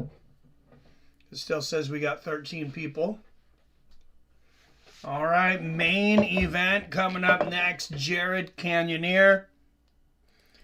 I mean, this is a late one. I get it for a fight night. This is late for a fight night.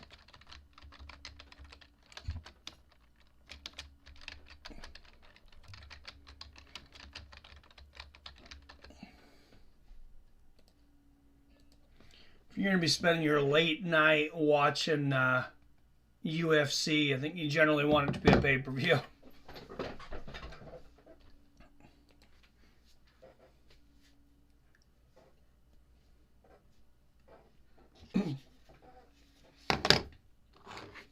All right, main event is here.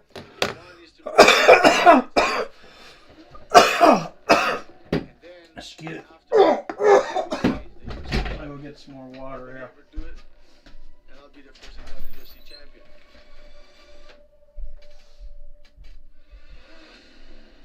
And still one of the best middleweights in the world, Arman Vettori, former world title challenger. Okay, buddy. Robert Whittaker and his really the only guys to have his number over the last 7 years or so. These two guys are just momentarily ahead of me. This guy edged the battle. They didn't finish me. I'm 29. People don't realize. It's just a matter of time.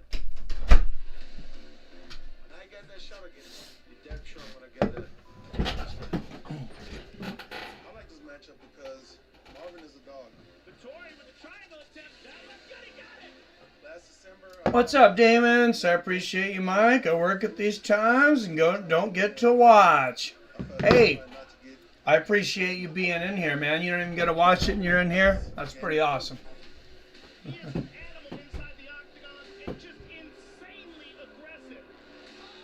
No, I used to take it kind of personal when I wouldn't get very many viewers and stuff and like kind of get down on myself, but now it's just like it kind of is what it is. That's the challenge.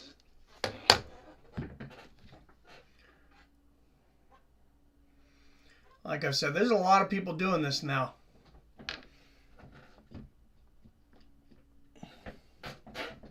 And a lot of them are more consistent than me. Change my pick to Marvin by submission. Let's go, Mike. Alrighty.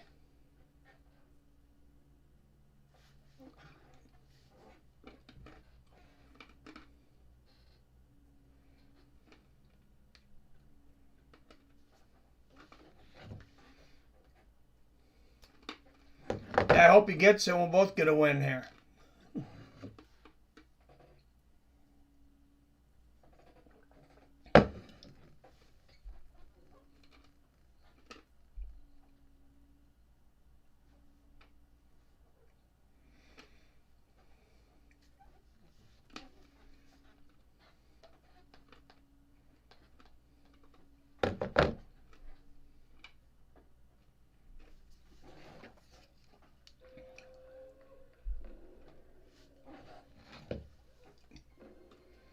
Most likely going to decision according to both of their past 10 fights. That's true. And so I've seen some of the others with a ton of viewers, and they all eventually just start having conversations, telling the results. You actually commentate.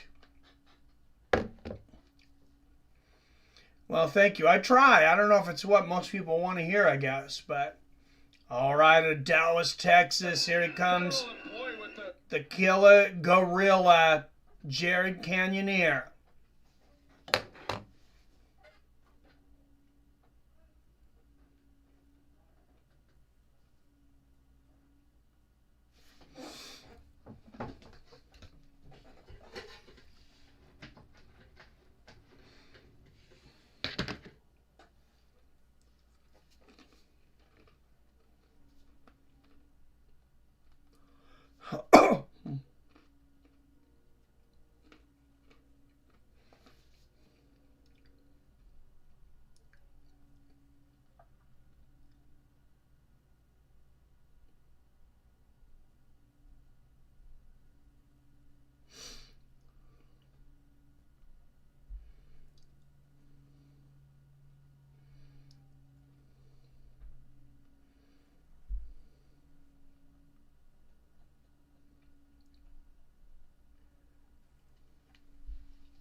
All right, Jared, 10 wins by knockout, 6 highest takedown defense at 80%, one of 17 fighters in modern history to fight in 3 weight classes.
To get you trained on the soundboards and graphic board, I got you. Make the stream a lot more interactive experience to the viewer.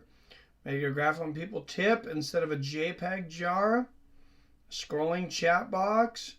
Improve animations and other advancements.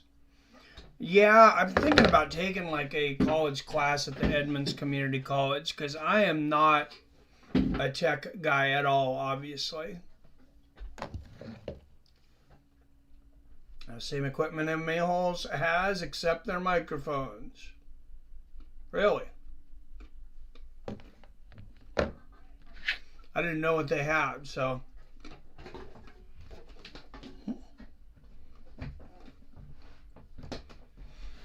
All right, 17 up in the chat. Make sure you hit the like button, share button if you're in here. Main event of the evening. Using 1,000th the capability of the equipment, I got you.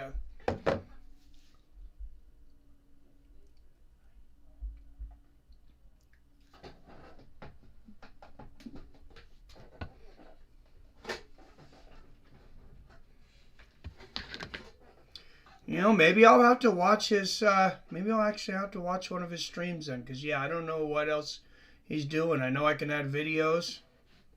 I add sound effects.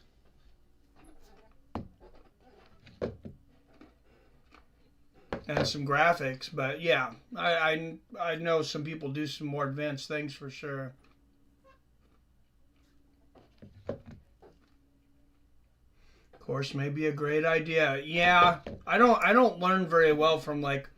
I mean, I appreciate that book you gave me, and like I did learn a few things from it. But I have a hard time sometimes learning from reading the book. Vettori by knockout plus 1,200. Cannonier by knockout plus 250. Fight will not go the distance plus 150.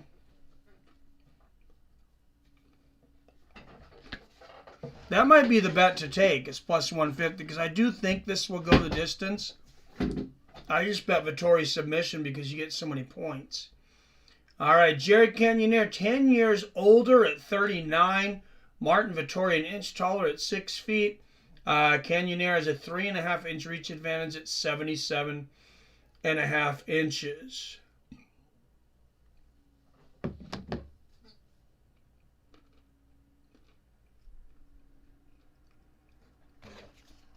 From the UFC Apex here in the city of Yeah, I got both boards. I'm just, yeah, I need to figure out how to do more things.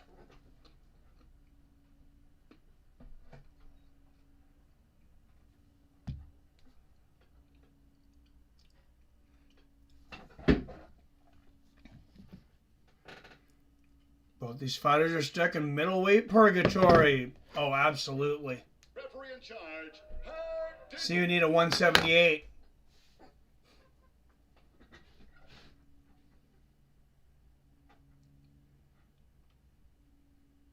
All right, guys. From Las Vegas, Nevada via Seattle, Washington, fights our friends, family. It is the main event of the evening. First, out of the blue corner, he is a plus 105 underdog out of Glendale, Arizona. 16 wins against 6 losses. Presenting the number 4th ranked middleweight in the world, the Killer Gorilla, Jared Cannonier. And out of the red corner, a minus 125 favorite out of Mezzo Corona, Italy. 19 wins against 6 losses. Presenting the number 3 ranked middleweight in the world, Martin, the Italian Dream, Vettori. What's up, Phil D? 5 rounds in the middleweight division. Let's get it on.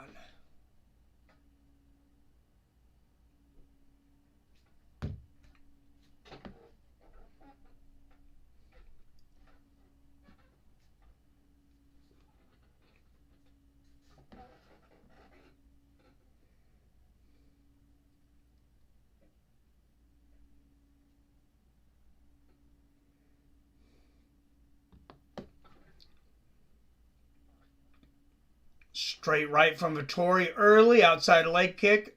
Outside leg kick lands for Cannonier and a straight right. Cannonier coming in aggressive, moving forward. Good right hook on the chin from Cannonier. He looks like he's looking to take care of business quickly. Maybe he thinks Vettori's a slow starter. Oh, good exchange. Oh, Vettori might have hurt Cannonier with that shot. Big knee to the body from Vettori. And a left uppercut from Martin. Oh, big shots from Vettori. Big knee to the body. Cannonier calling him in. Is he baiting it? Cannonier's baiting. I think Cannonier's baiting him. He was watching that last Izzy fight. Good inside leg kick there from Vettori. Right hand. There's a left hook right on the temple, though, from Vettori. And another right hook. Big combination from Vettori. Right uppercut. And a 1-2. Vettori not known for his power, really, though. Good straight right there from Cannonier.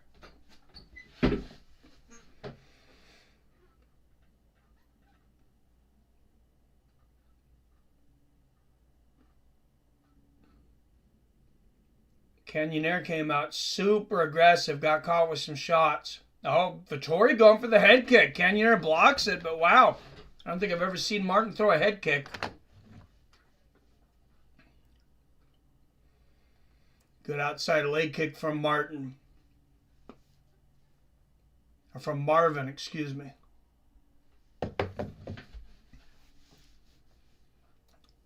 Oh, big shots from both guys.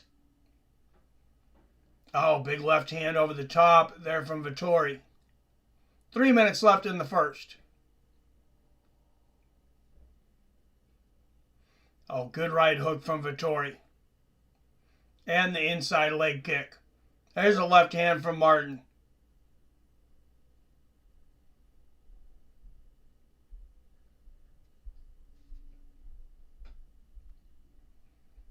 Big body kick from Vettori.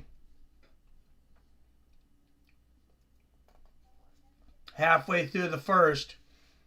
Good left hand there from Jared.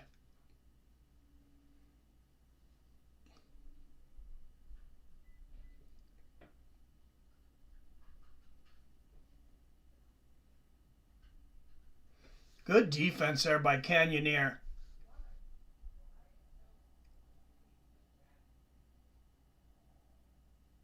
Oh, nice combination from Vettori. Good right hand at the end of it and a great body kick.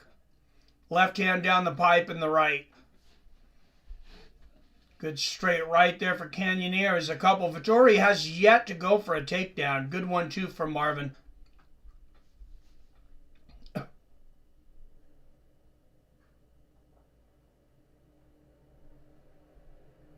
Oh, there's a 1-2 from Vettori. That buckled, Jared. Is he playing possum or is he buckled? Good body kick from Marvin. And a left hand down the pipe. I've never seen Vettori's striking look this good.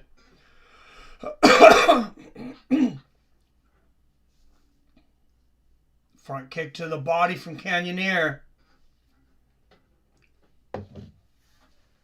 Good inside leg kick there from Jared. Good combination from Cannonier. There's a nice 1-2.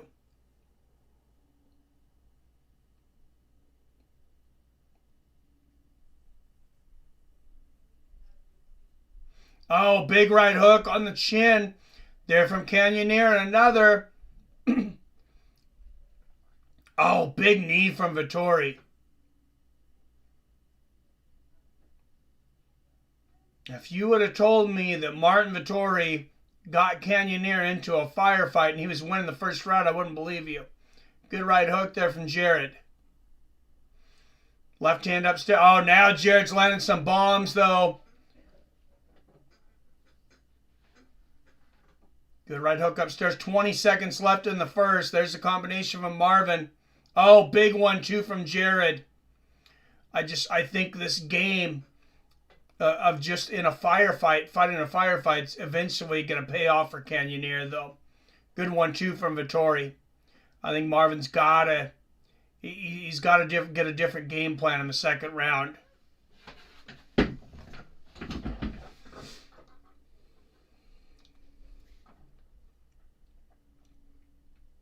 Got to keep people's eyes on the stream. That's why Holes does all the flashy graphics, transitions, and interactive style. You're best at calling fights. If we can get the people to stay on the broadcast, that will get you back on top. What's up? Hey, Robert woke up. What's up, Robert? What's going on, Eddie Rodriguez?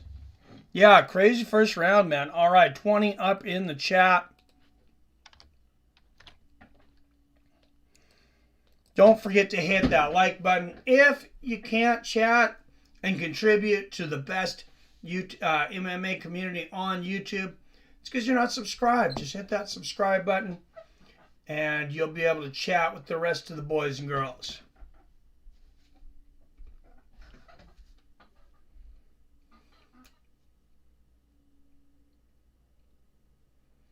All right, second round. It looks like Vettori's sucking wind already, though. Good straight right from Vettori to start the second. And a leg kick. Nice body kick from Jared. And the inside leg kick. I think Jared's did exactly what he wanted to in the first round. He might have lost that first round but he got Vettori into a striking match. Good right hand there from Jared. Good 1-2 from Vettori. Oh, big right from Vettori.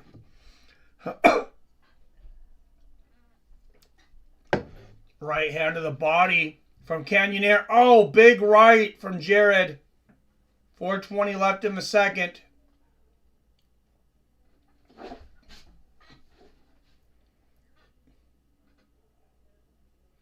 Nice left hand there from Vettori.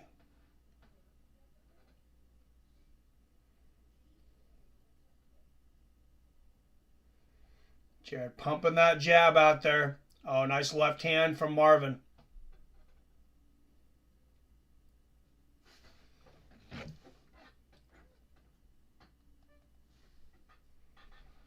Good right hook from Vettori. Oh, left hook in the right hand behind it for Jared.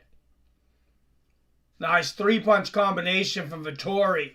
How is Jared Cannonier 39 years old, by the way?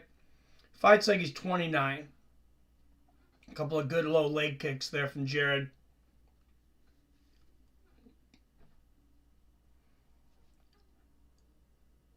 Oh, sorry to hear that, Robert. Neuropathy has gotten so bad I can't feel my feet, but yet they feel like they're sitting on hot coals all day and night. Oh, crap, that sucks, man. Good elbow there from Jared and a big knee to the body. Left hand upstairs, right hook to the body from Jared. Oh, and a big one, too. Oh, Vettori's hurt now. Big right hook left behind it. And Jared, oh, man. Big right hook in the knee.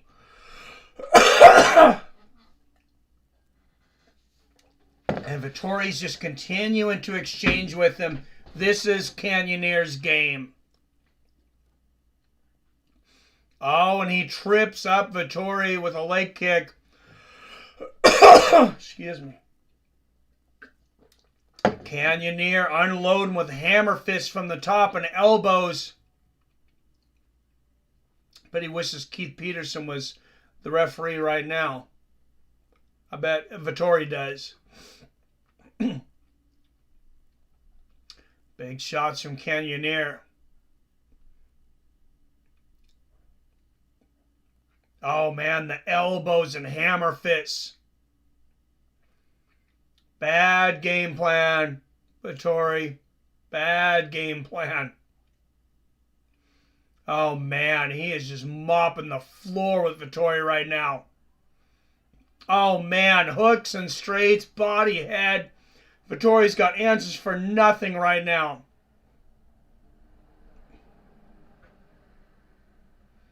There's a left hook finally from Vettori. But he should be going for the takedown. He's not. Eats a right uppercut. Oh, and the right hook upstairs. The killer gorilla moving in. Oh, and a big one too. Double uppercut from Cannonier. And there's the 1-2. Vettori's hurt. Right hand on the knee. Will he finish it here?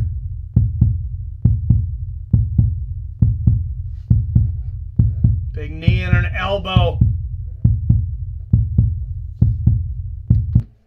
Oh, there's another big elbow, and there's the knees from Cannonier. Shots to the body. Vettori's a tough SOB. He took a lot of punishment. Big right hook there from Cannonier. Wow, how is Vettori standing right now?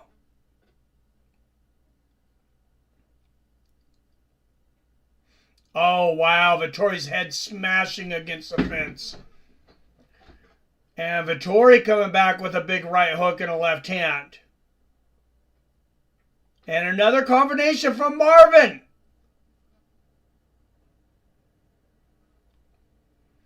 Left hand on the chin there from Vettori. Did Cannonier punch himself out this round?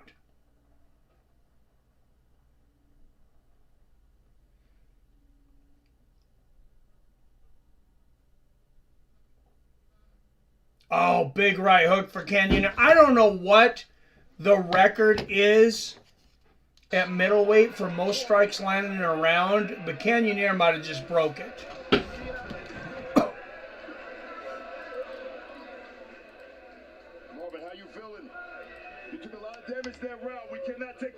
That's definitely a 10-8 for Cannonier. Move to your right. If you move to your left, you're moving to his power. He's letting that right hand. Grimace knows one thing. The more people you invite to your birthday,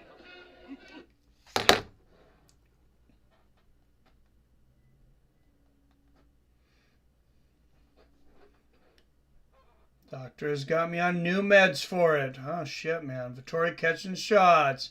What's up, Eddie? I'm enjoying some cream cheese and bagels right now, watching fights. Oh, I love cream cheese and bagels. It's getting pounded, right? Holy elbows and knees. Marvin's still trucking, though. Yeah, I don't know for how much longer, but he's there. It's a great fight. I have no idea I survived. 2017 Jared's, Robert. And Chael Sonnen. Why is Chael Sonnen going live in the middle of a main event? Oh, he's not up yet. He's doing an after event. That's it. No, he is. The fight was well promoted. It means you, the audience, enjoyed the story.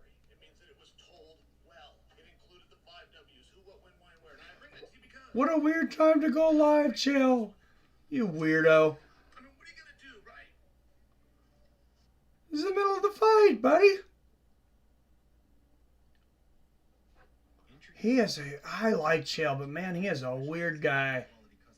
No way it's going to decision. Yeah, Marvin won the first round, I thought. I gave him the first. Oh, big 1-2 there from Jared. Left hook upstairs and a right hand to the body from Cannonier. Cannonier shooting for the takedown. Who would have thought that? Big elbow from Vettori. Oh, and there's a 1-2 from Marvin. There's a lot of fight to go.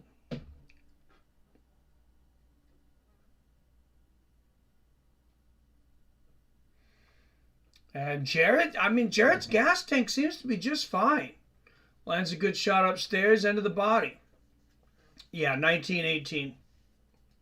After 2, that's what I got a Billy.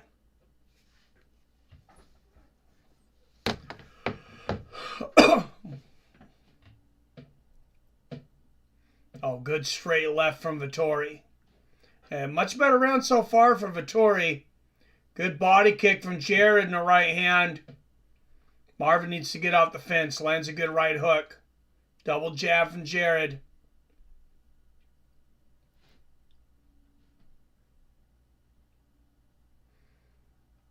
Oh, there's a nice right hand over the top from Vettori. Oh, what a right hand from Jared. Snaps Vettori's head back. Vettori lands a good right hook.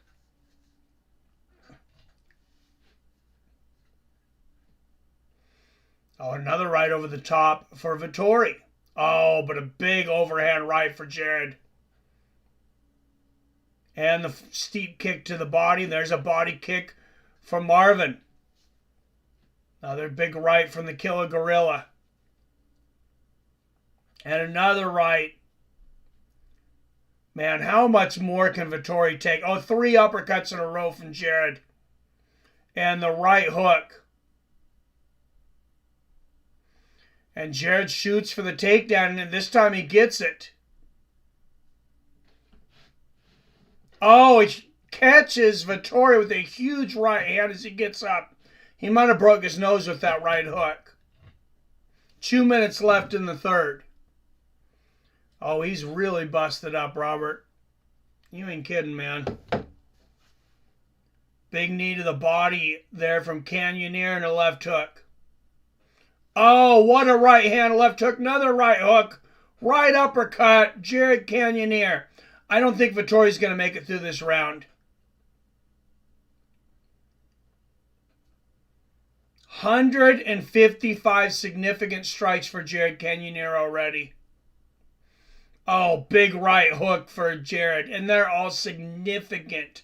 They are not the little pitter-pat, ground strikes.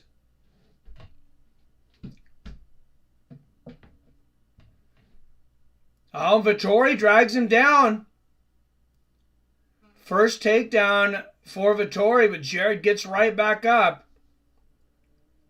Troy's got the belly to back position here, though. We'll see if Jared can break the grip here. And he does, and gets it back to even. Up against the fence. Jared breaks free. 45 seconds left in the third. They exchange jabs. Oh, another big left there for Jared. Oh, man, nice right there for Cannonier. Good inside leg kick there for Jared. Give both these guys not just fight of the night. Give them both their win bonus, too. Good straight right there from Jared. Give the loser their win bonus. Give the winner double win bonus. Good combination there from Vettori. And a left hook there from Marvin in the straight right. Jared may be slowing down a bit. I still gave him that round, though.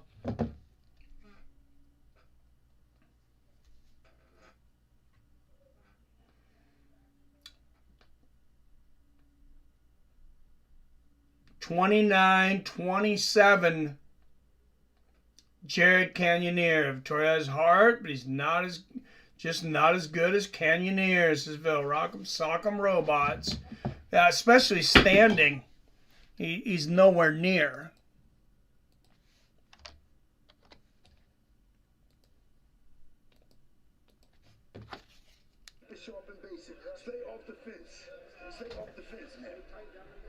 Marvin's got a lot of people speaking into his ear right now.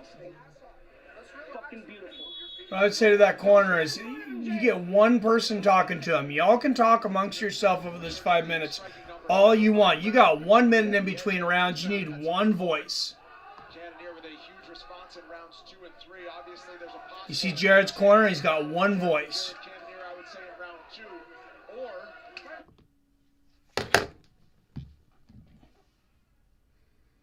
29-27 Jared. Robert says 30-26 Jared. Phil says, here we go. Yes. Oh, good body kick there from Vettori.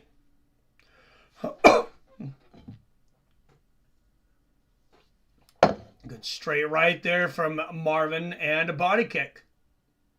Right over the top from Jared. And another pops Vettori's head back. There's a combination from Vettori.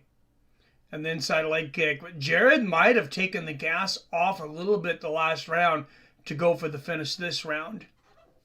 Big body kick from Vettori.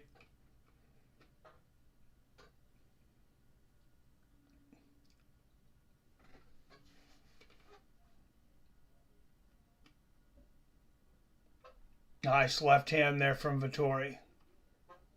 And the right hook. Oh, big right from Jared. And the inside leg kick.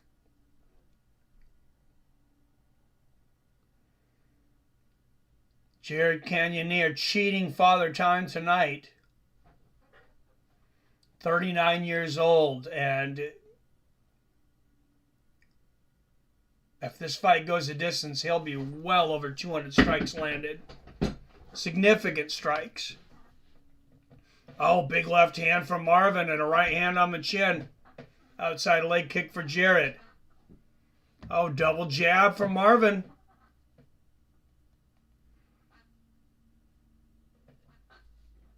You never know anything can happen. Best main event in a while. Yeah, it is. Marvin getting some jabs in there. Oh, and Jared with another big takedown.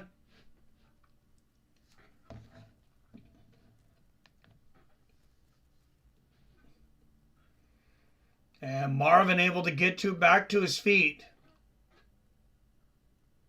Vettori's a big guy. I wonder what he cuts from. He does not look like a 185-pounder.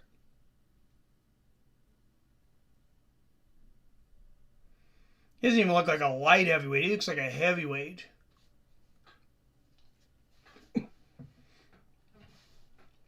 Halfway through the fourth.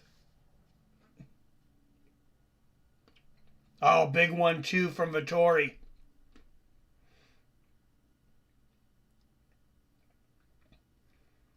I have a feeling one day if you're watching this, you'll be telling your kids or your grandkids or whatever, you know, man, I remember when guys used to cut 20, 30 pounds for a fight, and they'll think you're crazy. Because I don't know that this is something that's going to continue. Oh, big knee for Vettori. Left hand for Cannonier. And another. Vettori may already need a finish. Couple good double jab there from Jared. Oh, big 1-2 from Jared. Right on the chin. Outside leg kick from Vettori.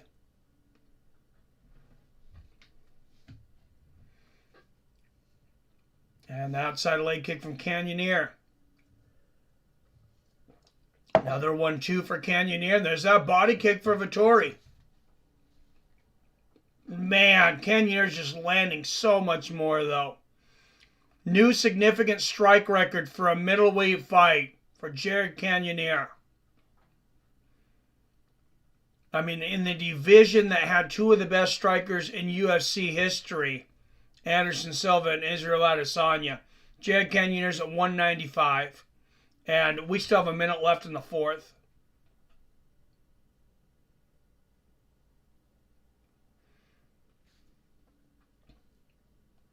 This is insane. Yep, at middleweight, Robert. New middleweight record. Good right hook there from Vettori. And Vettori's well over 100. Good 1-2 there from Marvin.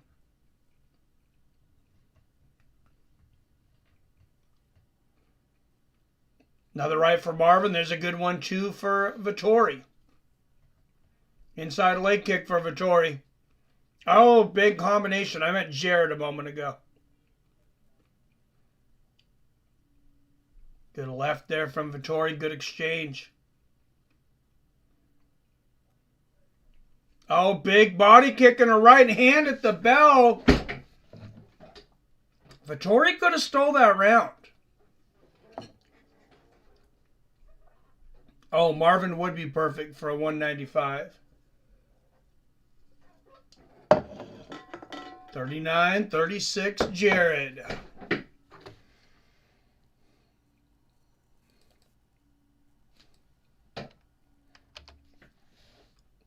Could be 38-37, though, and then if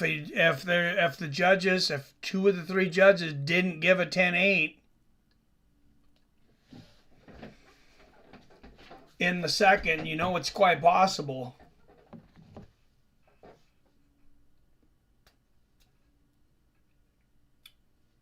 Robert, 39-36, Jared.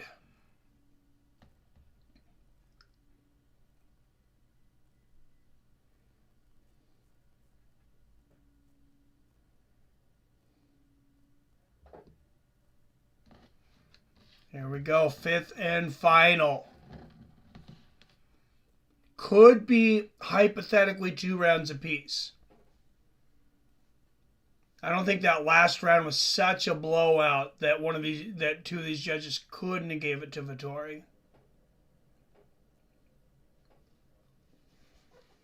Oh, big overhand right from Jared.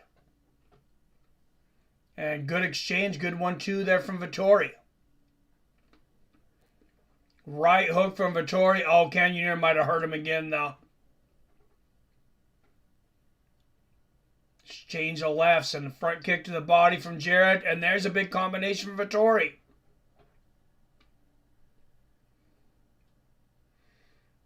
Exchange of leg kicks. Man, we got a Gotti Ward-esque MMA fight going on right now.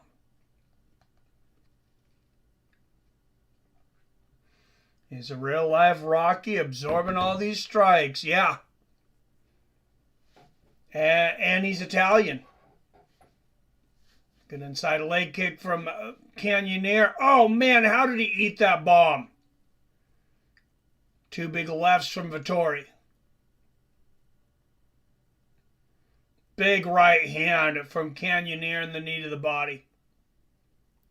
Oh, that right hand hurt Vettori again. Snapped his head back.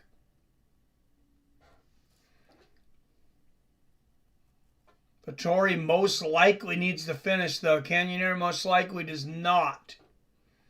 Good right hand there for Jared. And a big overhand right for Cannonier, but Jared seems to be the one taking the chances. Oh, man, what a combination from Cannonier.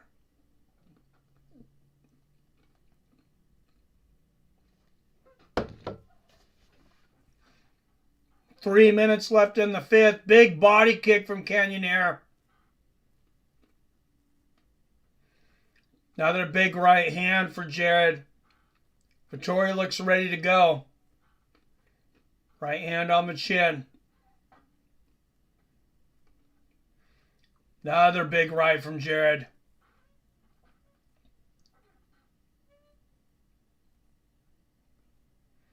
Inside leg kick from Jared. Oh, man.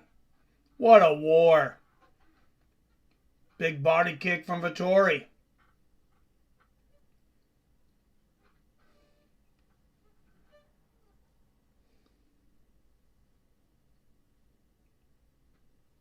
The over-under was 4.5 on this one.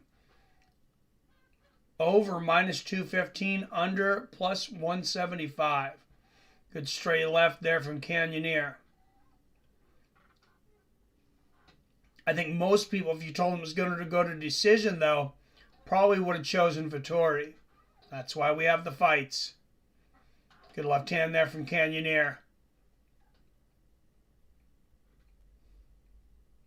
Oh, great right hook from... Oh, what a 1-2 from Jared. And the straight right on the chin. There's a big left hook. He could finish here.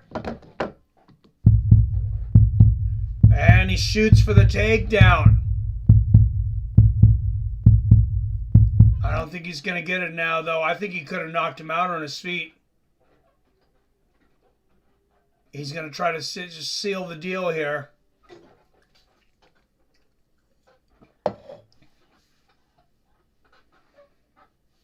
Yeah, you could possibly even see a 50-44 on these scorecards. 2 minutes, and I finally get a damn pick right. Oh, big elbow from Jared. 90 strikes landed in the second round for Jared Cannonier. It's amazing he didn't punch himself out. Oh, a couple of big right hands for Cannonier. And even more amazing that Vettori was still standing at the end of it. And that he is still standing. Oh, big overhand right from Jared. 20 seconds left in the fifth. There's a right hook from Vettori. And Cannonier shoots another takedown. 247 strikes for Jared Cannonier to 130 for Marvin Vettori. And wow, what a fight. It is an absolute casualty for the sport that had to happen in the Apex in front of 250 fans. But it's 49-44, Jared Cannonier. I agree. Big win for Cannonier. I got it the same as you, Billy.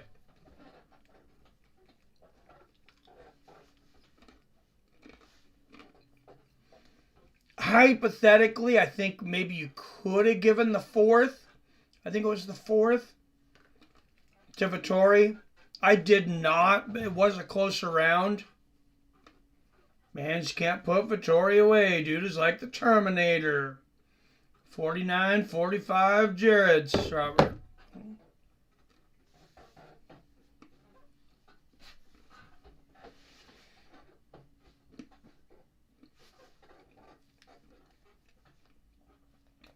Or was it the third that was closer? Maybe it was the third.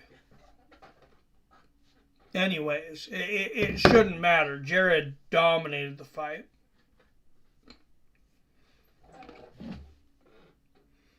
Goodbye, ninth place.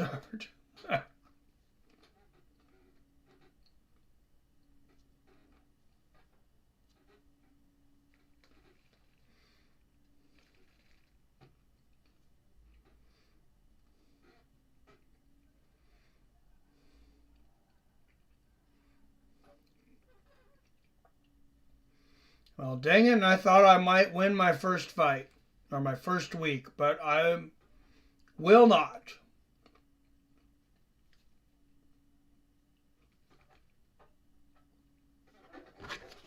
After 5 rounds, we go to the scorecard, and here are the totals. 49-45, 49-45, and 48-46. Your winner by unanimous. Yeah, one of them did throw an extra round to Vettori. Probably the third. There's the third or fourth. But big win for Jared. Dominant. Glad season 1 is almost done. Next season should be interesting now that we all know to pick PFL and UFC still don't get why no Bellator on there though. Yeah, they need to get Bellator next year, or next season. 6 through 9 scores same LP points. That's why Kate tried with Marvin. I didn't realize that. Yeah, and we're all going to know the rules better too. So, most significant strikes in middleweight history, I'll take that. That notch in my belt. Maybe help submit myself in history. It was just an unbelievable performance. The toughness on display from both of you gentlemen was. Yeah, that was a wild fight. Wobbled right off the bat in the first round, and you battled back. How badly were you hurt, and what was going through your head in that first round? To be honest, I don't even know what shot he hit me with. You know what I mean? I just saw a flash of. It went dark for a second. Luckily, I was still on my feet, and I was able to recover and rally back. You know, we had a teammate do something quite similar, damn near exactly similar. Mike Hamill did the same thing in his fight last night. He got wobbled early in the fight and trucked on and got the win. And I'm happy to duplicate those. You know, to duplicate. I didn't want to get hurt. I don't want to get hit. But Marvin's a tough dude. You know, he remains unfinished in this octagon. So hats off to him for that. I put some hard shots on him. I gave it the best that I could muster for this fight. And man, as you guys saw, I broke a record tonight. You know, so that's I'm really proud of myself. You should be proud of yourself. Take a look up here at the big screen, and this is just some of the shots. We don't have time, Jared, to show all of the big shots that you landed throughout this fight. Were you surprised? I mean, it doesn't sound like you were, that you weren't able to put him out of there. And then also, adding in those takedowns, did you think maybe possibly, I can't get him out of the feet, let me take him down and use my ground and pound? See, in my opinion, this is where we get that like main event between the Yankees and Red Sox. This is where you get, you know, you have those big battles where you have two teams and you may know they're probably not going to win the finals. They're probably not going to win the Super Bowl, but you see you just see a great game between two teams, or a great fight between two fighters. Still improving, looking better than ever in here, Jared Cannonier. Listen, you fought for the title. You faced the best guys in this division. I got to ask you, who's next? What's next? What's next for Jared Cannonier? You know, I want the title shot. You know, that's what I'm here for. I'm here to go towards the title. So I know they already have contenders match already on the books, but you know, I'm willing and ready to step in if anything happens with that title shot coming up, or the fight that gets me the title shot. That's what I want.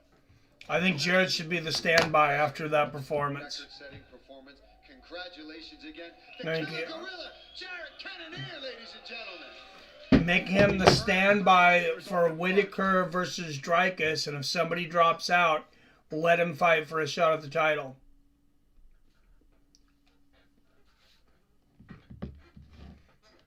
He earned it.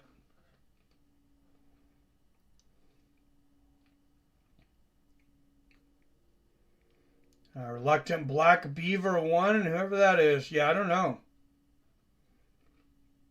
It's one and the same thing, Billy. I got that one Prime card with Mighty Mouse was on verdict as well. None of us picked that night.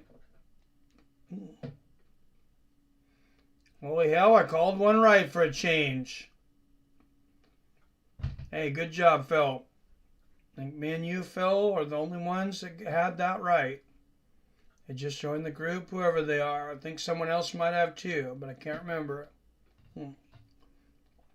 Barely hanging on to first for the season by 3 LP. I think I'm going on 3 months straight, old number 1.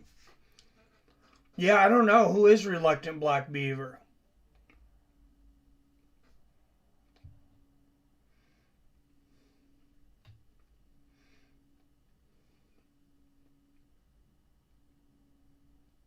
Whoever it is, they had a hell of a week.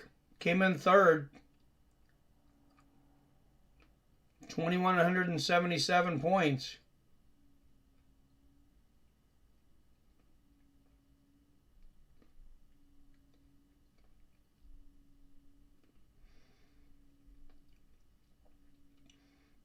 Man, Wyatt could have passed you tonight. He could have passed you tonight with second or first, Robert. You are barely holding on. I don't know either. Yeah, I don't either. All right, guys. Hey, thanks for joining me. We got another big one next week. You got Ilia Topuria and Josh Emmett. So now what do you do with Jared Cannonier? Man, that's tough. I think we need more weight classes. And I think it's there. I think it's at middleweight. I don't know. You know what I think they need to do. I'd like some of your ideas too there, Billy. But yeah, I would say the best thing you can do for him is make him the backup. I don't know if they're going to make a backup for that fight because it's not a title shot. But if you make him the backup for Dricus versus Whitaker, if something happens between those, then he jumps in. And if he wins, you give him the title shot. Josh Emmett and Ilia Topuria. Let's bring it up real quick.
All right, I don't know if there's anything worth watching on the prelims.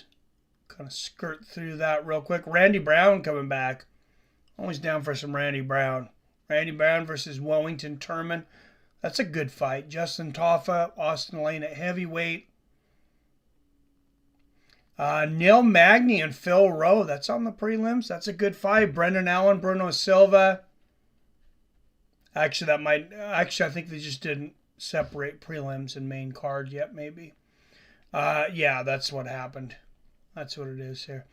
But Amanda Hebus and Macy Barber, that's a tough test for Macy. And Amanda's actually minus 175 favorite. Cody Brundage, always fun to watch him fight too, taking on Cedriquez Dumas. And then that main event, Ilia Topuria, Josh Emmett. Topuria coming in the big favorite at minus 320. But Emmett's got that one-shot power. I think either one of those guys could put each other's lights out. The card was a weak one. I have to say, great main event. But that and last week's pay-per-view card, UFC is insulting us as fans. Stop putting on so many events and go back to stacked, exciting fight cards. I agree. They sold out. They signed that ESPN contract where they have so many events. And now we end up with, cards that... And I don't think a lot of people were real excited about that fight between Vettori and Cannonier. We're lucky it ended up being a good fight. I wasn't excited about it. I was like, what? Why in the hell were these guys fighting? This doesn't even make any sense. But it ended up being a great fight. Neil Magny. Yeah, I always love watching Neil Magny fight. All right, guys. Thanks for tuning in another week. I'll see all you guys soon. As always, I love you.